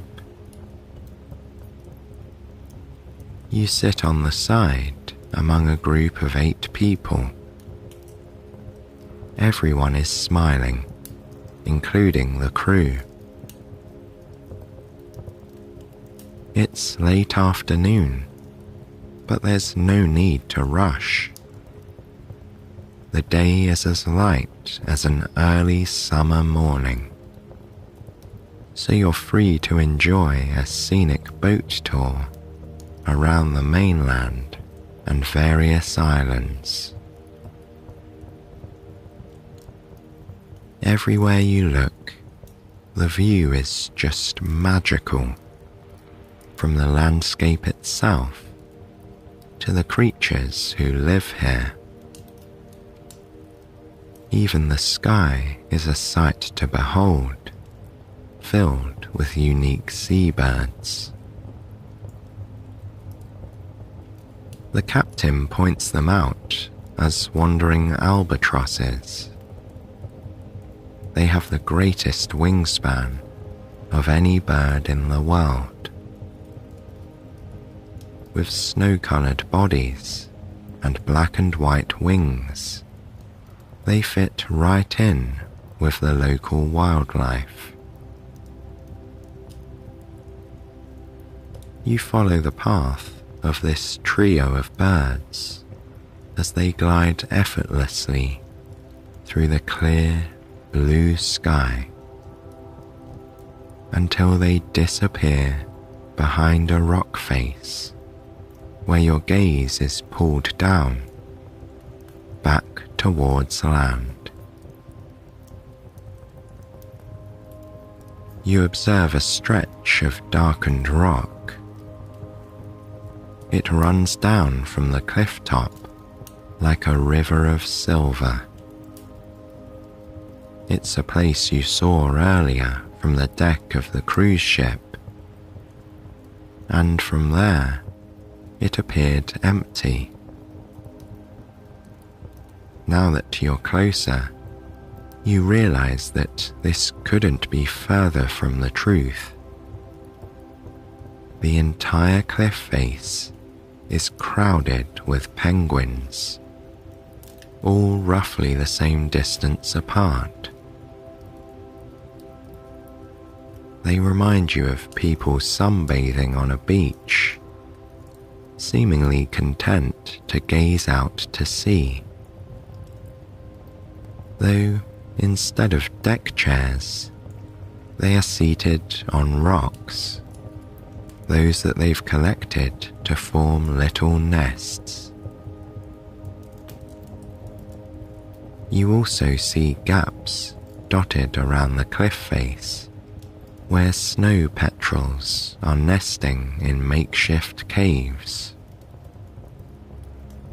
They're a splash of bright white among the grey and silver stones, and they look cozy all together as they nest side by side. Many of the creatures that live in Antarctica do so in groups, large and small, especially in winter when the temperature drops further and they can huddle together to keep themselves warm. But this isn't true of every animal. Seals, for example, are extremely independent. Even when they're pups of around 4 weeks old, they're out on their own and exploring the waves. You pass one now on the coastline of an island. It's lying on its side on a bed of pebbles. Pulling out your camera, you take a picture of the mammal, its head resting on a cool stone pillow. The captain tells you that it is a Weddell seal, one of the largest species that live on the continent. This one looks around 3 meters in length and probably weighs around 500 kilograms. The seals change color through the course of the year and are usually brown by the start of each summer. That's when they go through their annual molting, gaining a beautiful new coat of silver-grey fur. The seal you see here is mid-transition, much like the Adelie penguin chicks. Its streamlined body is mottled with many colours, from chestnut and mahogany to silver and charcoal. Further ahead, you pass another Weddell seal, fully dressed in its new silver coat. It's stirring on the surface of a flat-topped iceberg, scratching its whiskers with a raised flipper. The creature lets out a massive, long yawn and sleepily opens its dark eyes. Then it shuffles forward on its front flippers, sliding across the ice on its vast silver belly. By the time you pass by, heading back to the cruise ship, the seal is frolicking in the chilly water. With its head below the surface, it rolls in circles, waving its flippers like the blades of a propeller. The sight of this creature having fun in the water is the perfect finale to today's exhibition. You'll make more memories over the next few days. But even if you went home now, it would have been the trip of a lifetime. The images of Antarctica and its charming residents are still in your thoughts when you're back aboard the ship. You dine in the comfort of the luxurious dining room before taking hot cocoa out onto the deck. Here, you take a seat on a cushioned sun lounger right beside the railings overlooking the water. You're thankful for the warmth of the mug of hot cocoa. You can feel the heat through the fabric of your gloves. By this time, it's evening and approaching your bedtime. Yet the sun still shines in a sapphire sky. It's a surreal reminder of where you are, in a faraway realm, in a dreamlike ice world. And your view is about to get even more magical as your gaze is pulled to a sound below the ship.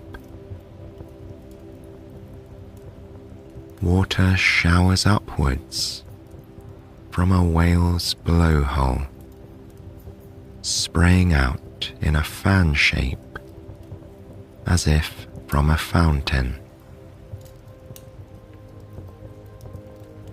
The humpback whale is smaller than the blue whale, though still enormous at 50 feet long. It's blackish grey across the majority of its body, with patches of white on its flippers and belly.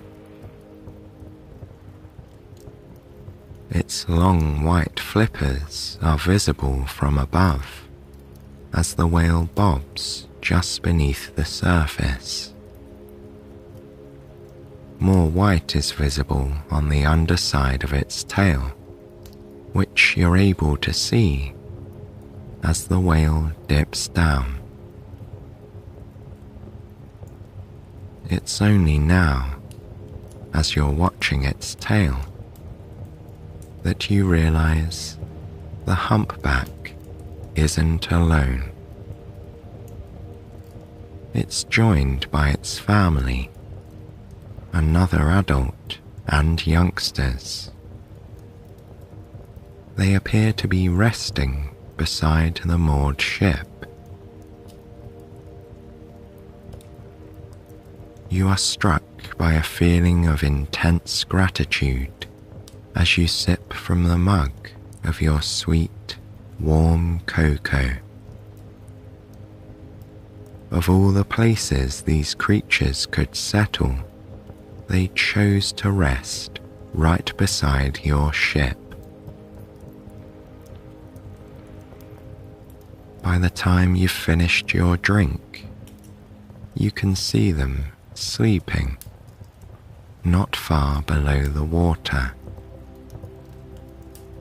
You take one last look at these majestic creatures before returning indoors, back to your room. It would be easy to forget just where you are once you're inside your warm, cozy cabin, especially once you're settled under the bed sheets, which are as soft and sweet smelling as you could ever wish for. Outside the window, you can hear the sea. It laps in rhythm against the hull of the ship. There's a slight whistle from the Antarctic breeze, punctuated intermittently by the murmur of polar wildlife.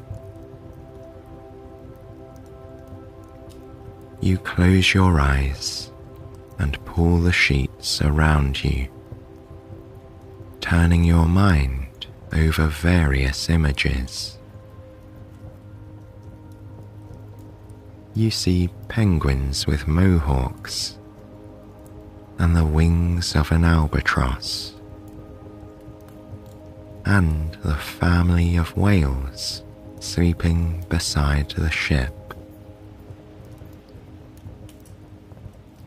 No doubt tomorrow will bring more magic.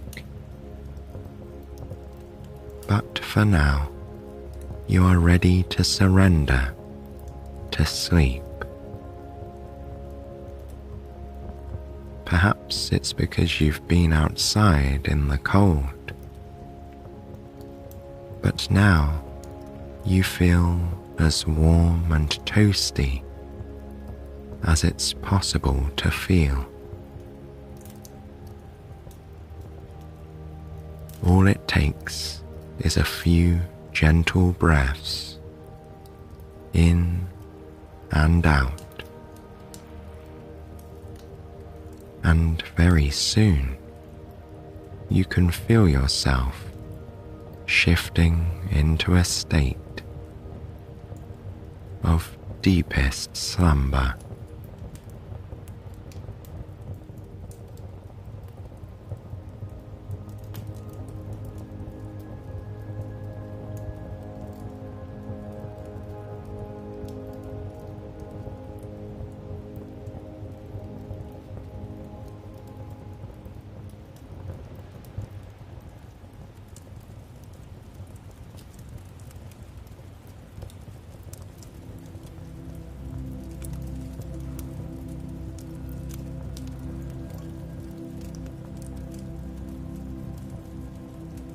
It was a frigid day in the very heart of January, and the afternoon sun glittered on the frosty world outside the window.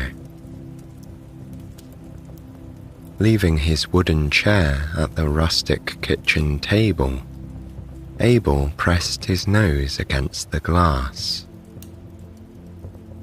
He pulled back to observe the smudgy mark he had made, scrutinizing the ice crystals that had formed around the edge of the window pane. He was fascinated by their delicate shapes. Each one was different, forming what seemed like a perfectly symmetrical design. Craning his neck a little bit, he looked out and upward, towards the eaves of the house. Long, clear icicles hung there in a row. He imagined how satisfying it would be to knock them down, one by one. He grinned at the thought of taking a stick to them later. But there was no question of going outside right now. His mother called him back to his seat, where he had abandoned his partially empty dinner dish. Sheepishly, he returned to his chair. She told him to please finish his carrots, and then to help with clearing the table. Their late midday meal was drawing to a close, and it was his job to help her with the clean-up. After all, his little sister Annie was still too small to be of any assistance. She was still practically a baby. As he swallowed the last of his vegetables, he watched the little girl across the table, smearing her biscuit around a small plate of maple syrup. Holding up her hands, she tried to lick some of the tasty treat off her fingers, but she seemed to succeed only in depositing more of it onto her face. He had eaten his own biscuits first when they sat down to their dinner, and now he wished he'd had a little more self-control. The sweet maple syrup was a special treat his mother saved for weekends and times when they had guests over. Last year's supply was running out now, and there wouldn't be any more until maple syrup time came again in late March. But today was the first day of the ice harvest, so it was an event worthy of a small celebration. Annie put her hands down on the table and smiled happily at Abel. He couldn't help but respond with a chuckle, and his sister's laughter pealed through the little house. Perhaps it was just her enjoyment of the biscuits, but it felt like everyone was humming with anticipation of the extra income father and his friends were about to earn, working on the river at night. Feeling the infectious good humor, their mother turned to them from the sink a short distance away and smiled indulgently. "Now, Abel," she said with mock sternness, "bring me those plates, and no more nonsense, please." Then she hid her amusement by turning to the wall and resuming her washing of the dishes. When a knock came at the door, Father emerged from the bedroom. He opened it quickly, knowing that his friend Mr. Peterson would be standing in the cold air on the doorstep. Having ridden over from his nearby farm, he was sure to be ready to warm himself by their cheerful fire. Sure enough, there he was, with frost on his beard, stamping the snow off his feet. He was a bachelor himself, and very self-conscious that he shouldn't track snow onto Mother's immaculate wooden floors. Excited to see a visitor, Abel hastily finished his kitchen chores, carefully delivering the last of the dishes to the sink. Then, as Mother washed them, he stood on the side, conscientiously drying each precious item with a soft towel and putting it in its place in the wooden cupboard.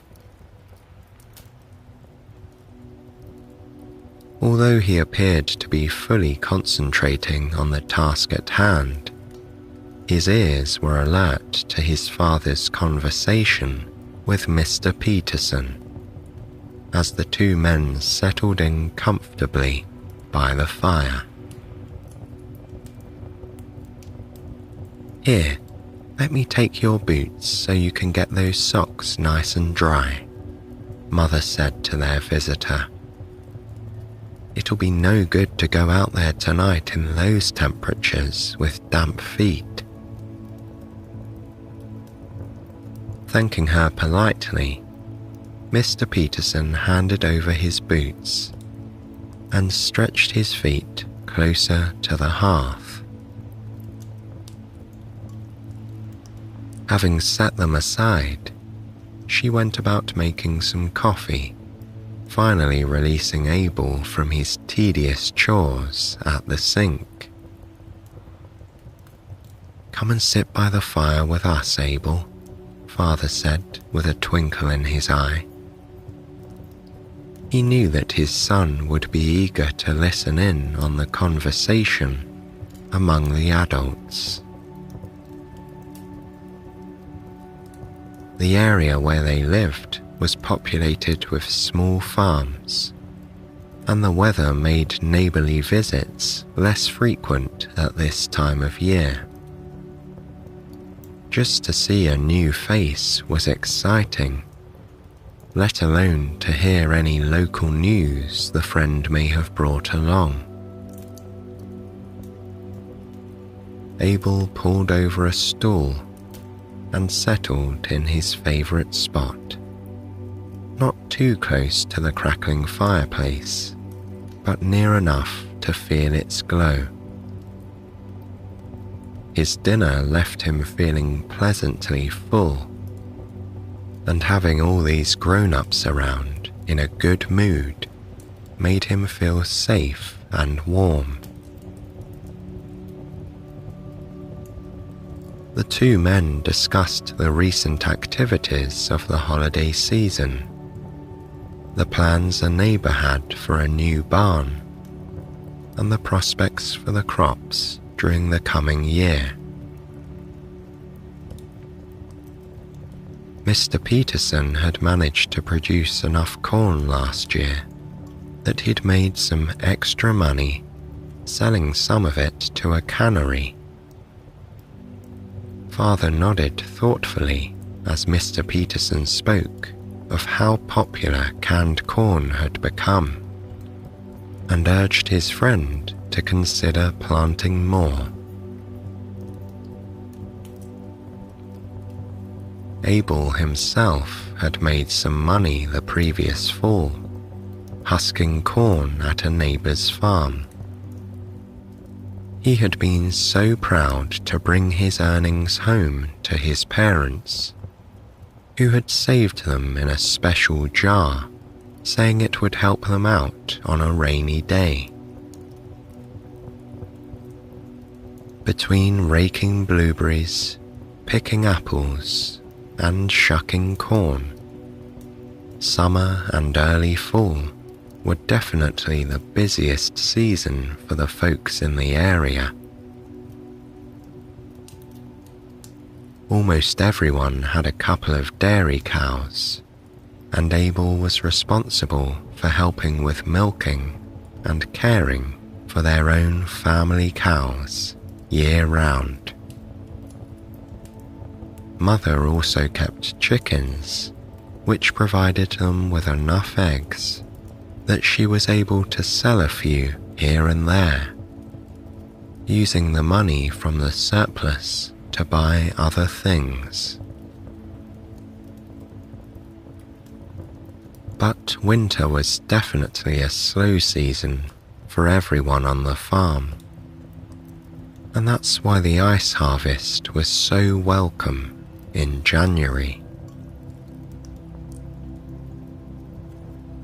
The conversation between the men turned back to the weather, and Father commented that the abnormally cold temperatures would be worth it for making the ice harvest even better.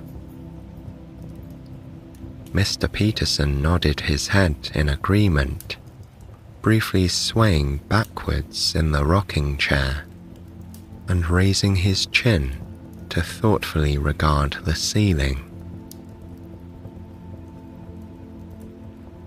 Turning to Abel, his father explained why. "You see, son, the ice has to be a certain thickness before it's safe to start the harvest." He paused meaningfully, as if urging Abel to remember this important information. Eager to show his attentiveness, the boy nodded his head vigorously up and down. His father continued. "At least 16 inches, he said, maybe 18. You see, not only do the blocks have to be of a certain size in order to be stored and shipped, but you have to make sure it's safe for all those men and horses to be out there weighing down the ice." Abel nodded again thoughtfully. He pictured the scene that was about to play out on nearby lakes and on the river, where men and horses would be gathering in the night. "Just think, Abel," Mr. Peterson said, leaning over intently. "A 22-inch square block that is more than a foot thick can weigh about 250 to 350 pounds. He stopped and raised his eyebrows dramatically as Abel pondered the sheer size of it. An area the size of an acre can produce as much as 1,000 tons of ice. Leaning back and folding his hands, he added, "Do you know how many pounds there are in a ton?" Mother crossed the room, carrying Annie off to the bedroom. Her afternoon nap was a bit later today, thanks to their unusual dinner time. As she passed, Abel's mother smiled with amusement at this unexpected test of her son's lessons. Abel screwed up his face in concentration, but his mind drew a blank. Laughing with good nature, his father let him off the hook. "It's £2,000, Abel. There are £2,000 in a ton, and an acre of ice can give up 1,000 of those. Just think of it." Abel's head was truly boggled by the notion. This mathematical problem was far beyond what he had encountered at school so far. Delighted by his role as storyteller, Mr. Peterson continued with the lesson. "Now, lots of towns around here will be cutting ice and saving it for the locals," he said. "You can pull your ice out of this or that pond or lake anywhere around here. Your local ice house is dependable. It'll keep ice for up to a year, until it's cold enough to cut more out of the waterway. But a small town ice house is also not that big. Let's say it only holds 10 tons, or 20 or 30 at the most." Abel nodded. He had seen such a place before. It had appeared awfully large to him, but not enough to hold 1,000 tons for sure. Mr. Peterson went on. "That's why the really big harvesting operations aren't for keeping local ice. In fact, thanks to our cold climate, people from all over the country count on the far reaches of New England to keep their meat pies cold sometimes. The ice may fail further south of here, one year or another, but they can always count on us northerners for their fix." He nodded and winked, and Abel smiled. He was proud to live somewhere so desirable. People depended on his hometown, he thought. As if following his train of thought, his father turned to Mr. Peterson and chimed in on the conversation. "And of course, the ice we make here isn't just used for people's fancy ice boxes. It's also the reason they can have fresh fish, for example." Mr. Peterson nodded sagely, acknowledging Father's excellent point. "Very true," he said. Then, turning back to Abel, he added, "Before folks figured out how to chill cargo with ice on ships and trains and barges, you really couldn't send anything very far without it spoiling." Abel had never thought about this. For him, eating fresh blueberries or seafood was a normal part of life. But what about children who lived far away, in crowded cities, or in the Great Plains? Where did their seafood come from? Or what if nobody in their neighborhood had a dairy cow? He had truly never considered how their food got to them.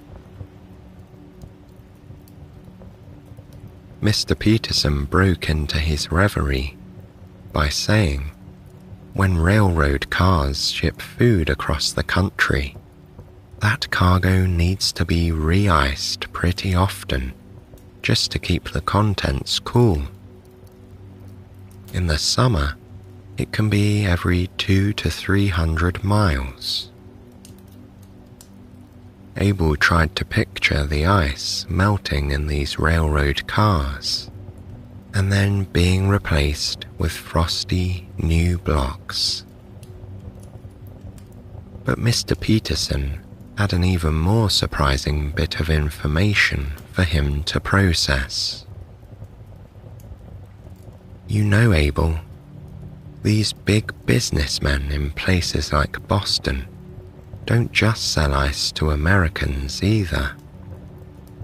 They send it as far away as places like India and Brazil.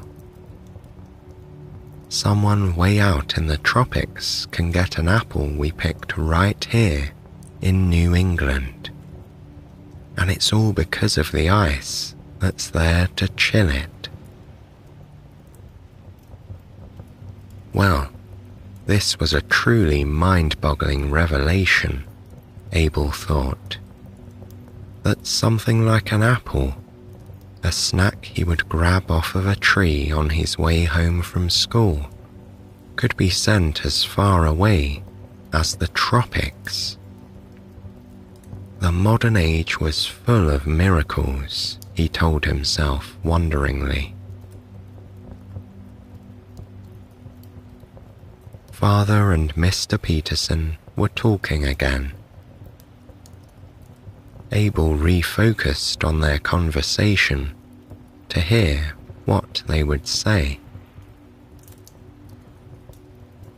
I gather the demand from the cities is booming. I hear they've been storing ice all along the Hudson River, Father said. Mr. Peterson nodded, saying, I read they've got more than 100 warehouses along there now. They're using barges to send the ice downstream. I suppose from there, they can export it wherever it needs to go. Abel was distracted by Mother's return to the kitchen. She had finally got Annie down for her nap. He watched her as she crossed to the counter and removed a fresh cider cake from the cupboard. He wiggled in his seat, excited to see that they'd be having a special treat. He knew that she would take great pride in ensuring Father and Mr. Peterson were well fortified against the cold weather when they left for the ice harvest in a little while. Peering at the window, he saw that twilight was falling. It came so early at this time of year. The light was already leaching from the sky by a little after 4 p.m. Turning to his father, he asked what time the ice harvest would start.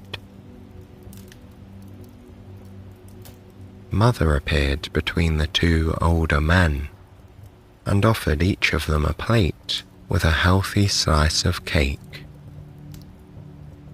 Then, with a knowing smile, she told Abel he could come and fetch a slice for himself.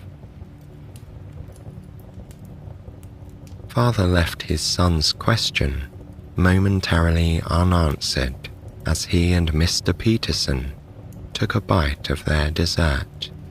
and mumbled their approval to his mother. She beamed, saying something about how it was just a cider cake and nothing special. But Abel knew she was happy to hear their praise.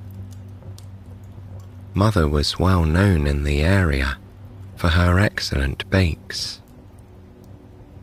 She always told him the secret to a good cider cake was knowing when to stop adding the spice. Mother told Abel to eat his cake at the table, so he cheated his chair to the side and repeated his question. "When does the ice harvest start, Father?" Pausing with his plate on his knee, Father nodded. "Well, you see, Abel, night is the best time to pull the ice out of the water.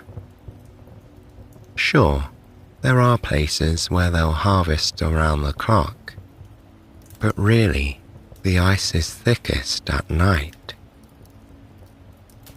Abel nodded. This made sense.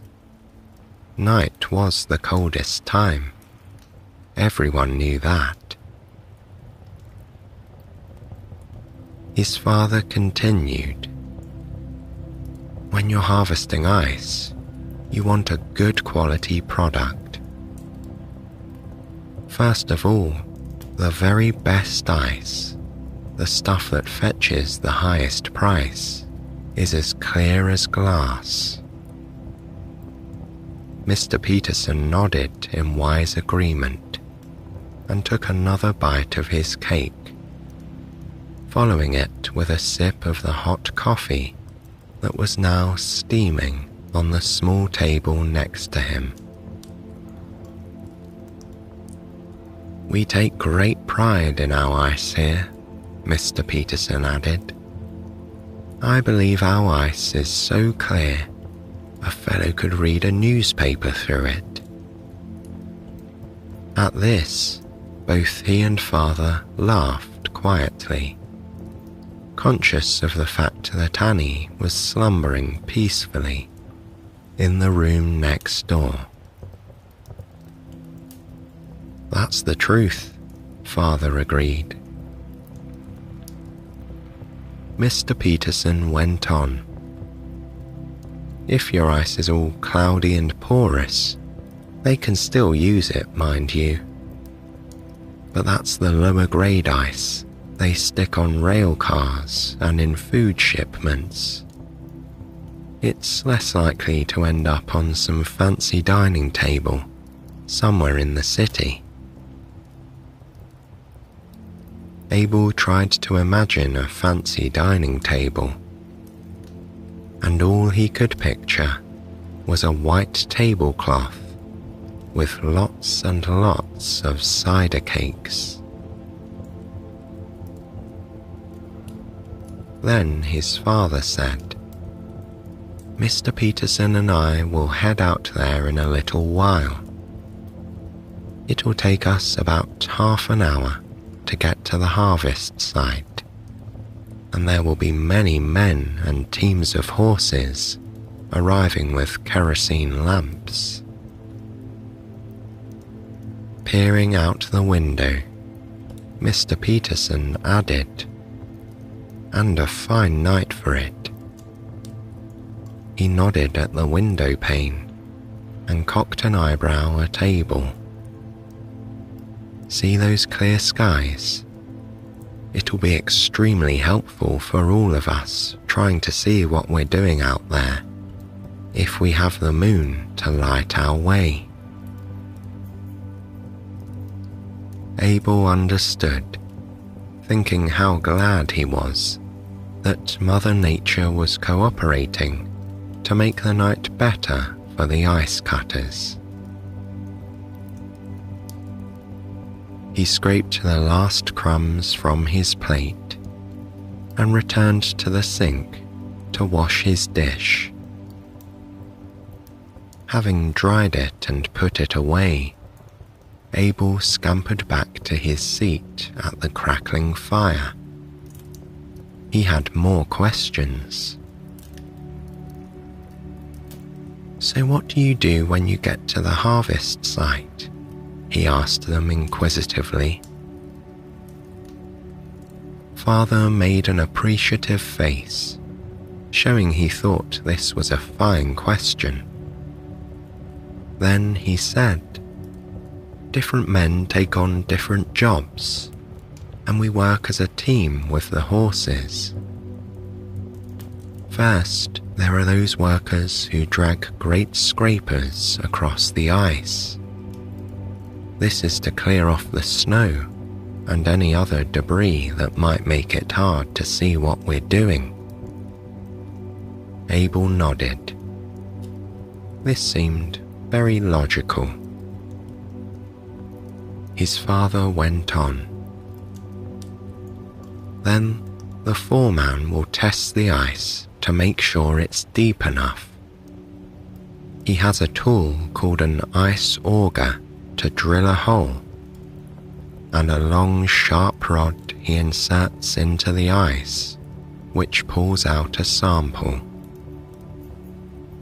After he has determined that the ice is thick enough, they bring in men who have horses hitched up to special ploughs. These horses have spikes on their shoes for traction, and the ploughs have cutters on them. They don't cut deeply into the ice. They score it just enough so that we can divide the ice into blocks that are all about the same size. Do you remember how big that is?" Abel frowned, trying to remember what they'd talked about earlier. Then he brightened up and said, 22 inches. His father beamed. He was proud of Abel. "Yes, 22 inches or so. Well, the horses make a few passes at those lines to get them nice and deep. What do you think, Peterson?" he said, leaning his head towards his friend. 4 passes? Mr. Peterson nodded in agreement. Father continued.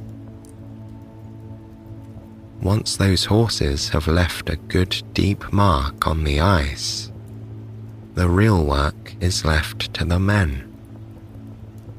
We have a collection of breaking bars, forks and chisels that help us deepen the clefts of the plough. There's really no easy way to do it. You just have to use your strength and throw your back into the work." Abel grinned and said, "I bet you do that part, don't you, Father?" The 2 older men chuckled. "Yes, we do, Abel." Then Mr. Peterson squinted and leaned forward. "But you know what my favourite tool is?" Abel shook his head.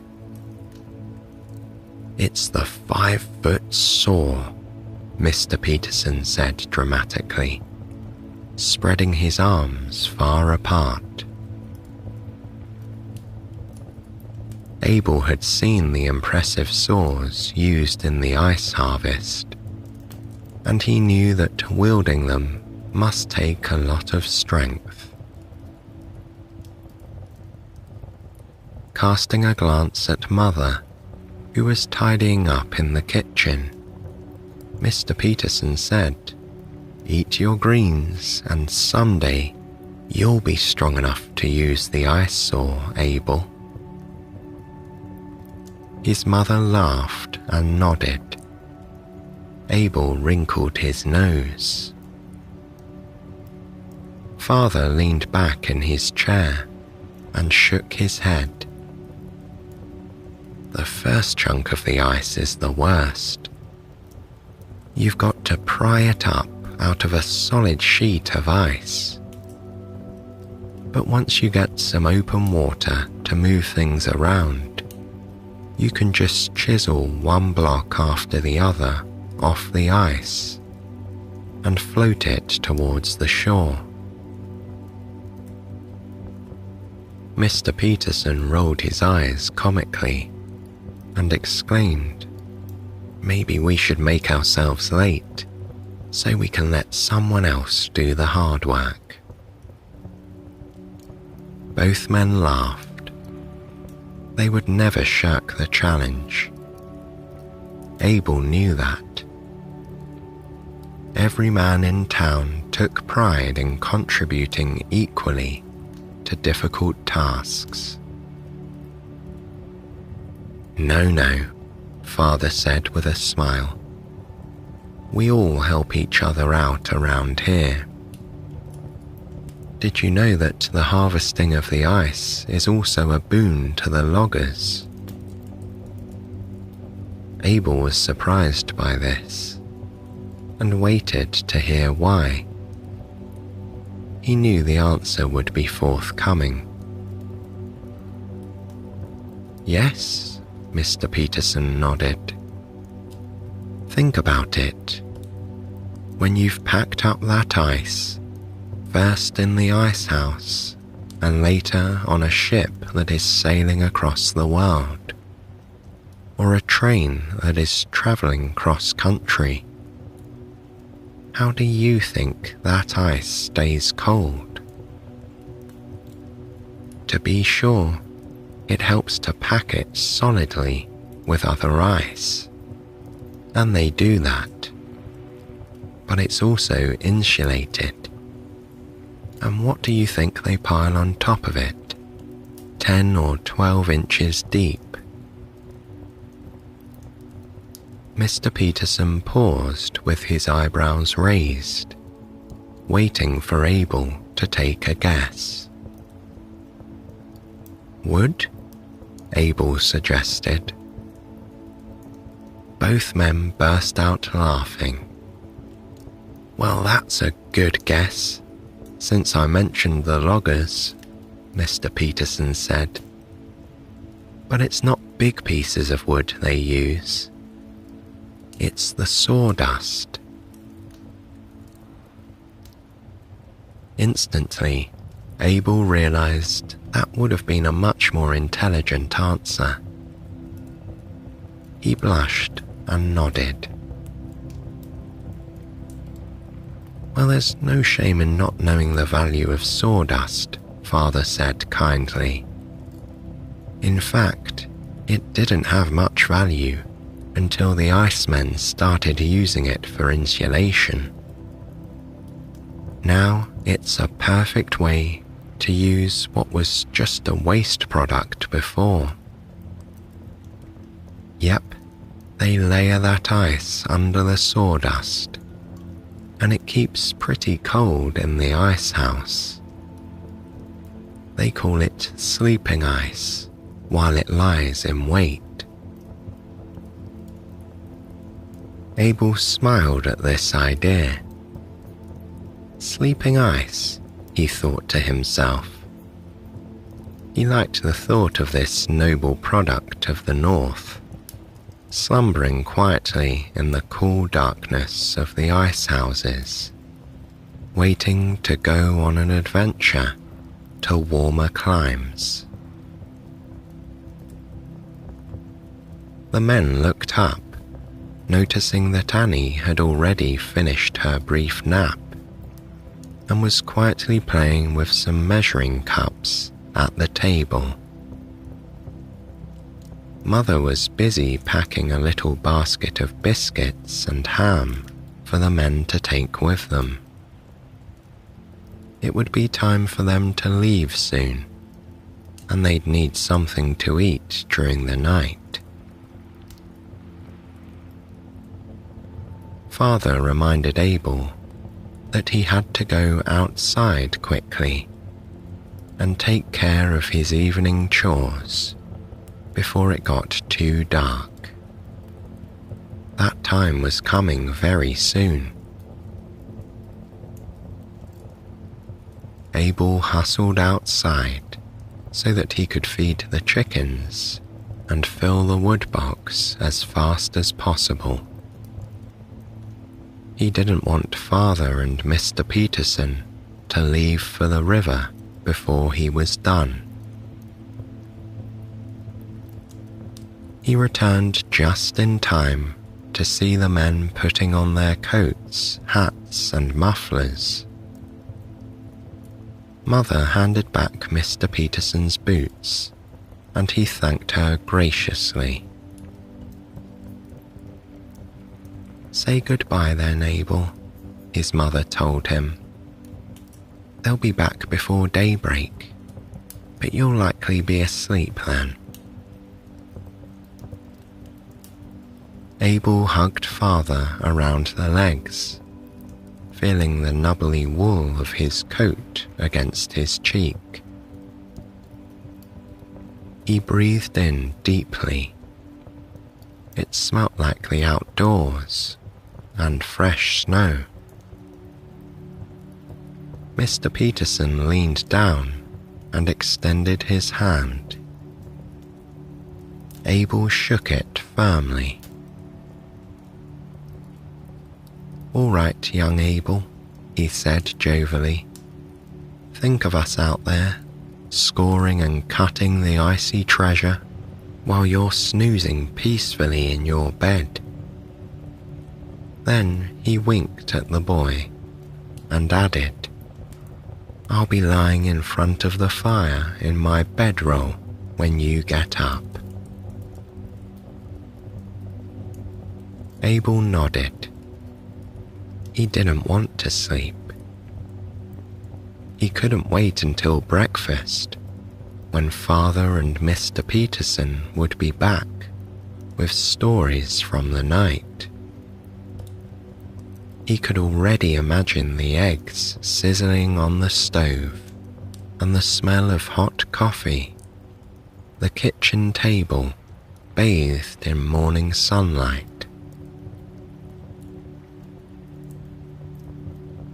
With a final wave, the two men soon disappeared into the night, trudging across the expanse of moonlit white snow. Looking upwards, Abel marveled at how many stars he could see. It would indeed be a fine night for ice harvesting. He was proud of the work his father and Mr. Peterson were about to do.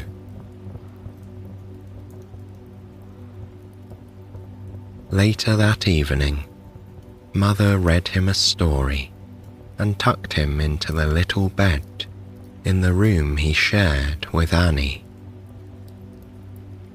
This was one of his favorite parts of the day.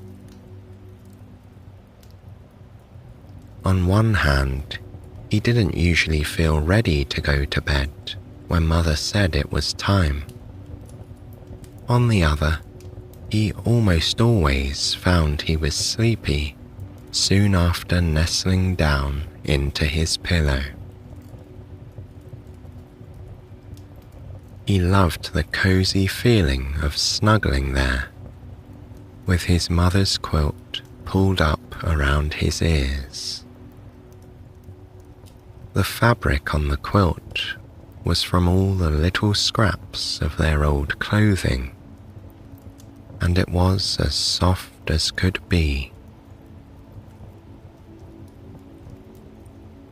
When she gently closed the door behind her, wishing him a good sleep, he could see the firelight flickering low underneath it. He knew that she would also be in bed soon, although she might mend something swaying in the rocking chair by the hearth, or read a little bit from a book first. And sometime in the dark wee hours of the morning, the men would return, cold and tired, from the ice harvest, trying not to wake the house. Abel yawned deeply and turned over, hiking the patchwork quilt up to his ears. Closing his eyes, he imagined the scene on the river. Men, horses, and kerosene lamps littered over the ice as they scored and chipped and chiseled it into those massive blocks. Then, in his mind's eye, they floated away, big squares of frigid treasure, and were loaded into a barge, or maybe straight into an ice house. There, they would sleep for a while. Some of the ice would end up in a fabulously exciting place. Boston, New York City, Philadelphia. And then, one early morning, an ice delivery man would get up with the sunrise, feed his horse, clean the harnesses, and begin taking ice around to all the fancy houses for their ice boxes. The trusty iceman would see a card in the window of each place, telling him how much ice they needed.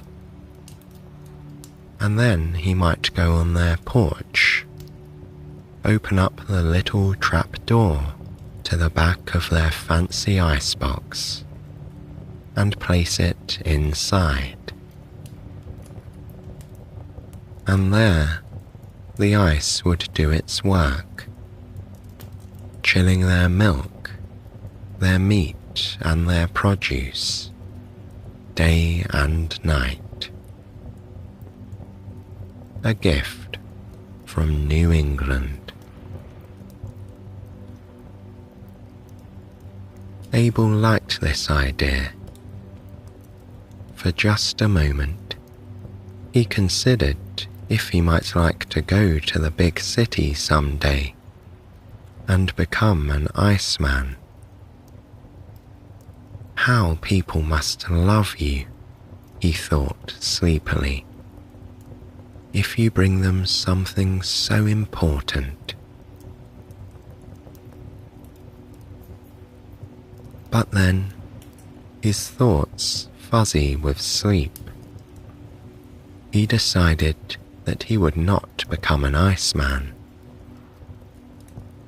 He would rather go and work with Father and Mr. Peterson, doing the important job of harvesting the ice.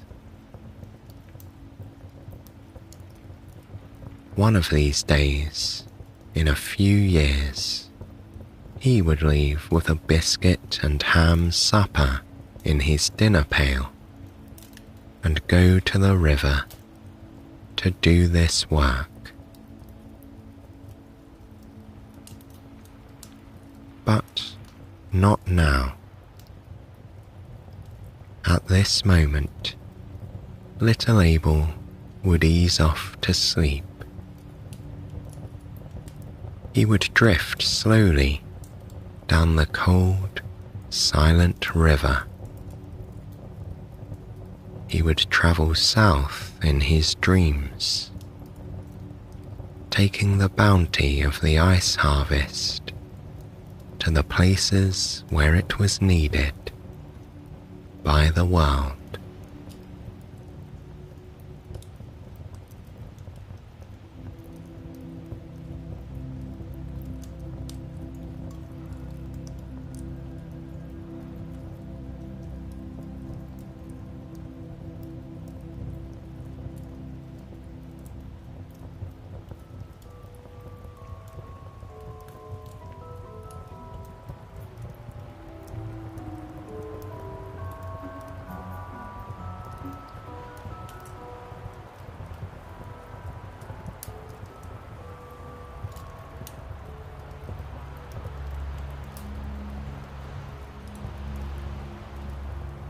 It was Marie's favourite week of the year.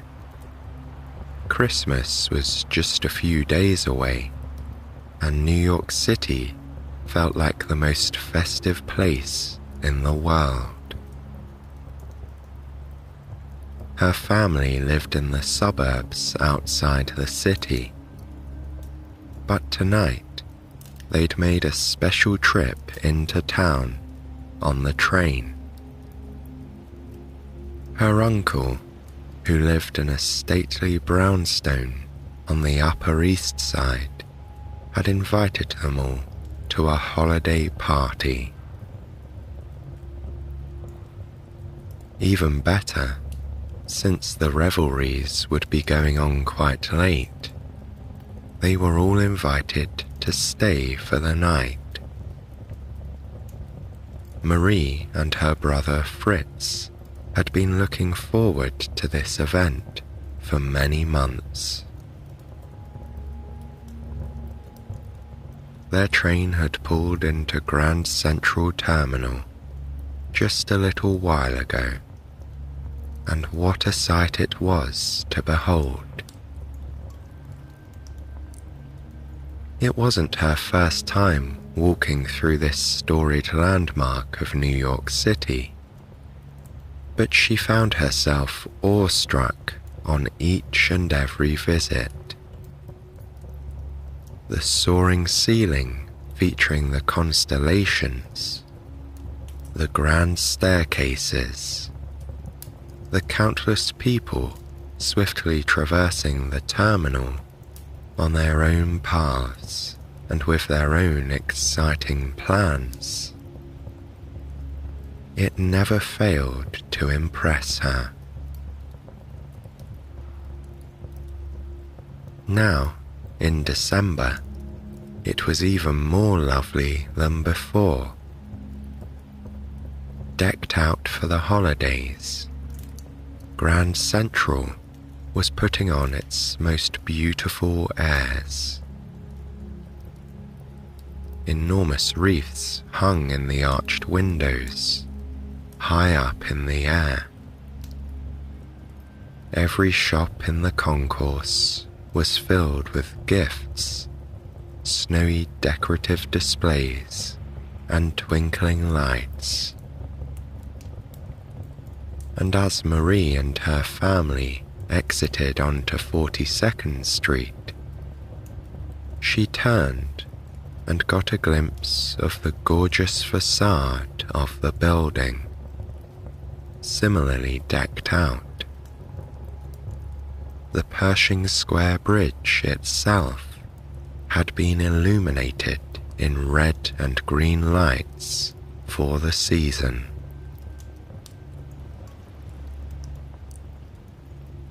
It was a cold, clear night so far, and Marie swore she could feel happy electricity in the air. People rushed by in the businesslike way that New Yorkers always do, but there were telltale signs of upcoming fun. Brightly wrapped packages peeked out of shopping bags that seemed stuffed to the brim.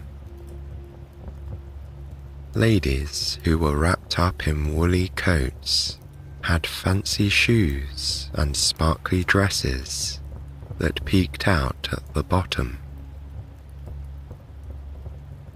Marie smiled to herself as a man passed by, dressed up as Santa Claus. He was carrying a cardboard cup of coffee and talking on a mobile phone. It wasn't really business as usual in the city, and that was wonderful.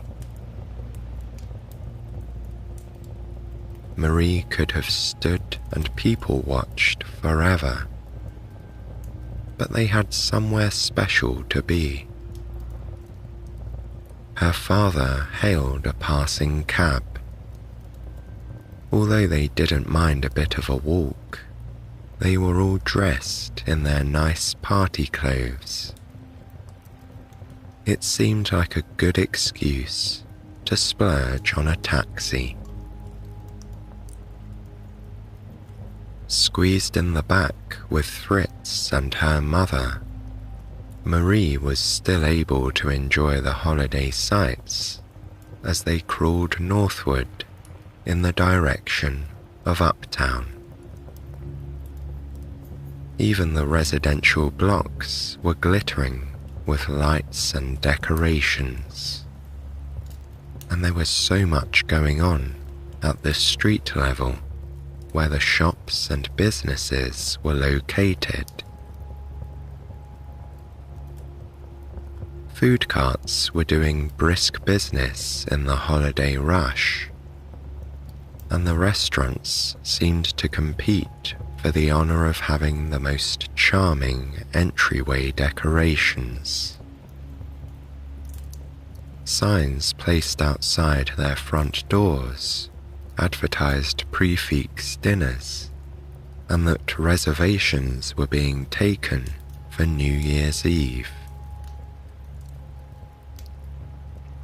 Marie turned and watched a woman who was walking a little dog. The dog was wearing a tiny set of stuffed antlers on its head. All too soon, the cab had pulled up in front of her uncle's house. Her mother had commented in hushed tones that not many people owned an entire brownstone anymore. Many of them had been converted into apartments. But Uncle Dan had done very well for himself as a high-profile theatre set designer. In the process, he had somehow been able to acquire this building many years ago and renovated it to his liking. Marie and Fritz always loved visiting, because the house itself was such an adventure. Arriving on Uncle Dan's doorstep was always a thrilling moment. They weren't even all the way up the stairs when their host had thrown open the door to welcome them. A bright light shone from the interior hallway behind him. Laughing, he stood in the doorway, stretching out his arms as if to embrace them all. He urged them to come inside straight away and get out of the cold, and he promised delicious treats. Grinning ear to ear, Marie and Fritz took the top steps 2 at a time and gave him a hug as they scooted inside. She and her brother knew their way around their uncle's house. They quickly took off their heavy coats, hanging them in the hall closet, and stuffed their gloves and hats in the pockets. They didn't wait for their parents, who were still standing in the hallway, talking to Uncle Dan. Instead, they went straight into the living room, where they knew that they would find something good to eat. Sure enough, a couple of their uncle's friends were enjoying a lavish spread, seated on his various velvet chairs and his overstuffed couch.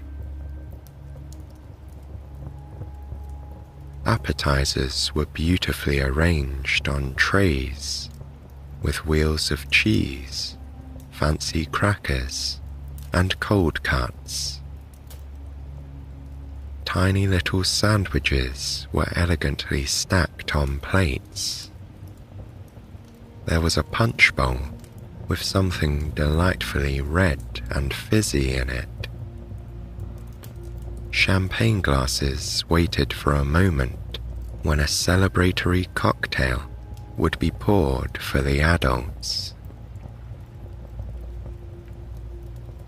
Uncle Dan leaned over Marie's shoulder and told her to take anything she wanted, adding that there were lots of tasty sodas in the kitchen. She and Fritz didn't hesitate to take him up on the offer.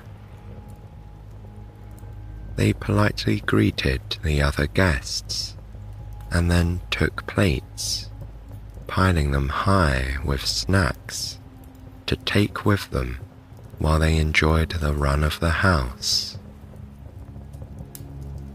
Then they raided the fridge in the kitchen, each choosing their favorite drink from a tall glass bottle. Because they were often the only kids at the party, the two siblings always entertained themselves on the upper floors of the house. In fact, while the second floor had 3 bedrooms and a very elegant bathroom, it was the top floor they loved to visit. This was the open space that Uncle Dan called his workshop. Although he puttered about in there sometimes, it was really just a grand storage space for odds and ends that were left over from his countless theatre productions. Costumes, period-appropriate furniture from all different eras, and a crazy collection of props filled the open space of the entire 3rd floor. Once inside, Marie and Fritz always passed the time happily, immersing themselves in a fantasy world where they could don any number of elaborate personalities. Marie might find herself putting on a sparkly gown and a fur cape, or she could end up wearing the front end of a horse. Meanwhile, Fritz could be lounging nearby on an old-fashioned chaise, wearing a monocle. There was no end to the hilarity, and the time in Uncle Dan's studio always went by far too quickly. On this particular festive evening, Marie found a lovely set of fancy dishes and some heavy glass goblets.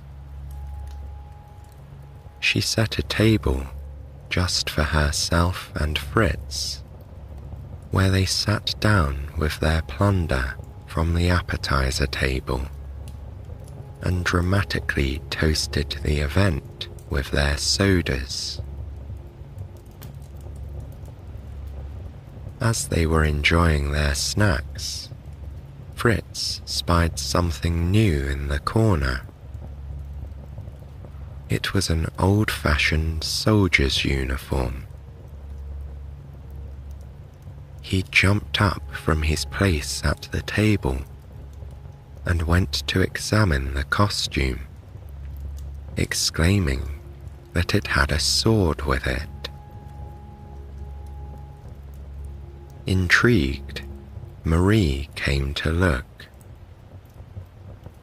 Fritz put on the overly large coat from the uniform and placed the tall feathered hat on his head. While he was doing this, Marie was rummaging around in the shadows. She called out with amusement that she had found another good costume. As her brother turned to look, she jumped out at him wearing an enormous mouse head. He pretended to be surprised, and they both laughed uproariously.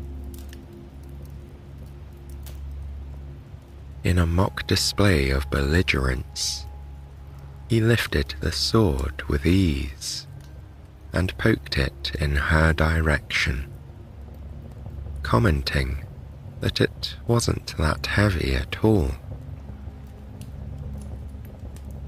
He handed it to her, and she easily tested its weight. He was right. The ornate prop was an excellent fake, but it was as light as a toy. Further amusement ensued as Marie pretended to commandeer the sword. Fritz faked outrage and then laughed once again. With all there was to get into up in Uncle Dan's workshop, the soldier's uniform and its sword were eventually laid to the side. Marie took the mouse head off and put it down by the sword, saying it was too hot to wear any longer, and eventually both costumes were forgotten.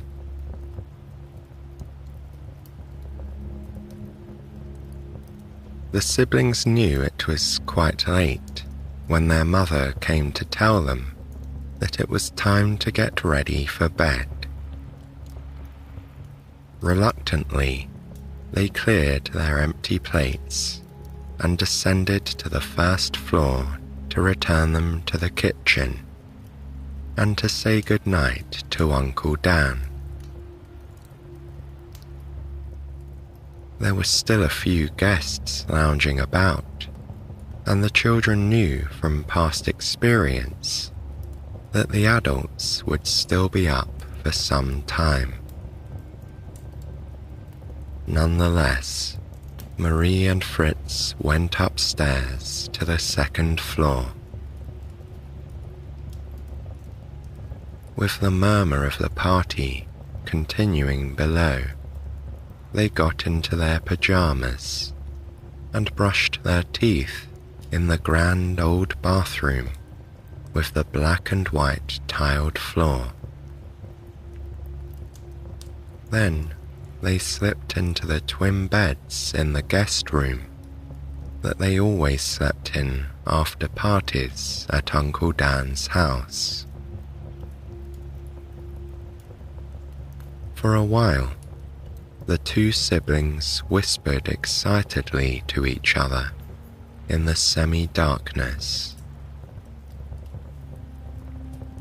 There was a tall window between them, and the moonlight streamed into the room, forming a rectangle on the floor. Nestled in their beds in the shadows on either side, They recounted their favourite treasures from the evening upstairs, as well as what gifts they were hoping to get for Christmas.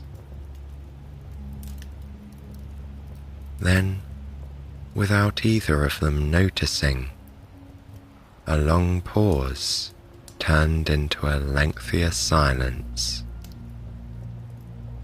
Both Marie and Fritz had dozed off.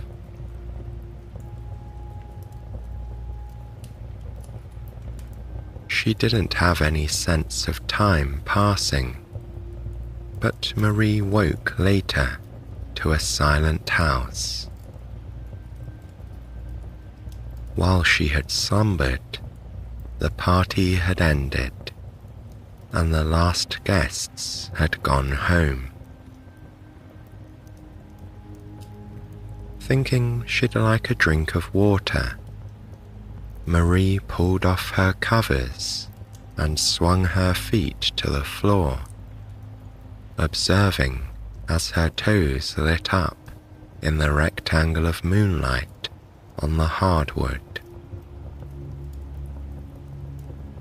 Padding silently to the closed door, she slowly turned the knob and peeked into the hallway. It was dark and silent, except for the quiet ticking of the wall clock that hung between the two guest bedrooms. Walking carefully along the carpet runner that ran the length of the hallway, she stopped in front of the clock. It was very old, she could tell. Its most unusual feature was a carving of an owl that sat on the very top of it. She had been fascinated by that owl since she was little. It sat silently and seemed to regard her, even as she gazed upon it in the darkened hall. Turning away, Marie went into the bathroom and got a small drink, using one of the little paper cups that were stacked by the sink. Just as she was about to return to her room, however, she was stopped in her tracks by a sound from downstairs. The doorbell was ringing. Marie looked around at the other bedroom doors in surprise. Did nobody else hear this? She wondered. Although the ringing continued insistently, nobody else in the house stirred. It was enormously strange. She felt compelled to see who was there, so she wandered down the staircase to the downstairs hallway. Stretching on her tiptoes, she looked out of the peephole.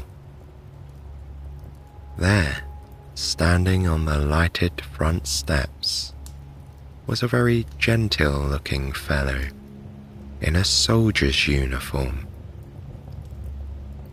In fact, and at this point Marie had to do a double take, it appeared identical to the uniform that she and Fritz had found upstairs, right down to the elegant feathered hat.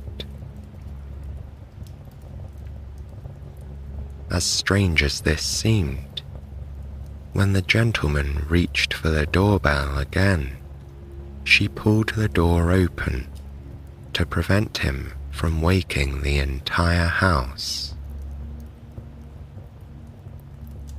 The chilly December air rushed in swirling around her flannel pajamas.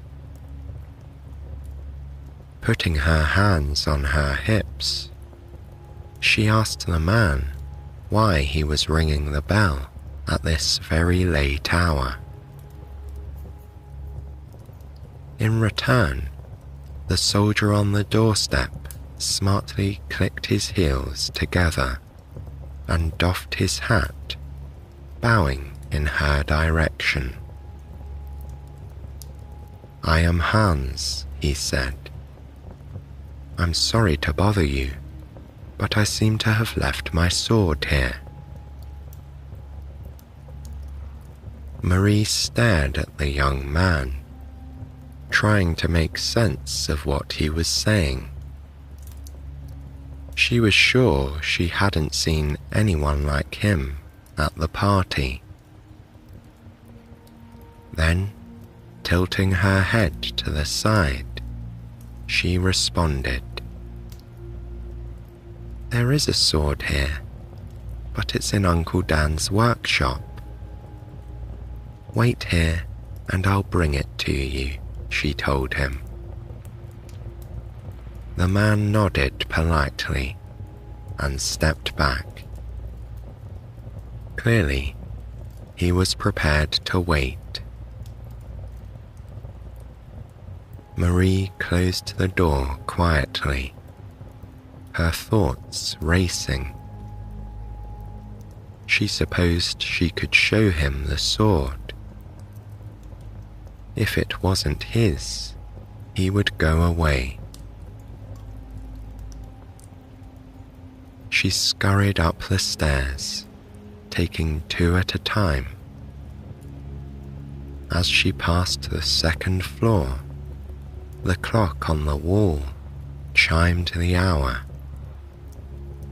It was 1 a.m. Shaking her head at the oddness of it all, she pushed open the door to the studio.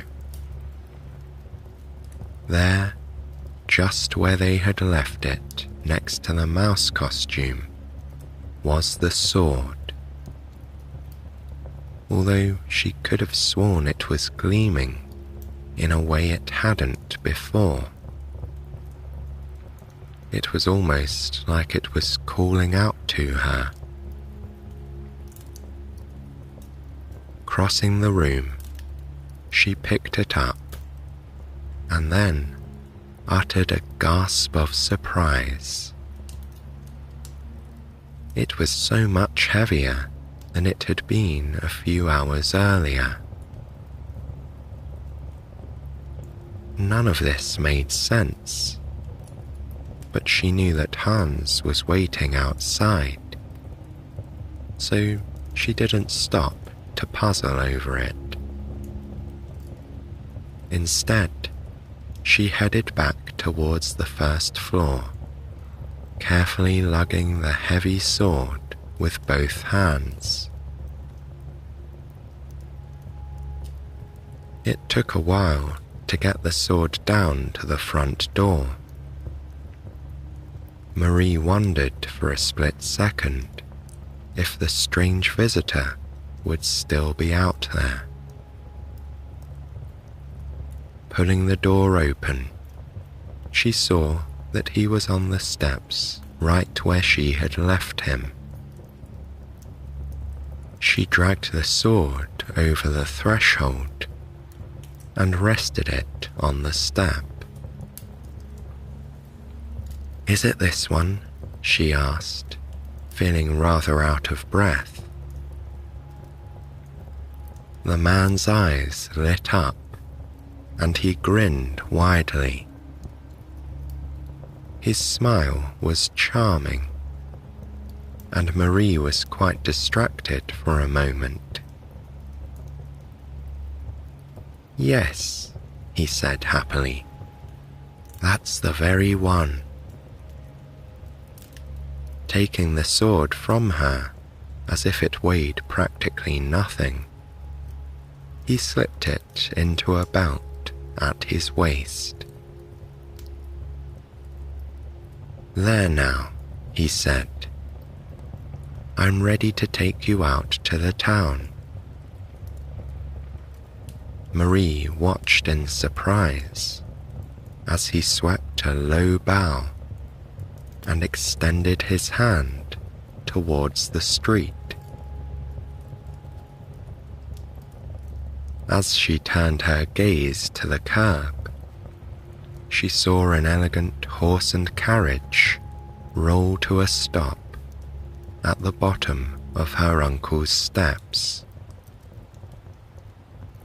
The carriage itself was a shining white with a rich red upholstery inside. The top was down. The beautiful horse at the front was also white, looking every inch like something out of a fairy tale. As she watched, a driver in a black coat and a top hat stepped down from the driver's seat and graciously opened a little door at the side. He tipped his hat to her and said, "Your ride, young lady." Although the night was cold, Marie didn't hesitate to walk down the front stairs of the townhouse in her pajamas.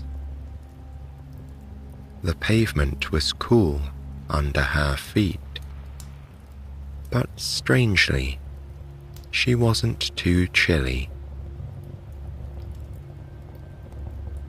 Stepping into the fancy carriage, she nestled into the plush upholstery.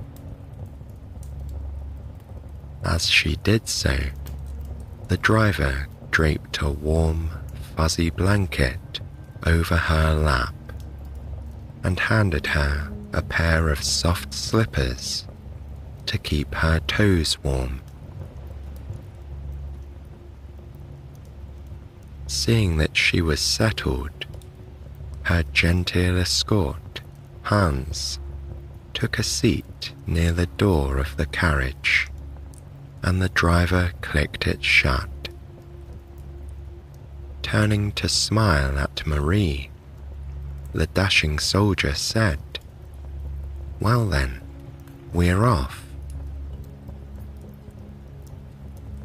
With a little whistle from the driver, the stately horse was in motion. The carriage lurched ever so gently and began to pull forward. Marie noted with interest that no other cars whatsoever were driving on the streets.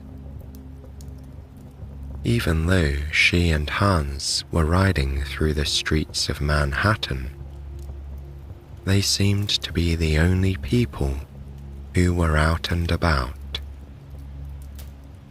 The lights of the city were just for them, Marie and her gracious escort.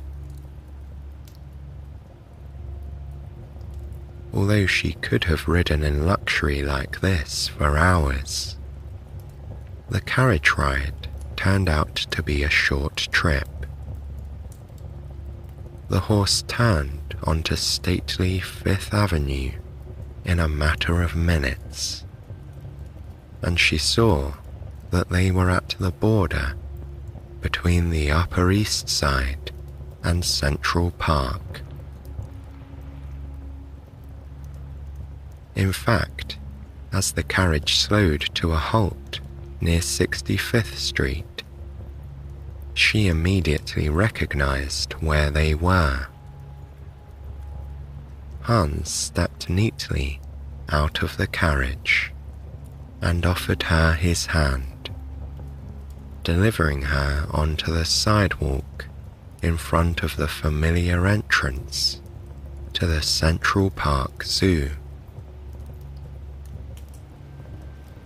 Marie had been here before, but it had always been during the day, in warm weather and with large crowds competing for space. At this moment, the world was hushed, and there wasn't another person visible anywhere. There were lights glowing from within the zoo, as if to welcome Marie and Hans, and to invite them inside. Eager to explore, she walked ahead confidently. Inside, she knew that she would find the sea lion pool, which served as the centerpiece of the zoo. Although it was cold, the pool hadn't frozen over, and it was full of lightly rippling water that glistened in the moonlight. She had thought the sea lions might be sleeping, but as she walked up to the edge of the enclosure, a few of them emerged in front of her. 1, 2, 3. They popped up onto the rock in the center and arranged themselves like a row of dancers waiting to begin a routine. As she clapped her hands together in delight, they answered, barking joyfully. "You are welcome here," they seemed to say. "We've been waiting for you." Then, as she watched, they wiggled one by one down to the water and splashed under the surface, vanishing beneath the glittering waves. Marie let out a joyful giggle and waved a quick goodbye. She turned and saw Hans standing at attention nearby, patiently waiting for her. With a silent smile, he indicated that they should walk in the direction of the polar circle. They were going to see what the penguins were up to. Marie need not have worried that she'd come too late at night. The inhabitants of the polar circle were ready to greet her. There were several different types of penguins living at the zoo. Marie had visited them before. She knew that it was the Gentoo penguins who were greeting her when she heard the loud trumpeting call up ahead. It seemed to announce their arrival like they were royalty. With somewhat more detachment, the macaroni penguins sat nearby. They waved their large bills in the air and seemed to be rather vain about the long yellow feathers on either side of their heads. It was like they were models in a fashion show, strutting with fancy headdresses on. Standing regally in the background was a king penguin, just a little over 3 feet in height, but taller than all the others. Its orange cheek patches glowed in the low light of the winter night as it turned its head this way and that. Then, apparently deciding it was ready for a swim, it dived into the deepest waters of the enclosure, vanishing for good. But the best of the polar circle was yet to come. The tufted penguins began what seemed to be an elegant routine of synchronized swimming. Somewhere nearby, the famous Delacourt clock in the children's zoo began to play a festive tune on the hour. Marie paused and tried to identify it. She realized quickly that the song was Greensleeves.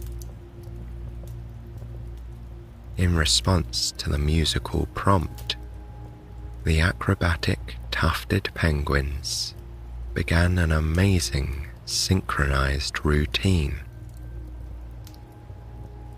With practiced ease, they circled and dived, creating a water ballet like she had never before seen. Marie watched in amazement, quite sure that no daytime visitor had ever been privy to a show like this. Did the zookeepers know that their penguins had these magical nighttime abilities? She suspected not, and she felt very privileged. On this night, Marie had a front row seat to some kind of magic, and she was going to relish every moment of it. She would keep the secrets of the polar circle close to her heart. Finally, the last penguin had disappeared. Marie stood there, watching the water settle and return to its glassy, undisturbed state. At that moment, she realized that there were flakes of snow gently drifting around her. It was just a few, but they were enormous, heavy ones. She raised her face to the sky and savored the cold tingle on her skin as they delicately landed there, one by one.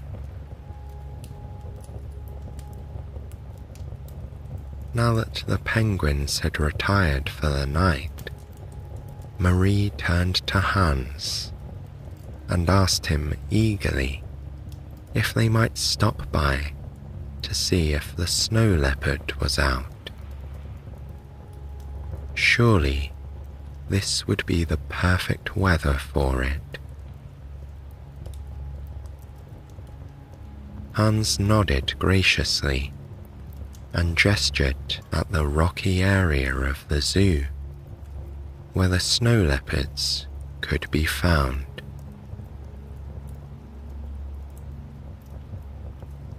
At first, arriving there in the dark, Marie was disappointed. She didn't spot any of the beautiful cats and wondered if they were slumbering out of sight. However, just when she was ready to move along, Hans pointed at an outcrop above their eye level. There, one of the graceful creatures was sitting still, nose to the air, as if delighted by the chilly night and the falling snow. Marie silently clasped her hands and smiled. The regal animal was a sight to behold. Like a ghost in the dark, its luxurious fur almost glowed with whiteness, its wide snout taking in the wintry weather.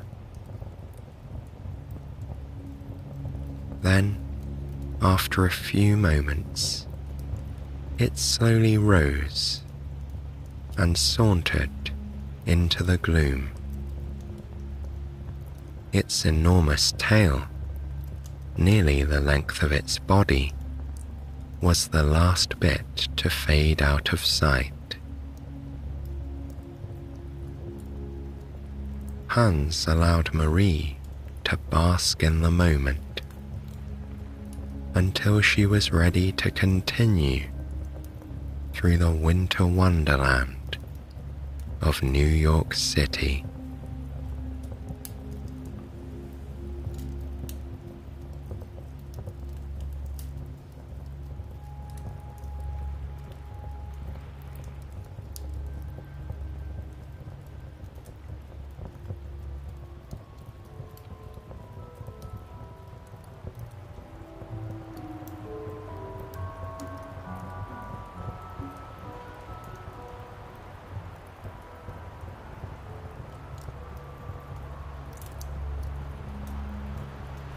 Marie stood with her face to the sky, feeling the delicate caress of tiny snowflakes on her cheeks.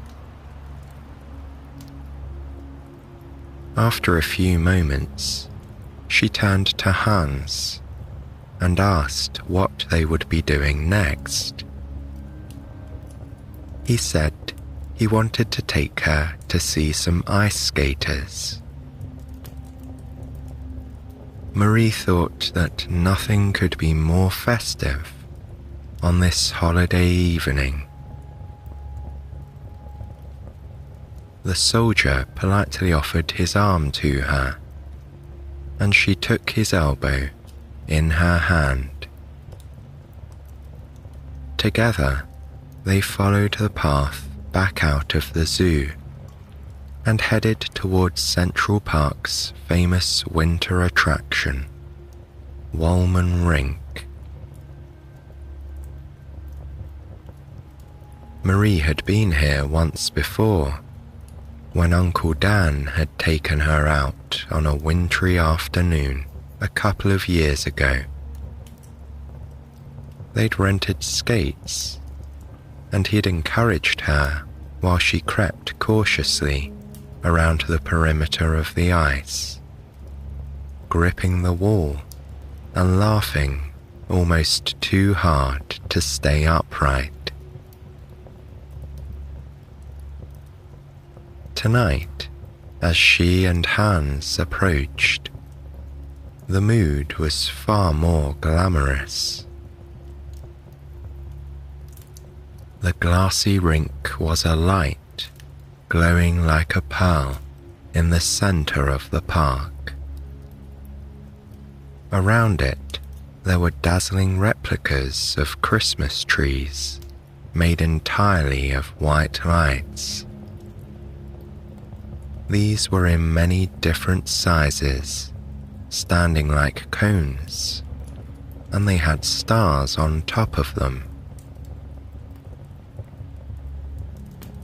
But the true beauty of the scene was the sense that it was one tableau nested within another. The rink was inside the circle of fairy-lit trees, which was within the environs of the nighttime park. Then, most impressively, the skyline of New York soared above all of it, glittering in the darkness. Marie had the sense of being inside a snow globe, with a world of giants watching the festive scene from above. But there was much more to see than just an empty rink. A cheerful festive carol began playing through the speakers. Marie gasped in delight as a line of skaters began to file into the rink.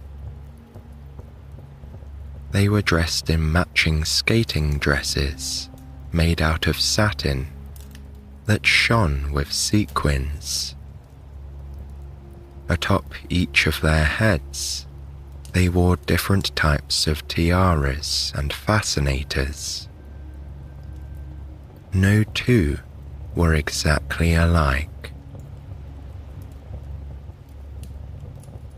Once 5 of these nearly identical ice dancers had entered, a second stream of skaters appeared in costumes that looked like tuxedos. These smartly dressed newcomers fanned out, each arriving neatly at the side of a partner. What followed was an intricately choreographed dance. Gliding on the crystal clear ice with practiced skill, the couples swooped, spun, and jumped. Sometimes, as if in a square dance, they changed partners, picking up with the next as if no pause had occurred. They did this with so much joy and an aspect of such ease that it almost made Marie believe that she could be part of this dance too. To watch, however, was simply fantastic.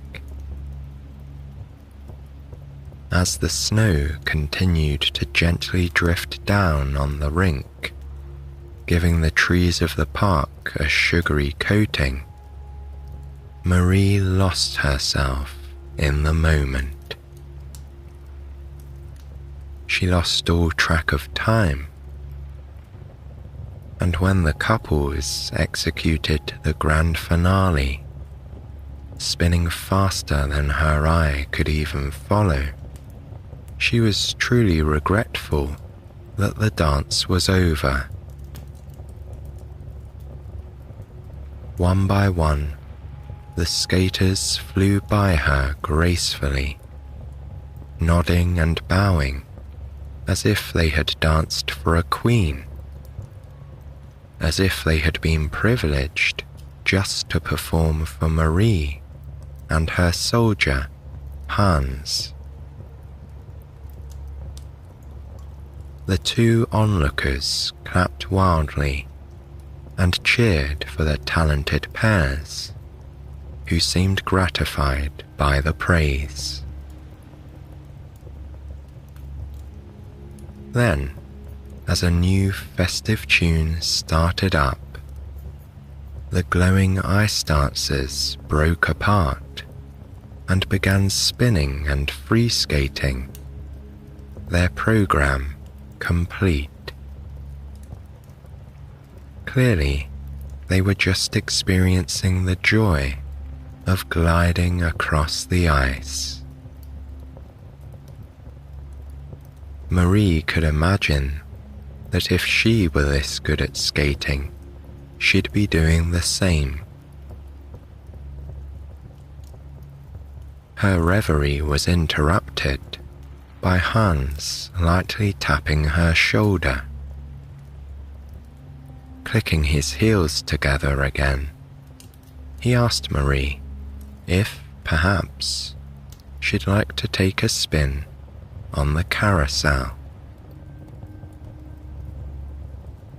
Marie couldn't imagine anything more delightful. The carousel had always been a favorite destination for her in the park. There were usually a lot of families waiting their turn, and the ride seemed so short, but it was always worth queuing for. She knew it was quite nearby. Ready to move along, she skipped ahead, with Hans right on her heels. The little round building that housed the carousel was within her sight in moments. Like everything else in the park that night, all its doors were open, and it was ablaze with cheerful light. The carousel itself was at a standstill, but the familiar merry-go-round music was playing. Nobody else was there, not even a person to operate it. But Hans seemed to have no concerns. Graciously, he extended his hand and swept it wide, saying, "Pick any horse you like, Marie." How could she choose? She'd tried to count the horses before, while she was standing in line, but she'd never figured out exactly how many there were. She knew that there were 2 chariots, but sitting in a chariot that didn't move wasn't so appealing to her. Marie would have one of the gently galloping horses that floated up and down as the contraption rotated. But the question was, which one? Stepping onto the merry-go-round, she admired the riot of colour. Bright green, yellow, red and turquoise lavishly decorated every inch.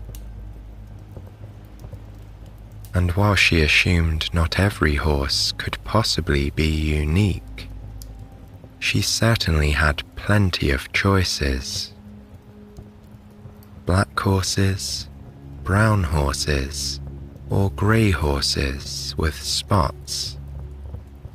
Each one wore a saddle designed in a slightly different collection of primary colours. Not wanting to waste another minute, she finally selected one of the black horses and pulled herself up. Hans selected a grey one nearby, looking every inch the cavalryman. Like co-conspirators, they grinned at each other, sharing the excitement of the ride that was to come. Looking up, Marie gazed at the little coloured lights that dotted the ceiling like the twinkling orbs on a Christmas tree.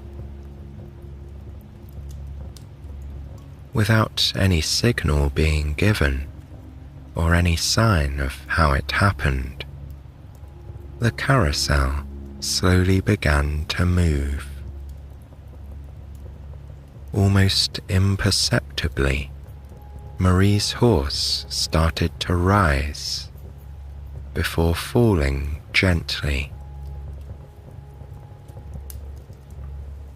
The invigorating night air wafted across her face with more energy. And then they were flying. At least that's how it felt. They were propelled through a magical corridor of beautiful lights, a kaleidoscope of colour, and a tunnel of enchanting music. The world outside became a pleasant blur, receding in importance.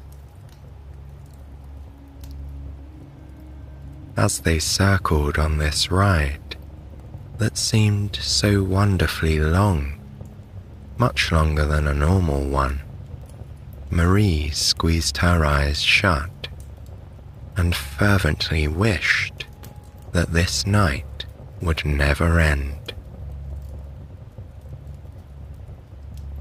As the glorious ride came ever so slowly to a stop, Marie rested her face on the cool, smooth pole that she'd been holding throughout the ride. She was happy, but also feeling thoughtful. The carousel ride was one she could have done all over again. She looked for Hans to ask if they might be able to go round just one more time, but he was nowhere to be seen. In fact, his entire carousel horse had vanished. Turning and looking around in surprise, Marie saw that Hans was now outside the ride. He was waiting next to his grey stallion, but it was an actual, living, breathing version.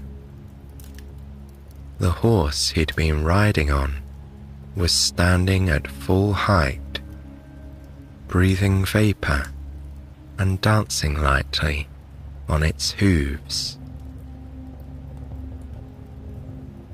Smiling at her, he motioned to the saddle and said, "Let me help you up."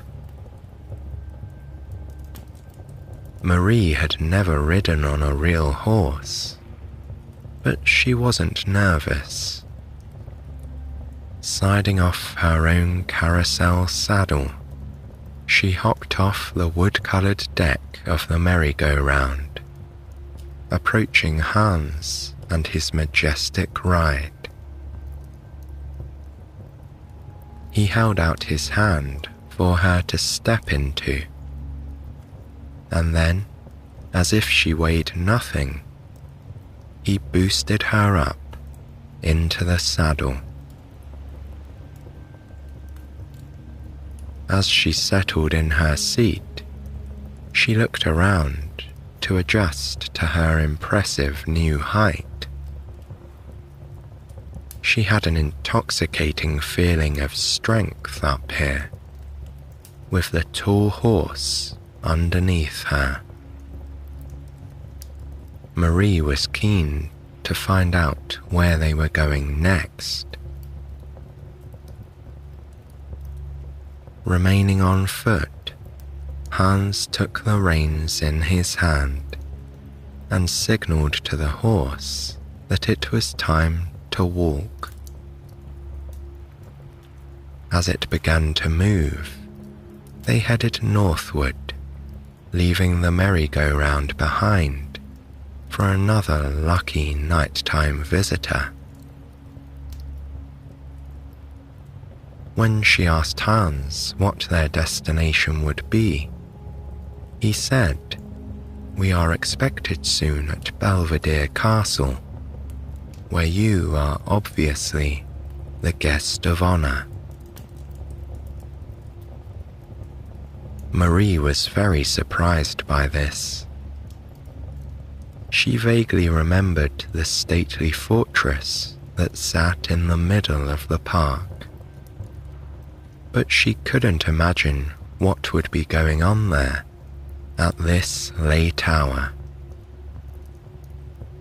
Still, it was just another happy secret, amid a night full of lovely surprises.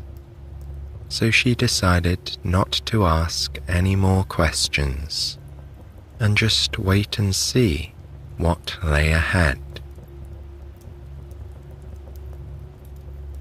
For a while, Marie simply wanted to enjoy the silence, gazing at the winter wonderland unfolding around her.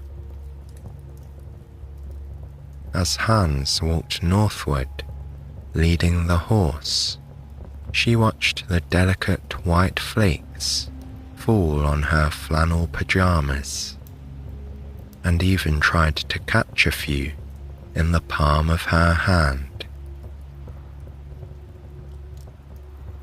She considered that she'd never known the city to be so very quiet. It seemed like nobody else was about at all, and the fresh blanket of snow further insulated them from the world. Soon, she saw a lit-up plaza ahead that she remembered as the heart of the park. When they crossed under 72nd Street, she knew they were at Bethesda Terrace.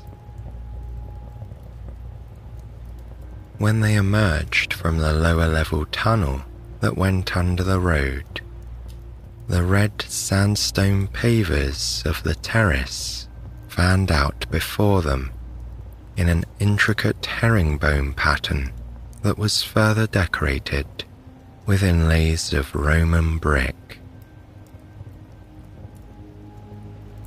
On either side of Marie and her companions, grand staircases descended from the street level above.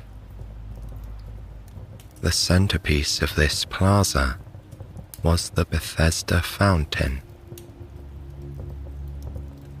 On past visits, Marie had stood in awe of the beautiful 8-foot-tall angel at its center. But she didn't know anything else about the beautiful statue other than the fact that she loved it. As if reading her thoughts, Hans offered a little history lesson. "It's one of the largest fountains in New York," he said. 26 feet high by 96 feet wide. Her name is Angel of the Waters, and those 4 little cherubim underneath her are supposed to represent health, purity, temperance, and peace. Hans smiled up at Marie as she gazed at the angel, taking it all in. As Marie sat there, thinking, something happened. Far off in the distance, a clock began chiming the hour. It happened to be 3 a.m. now, and as she watched, the angel moved. At first, Marie thought her eyes were playing tricks on her, but then she saw that Hans was also watching. The angel gently began to flap her wings, as if she would take flight. She didn't, though. She stayed right on the fountain, with her hands outstretched, just as she always did. A few moments after the clock stopped chiming, she was still again, fixed in stone, and the moment was past. Marie looked down at Hans and smiled with delight. "Did you see that?" she asked him. He made a face of mock uncertainty and responded with a jest. "See what? I don't know what you could possibly mean." They both laughed. Hans made a serious face again and told Marie that they must be getting on because everyone would be waiting for her. She was puzzled by this comment, since everyone she knew in New York was sleeping at Uncle Dan's house, and the park was largely devoid of visitors that night. Still, she was curious to find out what Hans meant, so she cheerfully clicked her tongue, telling the horse that she was ready to proceed.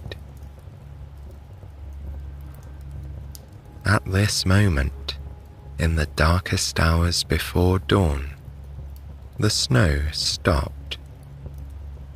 The clouds parted in the sky, and the moon shone down, casting an ethereal silver light across the snow-covered park.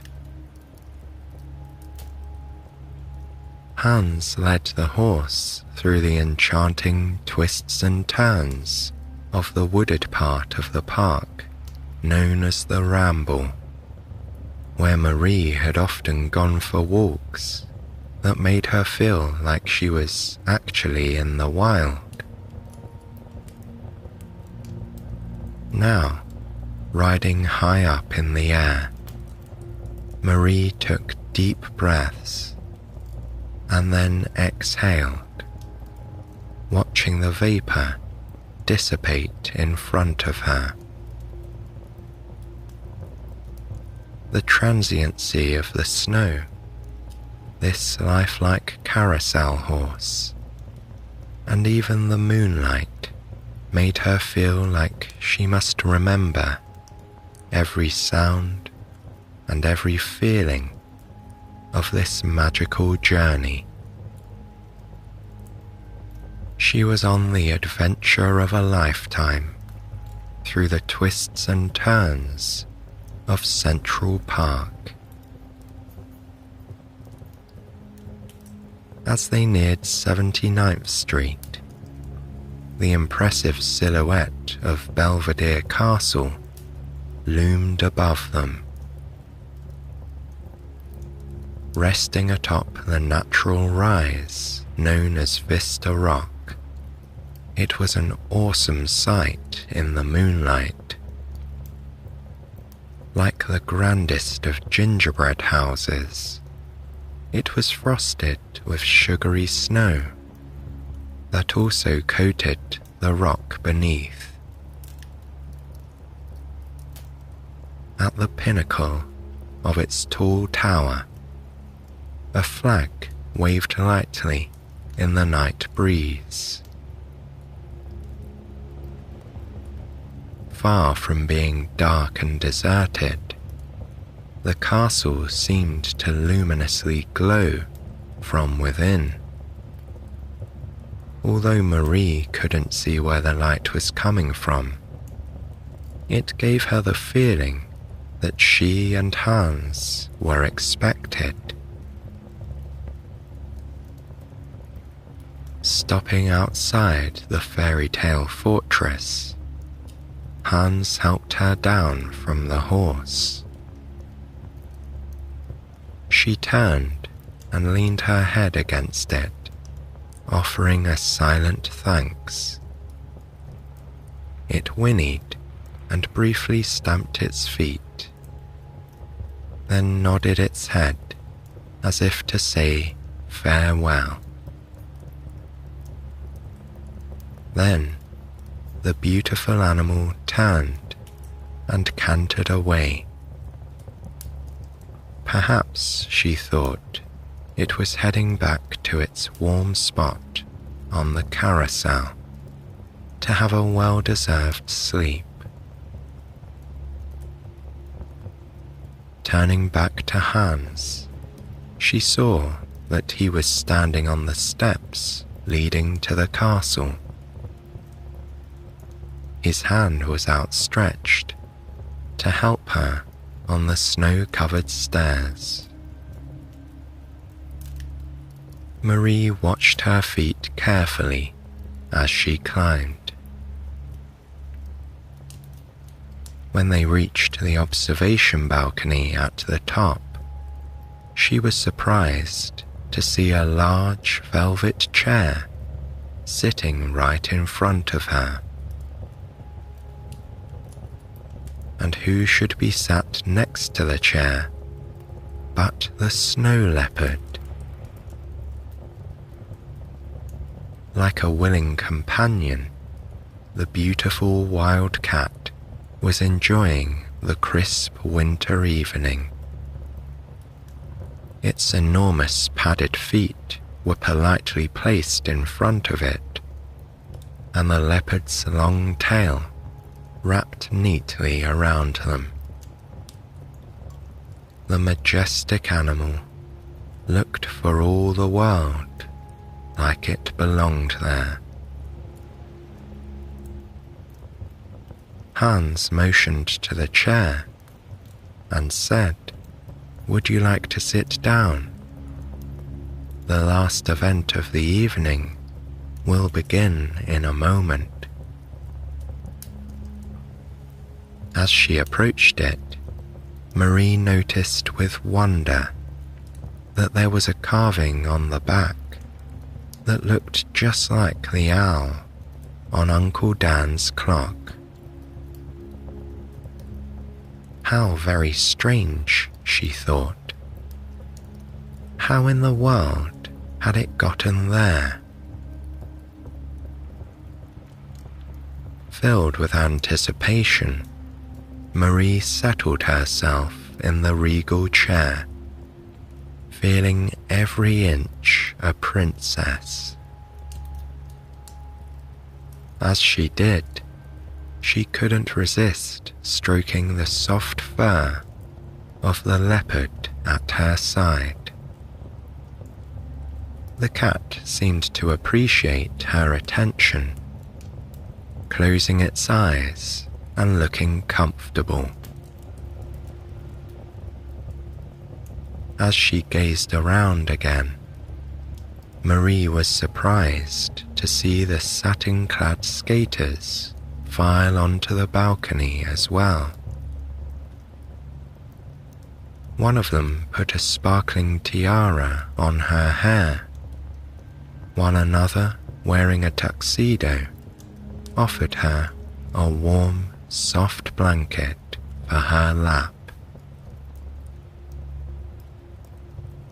Enchanted by the diamond headpiece, Marie reached up and gently touched its contours with her hand. Then she centered it securely on her head, sitting up proudly. As she did, another of the skaters appeared, holding a tray with a steaming cup of hot chocolate on top. Marie hadn't even realized how much she wanted a hot drink. She held the cup of cocoa up to her face and warmed her rosy nose and cheeks with the steam before sipping its sweet goodness. While she was luxuriating in her velvet chair, she again heard the sound of the Delacourt clock. It was playing a beautiful carol that she couldn't quite identify. She knew she was too far north to be hearing the clock all the way from the zoo, But like everything else that had happened that evening, she knew some type of magic must be involved. Then, in time to the music, the tufted penguins suddenly waddled into view on the great lawn in front of the castle. First running in a large circle, then dividing into a figure of 8, and finally turning, they all stopped and flapped their wings exuberantly. Marie clapped her own hands with enthusiasm. Having said their farewell, the penguins filed out of sight in a line, disappearing into the shadows. Before she had time to comment, Hans said, "Look over there, on the turtle pond." While Marie had been watching the penguins, the beautiful ice dancers had vanished, and they were now skating in pairs under the moonlight. Magically frozen solid, the lake was as glossy as a mirror, reflecting their every move as they drifted from one elegant pose to another. They spread out into a large V shape, with the skaters in dresses on one side and the tuxedo-clad ones on the other, and they all took a sweeping bow. Marie clapped once again.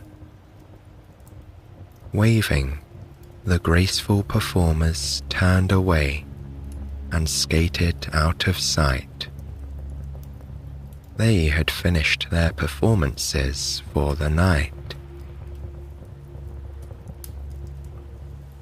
Marie turned back to the great lawn and was amazed to see a long line of carousel horses gaily trotting across it in formation. A smaller circle formed inside a larger circle, just like on the carousel. Then, in an imitation of the merry-go-round, they circled, jumping every so often, and eventually coming to a halt. They all turned to face Marie.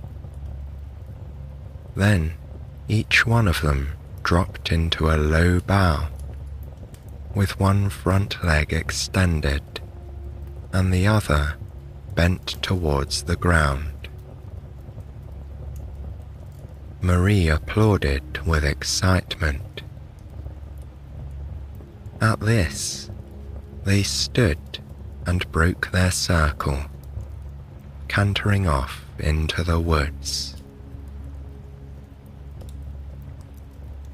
As they went, she saw her own black carousel horse at the very end of the line. It raised its head and whinnied in farewell. Then it too vanished. Marie sighed. She couldn't imagine anything better than this journey she had been on through the park.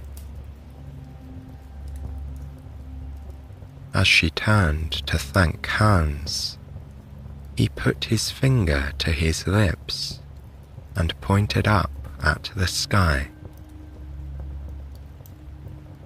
Following his hand, Marie saw the most amazing sight yet. The angel from Bethesda Terrace appeared to be in the sky. She was hovering high up over the great lawn, backlit by the moonlight. As Marie watched, she spread her hands, but instead of water spilling out, beautiful, sparkling snowflakes began to drift down. They fell towards the great lawn, and then, suddenly, they were everywhere. They were drifting and falling all around Marie and Hans. A gentle storm was blanketing Belvedere Castle, covering every inch with a fresh, pristine coating of white. Marie jumped up from her velvet chair, throwing the blanket aside. She began spinning in a circle, her hands outstretched and her face to the sky. She was spinning and spinning, and she felt like she was drifting away with this snowstorm. She was becoming the snow. But the moon above her became larger and brighter. It filled her with its cool illumination until she closed her eyes.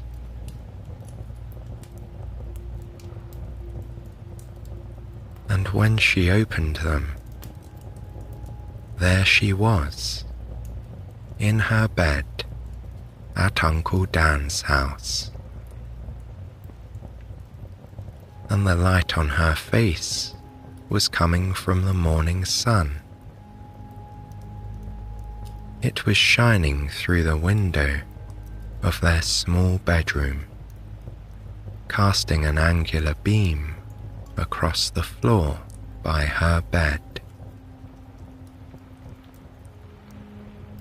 Marie lay very still, listening to the silence throughout the house. Nobody else was stirring. She pulled aside her covers and put her feet on the warm floorboards. Fritz was still in his bed, fast asleep. Marie didn't want the magic to dissipate just yet. She didn't want anyone else to wake, so she tiptoed across the floor very quietly and went out onto the landing. As she did, she passed the clock again, where it ticked quietly. The owl peered down at her. The hands on the face of the clock pointed to 7:45 a.m. She wasn't sure why, but she felt compelled to return to the studio upstairs. After all, it was where her amazing adventure had begun. Even if it had all been a dream, she wanted to see the soldier's uniform again for herself. Lightly climbing up the steps, she walked into the studio, flicking on the light. there was the table where they'd eaten together. There was the mouse costume. The soldier costume was as it had been when they'd left the night before. She felt a strange sense of disappointment, as if she'd somehow secretly hoped to find something different. But then she caught her breath, for something was different. The sword was not in its place. Instead of lying by the mouse head where she'd left it, the sword was propped up next to the soldier's uniform, leaning neatly on the wall.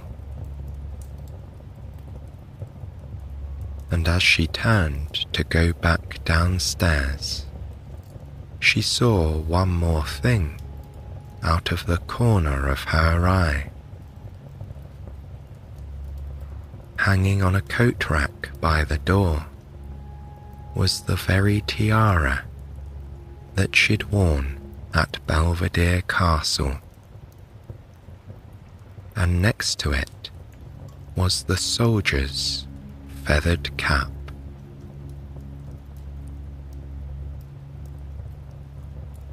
Now, some would say that Marie saw that tiara the night before, or that they had moved the sword and the cap and not remembered. But Marie knew better. She knew in her heart that a dashing soldier had made her festive dreams come true.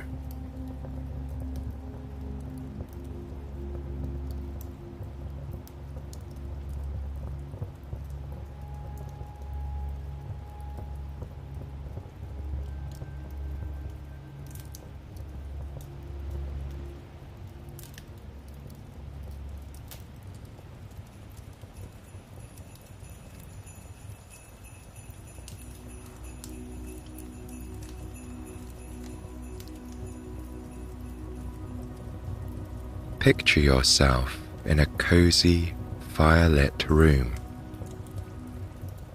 You are little, still small enough to believe in magic. And tonight is the most dazzling moment of the Christmas season. With marvelous anticipation, you await the clandestine arrival of Santa, who will shower you with gifts while you sleep, silently departing with his team of trusty reindeer when he is done.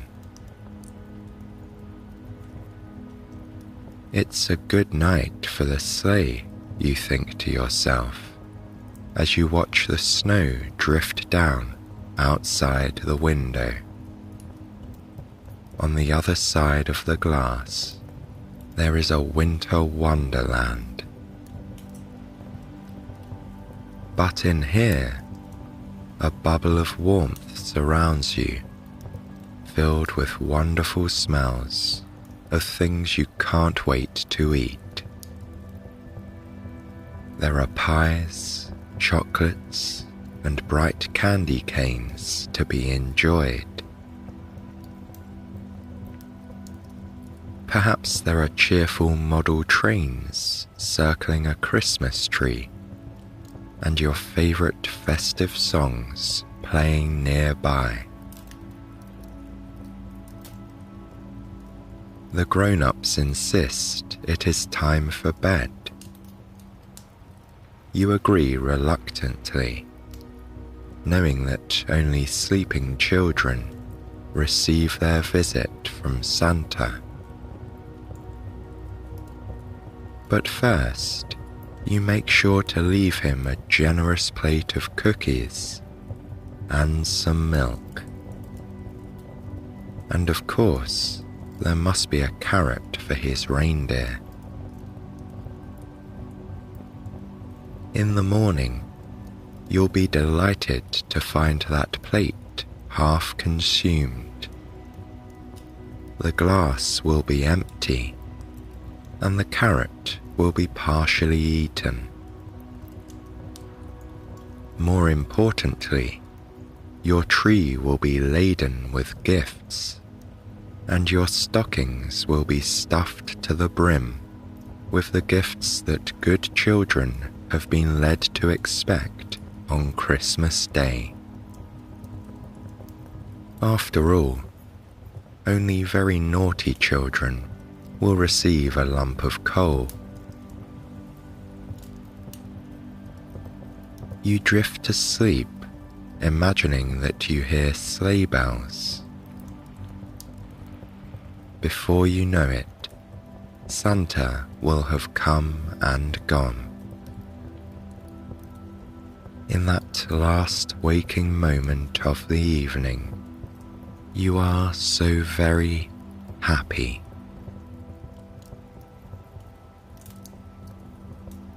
If you didn't grow up celebrating Christmas, this may not be the familiar scene for you. But even if you did, parts of it may be different to your own experiences. There may well have been no white Christmas where you lived, or you may have been expecting Father Christmas instead, for example.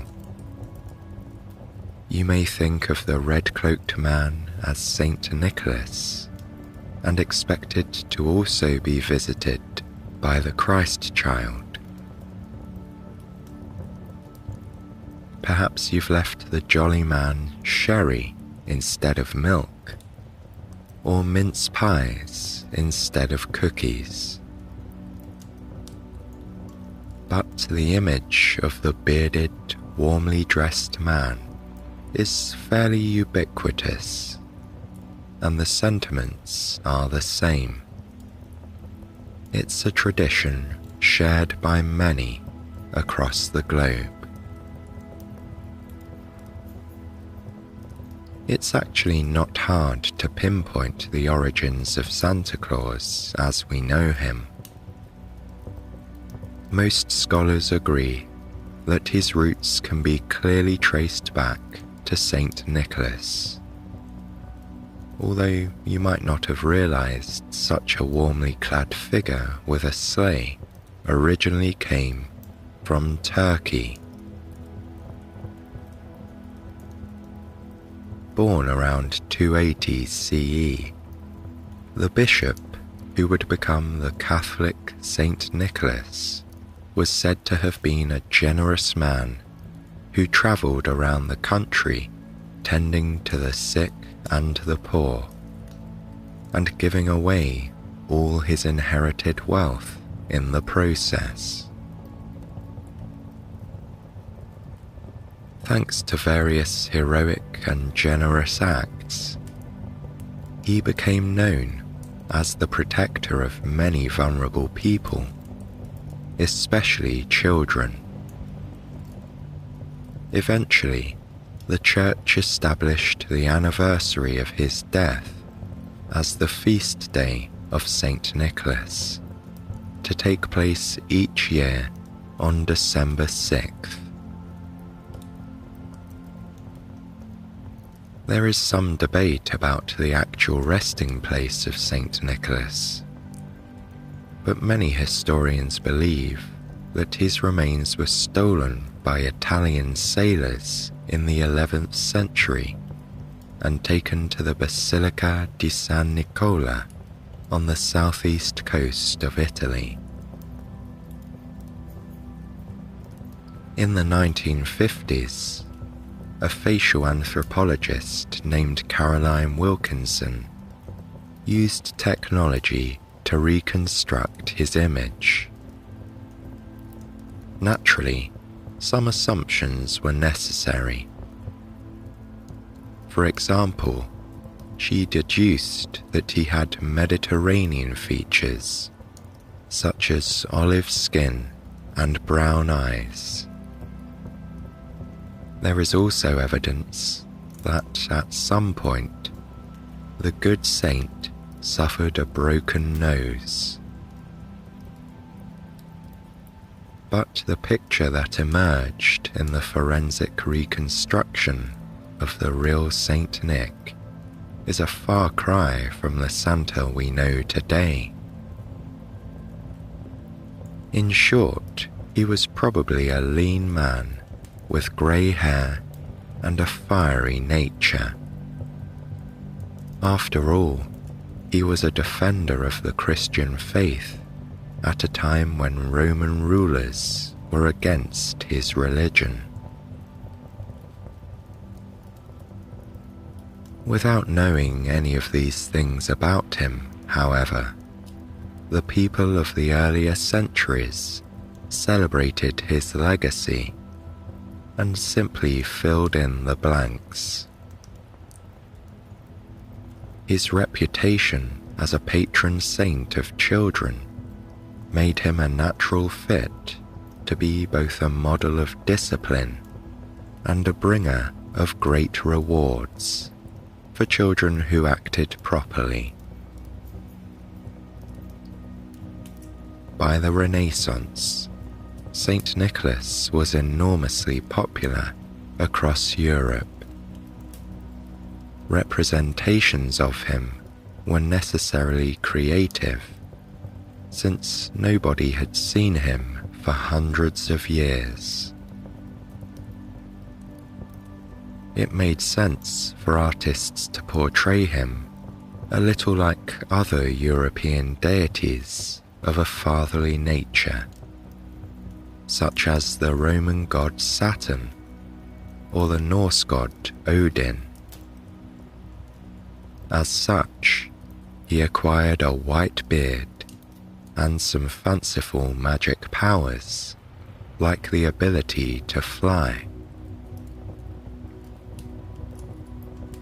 Due to these details, Saint Nicholas evolved as a figure of fatherly benevolence, with a comforting but strong fatherly appearance. In the 1500s, Saint Nicholas was challenged by the onset of the Protestant Reformation. Influential figures such as Martin Luther were keen to draw public attention away from the celebration of the Catholic saints. They were aware, however, of the importance of the December 6th gift-giving tradition. Sensing, perhaps, that squashing it would erode their popularity, they instead moved to shift the gift-giving from December 6th to the holiday of Christmas. In doing so, they were able to assert that the gift-giving figure to celebrate was the Christ child, known in Germany as Christkind.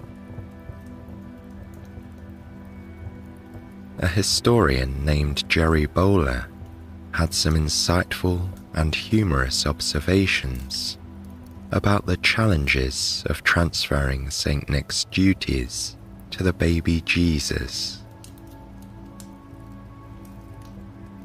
In an interview with National Geographic magazine on the topic of Santa Claus, he pointed out that the Christ child was not an easy replacement for the burly, bearded man who had become dear to the hearts of so many Europeans.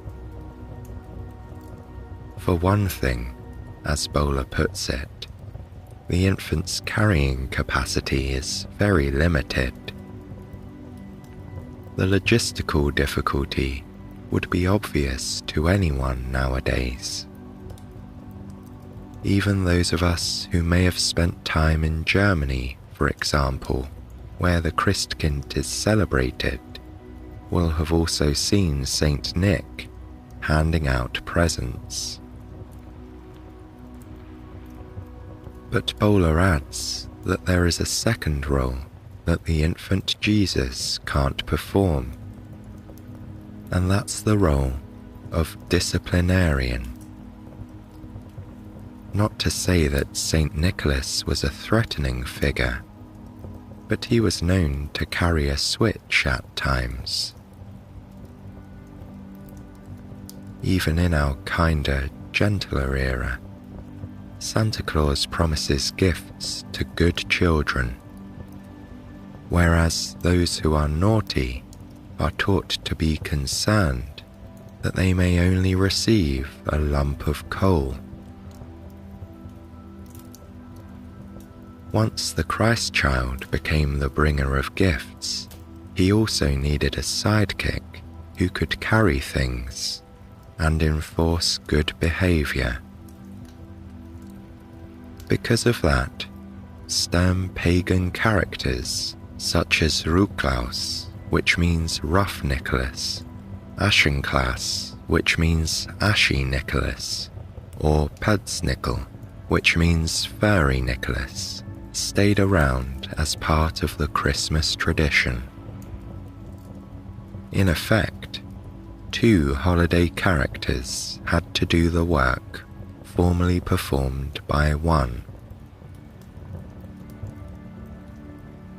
While our later version of Santa Claus would be much kinder and gentler than these fellows, the imagery around them would eventually influence the jolly man we know now. Furthermore, Protestant efforts to snuff out Saint Nick were never completely successful. For example, people in the Netherlands especially were stubborn about keeping him around. It was the Dutch who were eventually largely responsible for importing his character to the New World. England was one place where a movement away from Saint Nicholas didn't keep merrymakers from their beloved bearded character. Father Christmas bore many of the characteristics of Saint Nick, and his figure can be found as far back as the court of Henry VIII. There, he was represented as a party-loving large man, generally wearing green or scarlet robes, lined with fur. Although he wasn't associated with gift-giving until the Victorian period, he was strongly connected to joyful feasting and messages of peace. Additionally, he was known to drink a cup of wine or two. When the Victorian era recharacterized Christmas as a family-centric holiday, Father Christmas also took on the popular gift-giving role of the earlier Saint Nicholas. For many modern readers, he is possibly best represented by Charles Dickens as the ghost of Christmas present in the famous novel A Christmas Carol.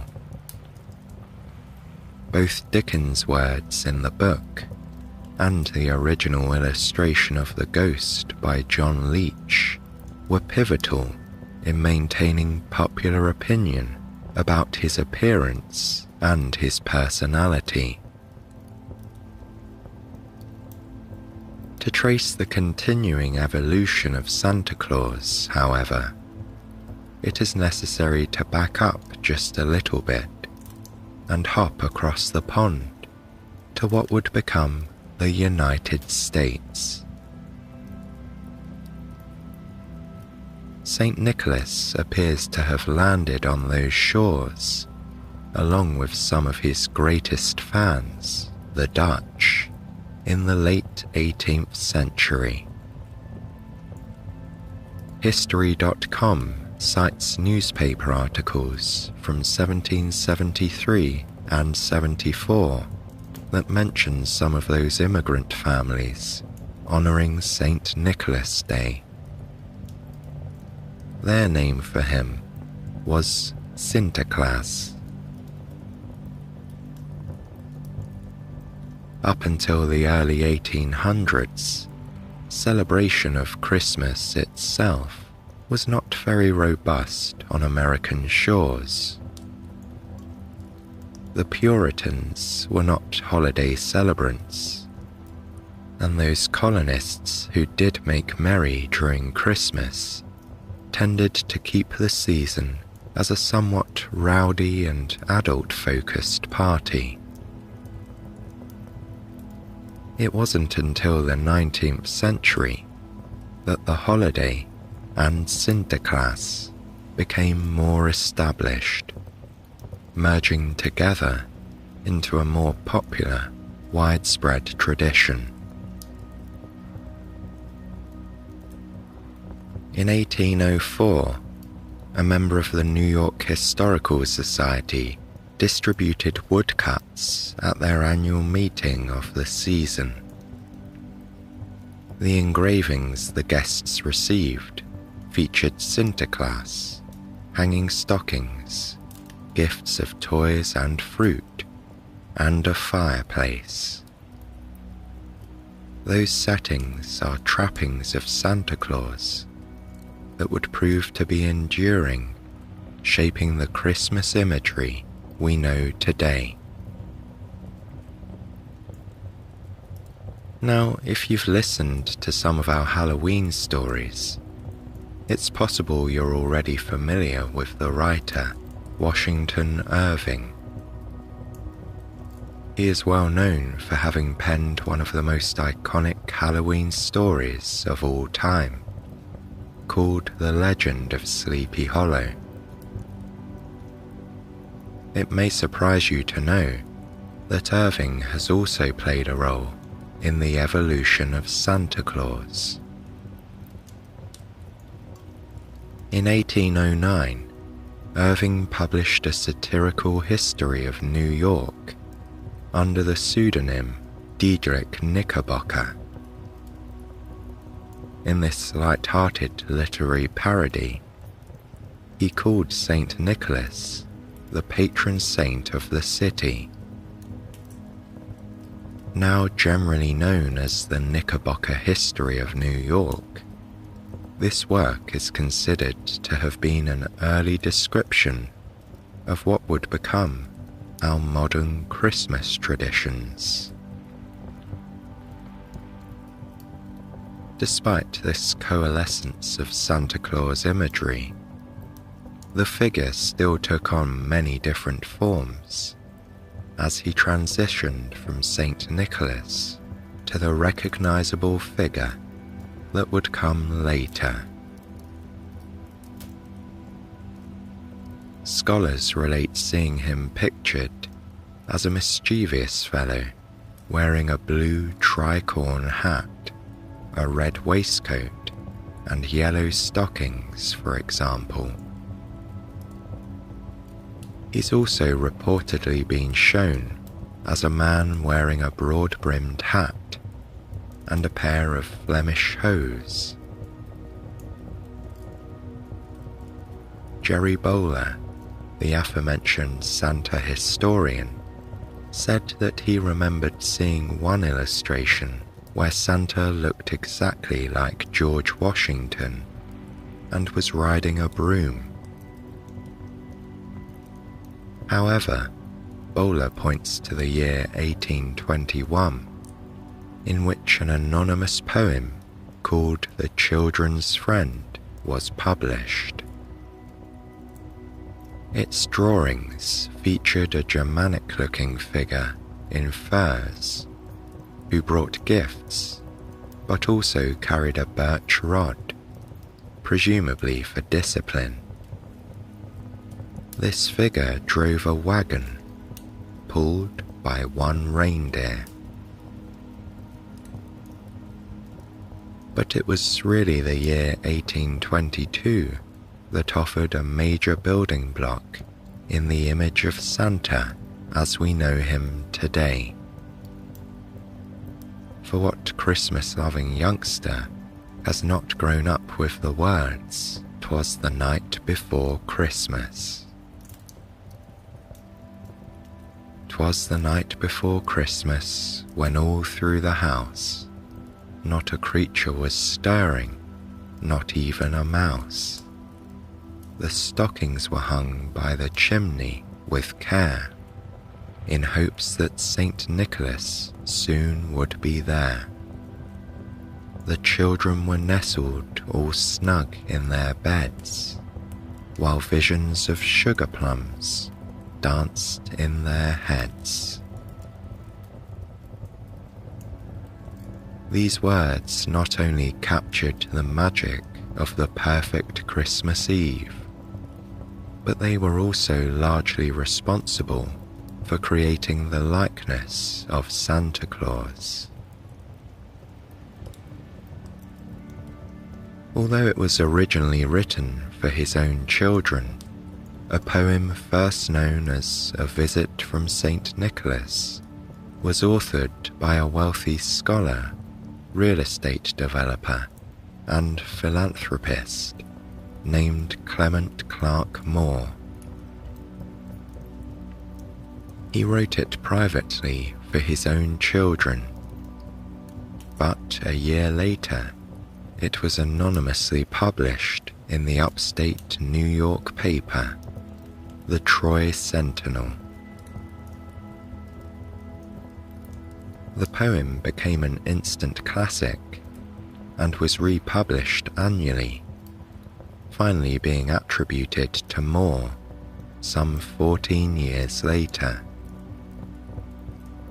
Even then, Moore denied it for decades, finally acknowledging his authorship in 1844.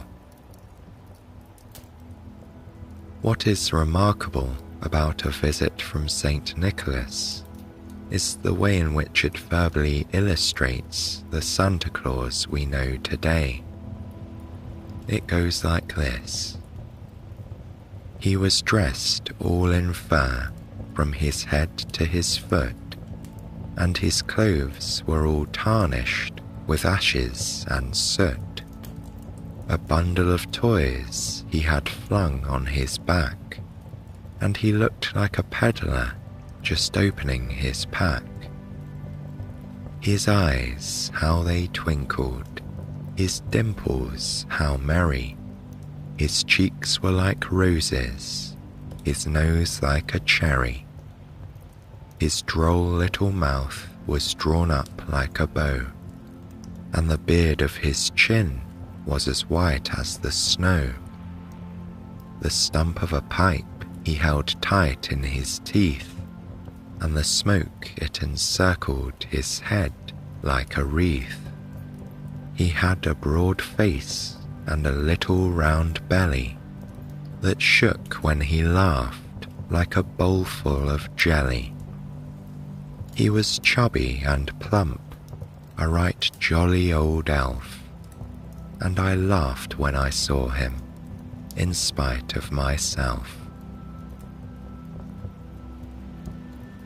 Not only did it establish him in the clothing we now imagine, but it enshrined him as a jolly man rather than a strict disciplinarian. Furthermore, who would our modern Santa be without his 8 reindeer? Entirely on his own, Moore established Santa's entire team, naming them one by one. On Dasher, on Dancer, on Prancer and Vixen, on Comet and Cupid, and Donner and Blitzen, the poem says. The addition of Rudolph many years later would be the finishing touch, and one would like to think that Moore might approve. Christmas grew in popularity as a major family holiday from that point on, and the status of its mascot increased along with it. By the 1840s, newspapers began featuring holiday sections with prominent images of this newly popular Santa Claus, as he was described in Moore's poetry. And of course, capitalism cashed in on the opportunity to fly high on Santa's success. In 1841, thousands of children showed up at a store in Philadelphia to view a life-size Santa Claus model. The event was a hint of the importance shopping mall Santas would eventually hold in American culture. Children were eager to see the jolly man himself.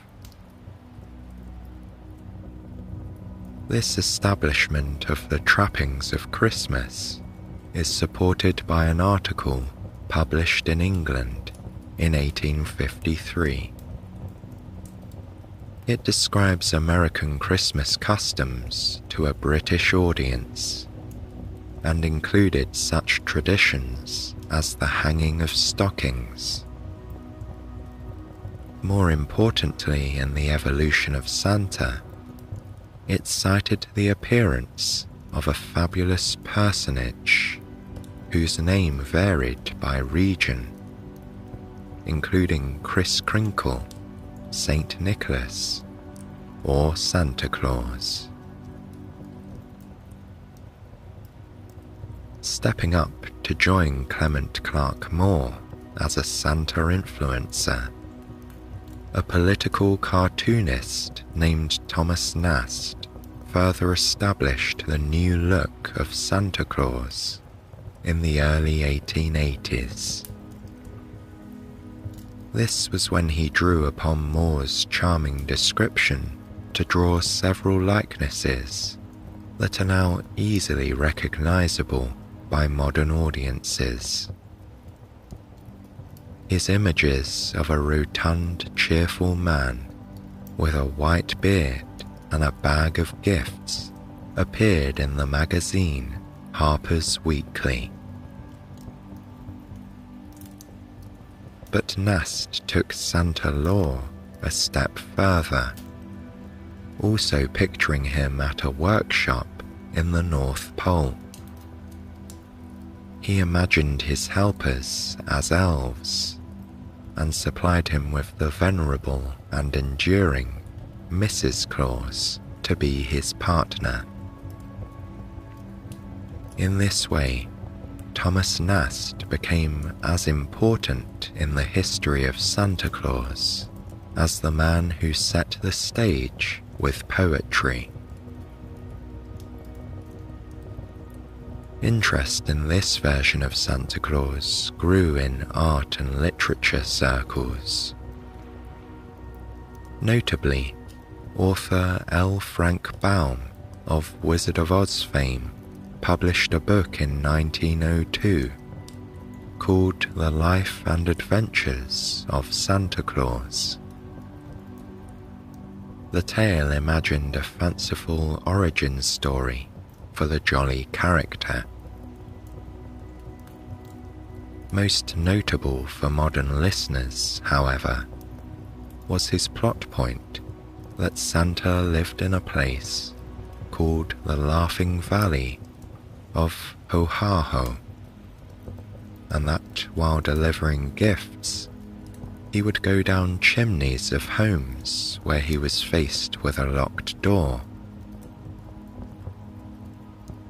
Other portions of the tale didn't survive as typical Santa backstory.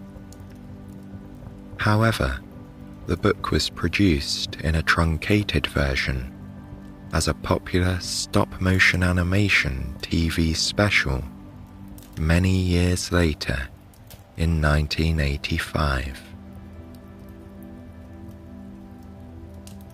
As the image of Santa Claus solidified at the turn of the 20th century, his European counterparts began to sync up with the new, friendly image. Father Christmas reigned supreme over the holiday in Great Britain, while Père Noël was seen in France. The benevolent bearded man eclipsed the stern discipline bringers of the earlier pagan traditions, as Christmas continued to gain a more family-friendly personality. Of course, this trend was not universal in Europe. Stalin was anxious to stamp out religious observances, so he shifted focus to a character named Grandfather Frost, establishing New Year as the gift-bringing holiday of choice in the Soviet Union. 1912 is the year that Santa Claus first appeared on film. He was played by a well-known actor named Leadom Bantok, who was also the writer. Based on a recent stage play, the silent movie shows a little girl falling asleep and dreaming that she has been whisked away to Santa's workshop. While later films have since become much more famously associated with Santa, this early gem was a pioneer in helping audiences conceptualize Santa's workshop. The scene showing his home base is a detail that has stayed with us for generations. We have Leadom Bantok to thank for that. 1924 marks a pivotal year in Santa's history, simply because he got his own float in the very first Macy's Thanksgiving Day Parade in New York City. For Americans, this inaugural event of the holiday season has proven to be a lasting and enormously popular spectacle. Its enduring popularity was perhaps forever cemented in the 1947 smash hit movie Miracle on 34th Street, in which the existence of Santa Claus was proven in a court of law. The movie won 3 Academy Awards and has gone down in history as a classic. But before we jump ahead to the 1940s, there's one more important Santa topic to discuss. Nowadays, there is a somewhat incorrect assumption that our version of Santa Claus was established by the marketers at Coca-Cola, who prominently featured Santa sporting their trademark red and white colours in 1930. While it's true that he starred in their ads, they were not the first soft drink company to use Santa as a mascot. Previously, he'd been featured in some ads by White Rock Beverages, first for a mineral water in 1915, and then for mixers in the 1920s. We can see that the red-cloaked Santa was around for decades if we trace the history in print. For example, Puck magazine was showing him in red and white in the early 20th century, actually featuring him dressed that way on the cover in 1905. And naturally, the artist Thomas Nast had started his costume trend years before. 1937 was a notable year for our jolly friend, as Santa began to show up in person more and more, appearing in parades and stores. Charles W. Howard established the oldest continuously run Santa school in the world. According to the school's current website, Mr. Howard established the institution after becoming tired of seeing unkempt, unprofessional Santas at festive events. His first class at the Santa school had only 3 students, but the business has endured for many decades now. Luckily, it has been passed on to new leadership and even successfully relocated from New York to Michigan. Now, finally moving ahead to the era of Miracle on 34th Street, American troops were partially responsible for spreading Santa around Europe in the immediate aftermath of World War II. At that time, his jolly spirit was a perfect fit for the idea of American goodwill, as the troops helped restore infrastructure in the aftermath of the conflict. In December of 1955, the Sears Roebuck department store published an ad in a Colorado newspaper featuring a direct phone line to Santa. At least, that was the intention. When the ad appeared in print, the telephone number had a typo.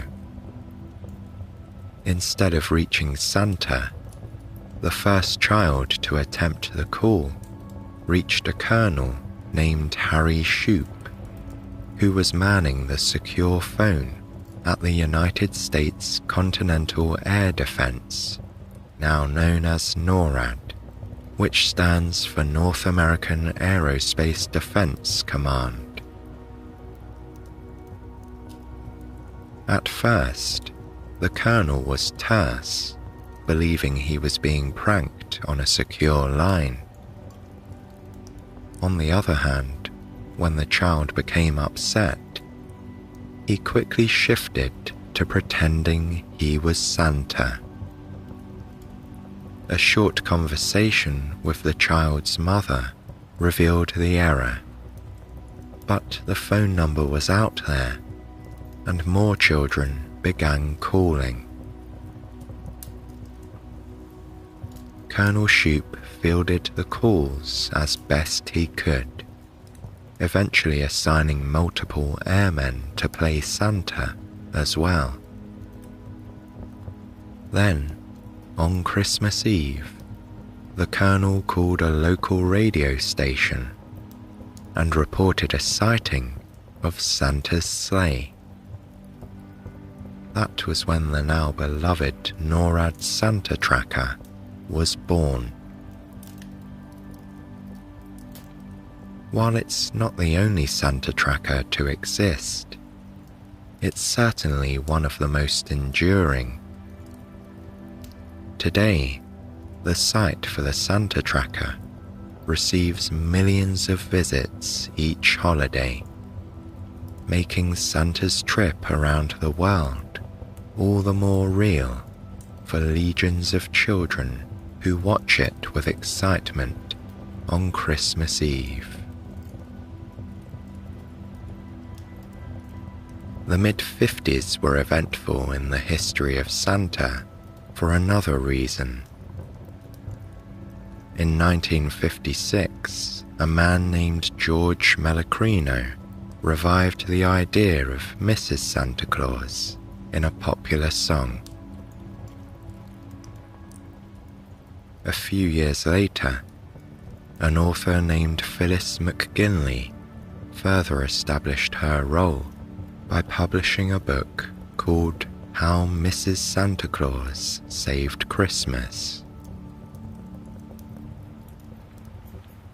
With the concerted effort of all the imaginative people who created Santa's mode of transportation, his home workshop, his helpers, and his elves, Santa Claus, as we now know him, was solidly in place by the time the 1960s dawned. And not much has changed about him since. The kids of the 60s and 70s were the first to see television shows about Santa and his reindeer that became instant classics. And as the decades continued, the movie industry made Santa a fixture, featuring him in every possible type of film. He's such a star that numerous countries have claimed to be the home of his workshop at the North Pole. According to the publication The Canada Post, his base of operation lies in their territory, within the postal code HOH0HO. Or you could say, ho ho ho. Playing up this theory, in 2008, the Canadian Minister of Immigration and Multiculturalism awarded him Canadian citizenship, declaring he had the automatic right to re-enter Canada once his trip around the world is complete. The town of North Pole, Alaska, bears the motto, "Where the spirit of Christmas lives year-round," and is home to the Santa Claus house. There, people can take photos with the man himself and even post letters with an official North Pole postmark and Santa seal. Norway, Greenland, and Finland are among the countries who also lay claim to Santa's jolly home base. The jury is still out on which one is correct. Perhaps he spends a little bit of time at all of them. In the modern Santa-loving world, his cheerful image continues to be a huge part of Christmas, which is now celebrated by many people who have no religious ties to the holiday. World records are available for the most curious Santa-related goals, such as the largest collection of memorabilia, the longest-serving Santa impersonator, and the largest gathering of Santas. Although he offers a vague warning about lumps of coal for naughty children, his role as disciplinarian has become somewhat lost in the annals of history. Like the Father Christmas of old, he is now mainly a bringer of joy, to children and adults alike. The modern spirit of Santa is well represented in a playful 1950s tune called Man with the Bag, which was popularized by singer Kay Starr. Full of exciting predictions about his arrival, the song sums up the enthusiasm for Santa with the final verse, which encapsulates the happy togetherness he promises. The lyrics say, "He'll make this December the one you'll remember, the best and the merriest you ever did have. Everybody's waiting, they are all congregating, waiting for the man with the bag." The Santa Claus we all love today was shaped partly by the winds of change and partly by the imagination of artists. So, this Christmas Eve, whether you celebrate the holiday or not, you might log in to the NORAD Santa Tracker, or perhaps read aloud those famous words of the authors who envisioned the man. Because somewhere, the generous and gift-giving spirit behind the visitor in the red suit is there for you. Somewhere, the spirit of Saint Nick is waiting to make your life just a little bit more magical, and to bring the wonder of childhood back to your dreams. If you listen carefully enough, you might just hear sleigh bells.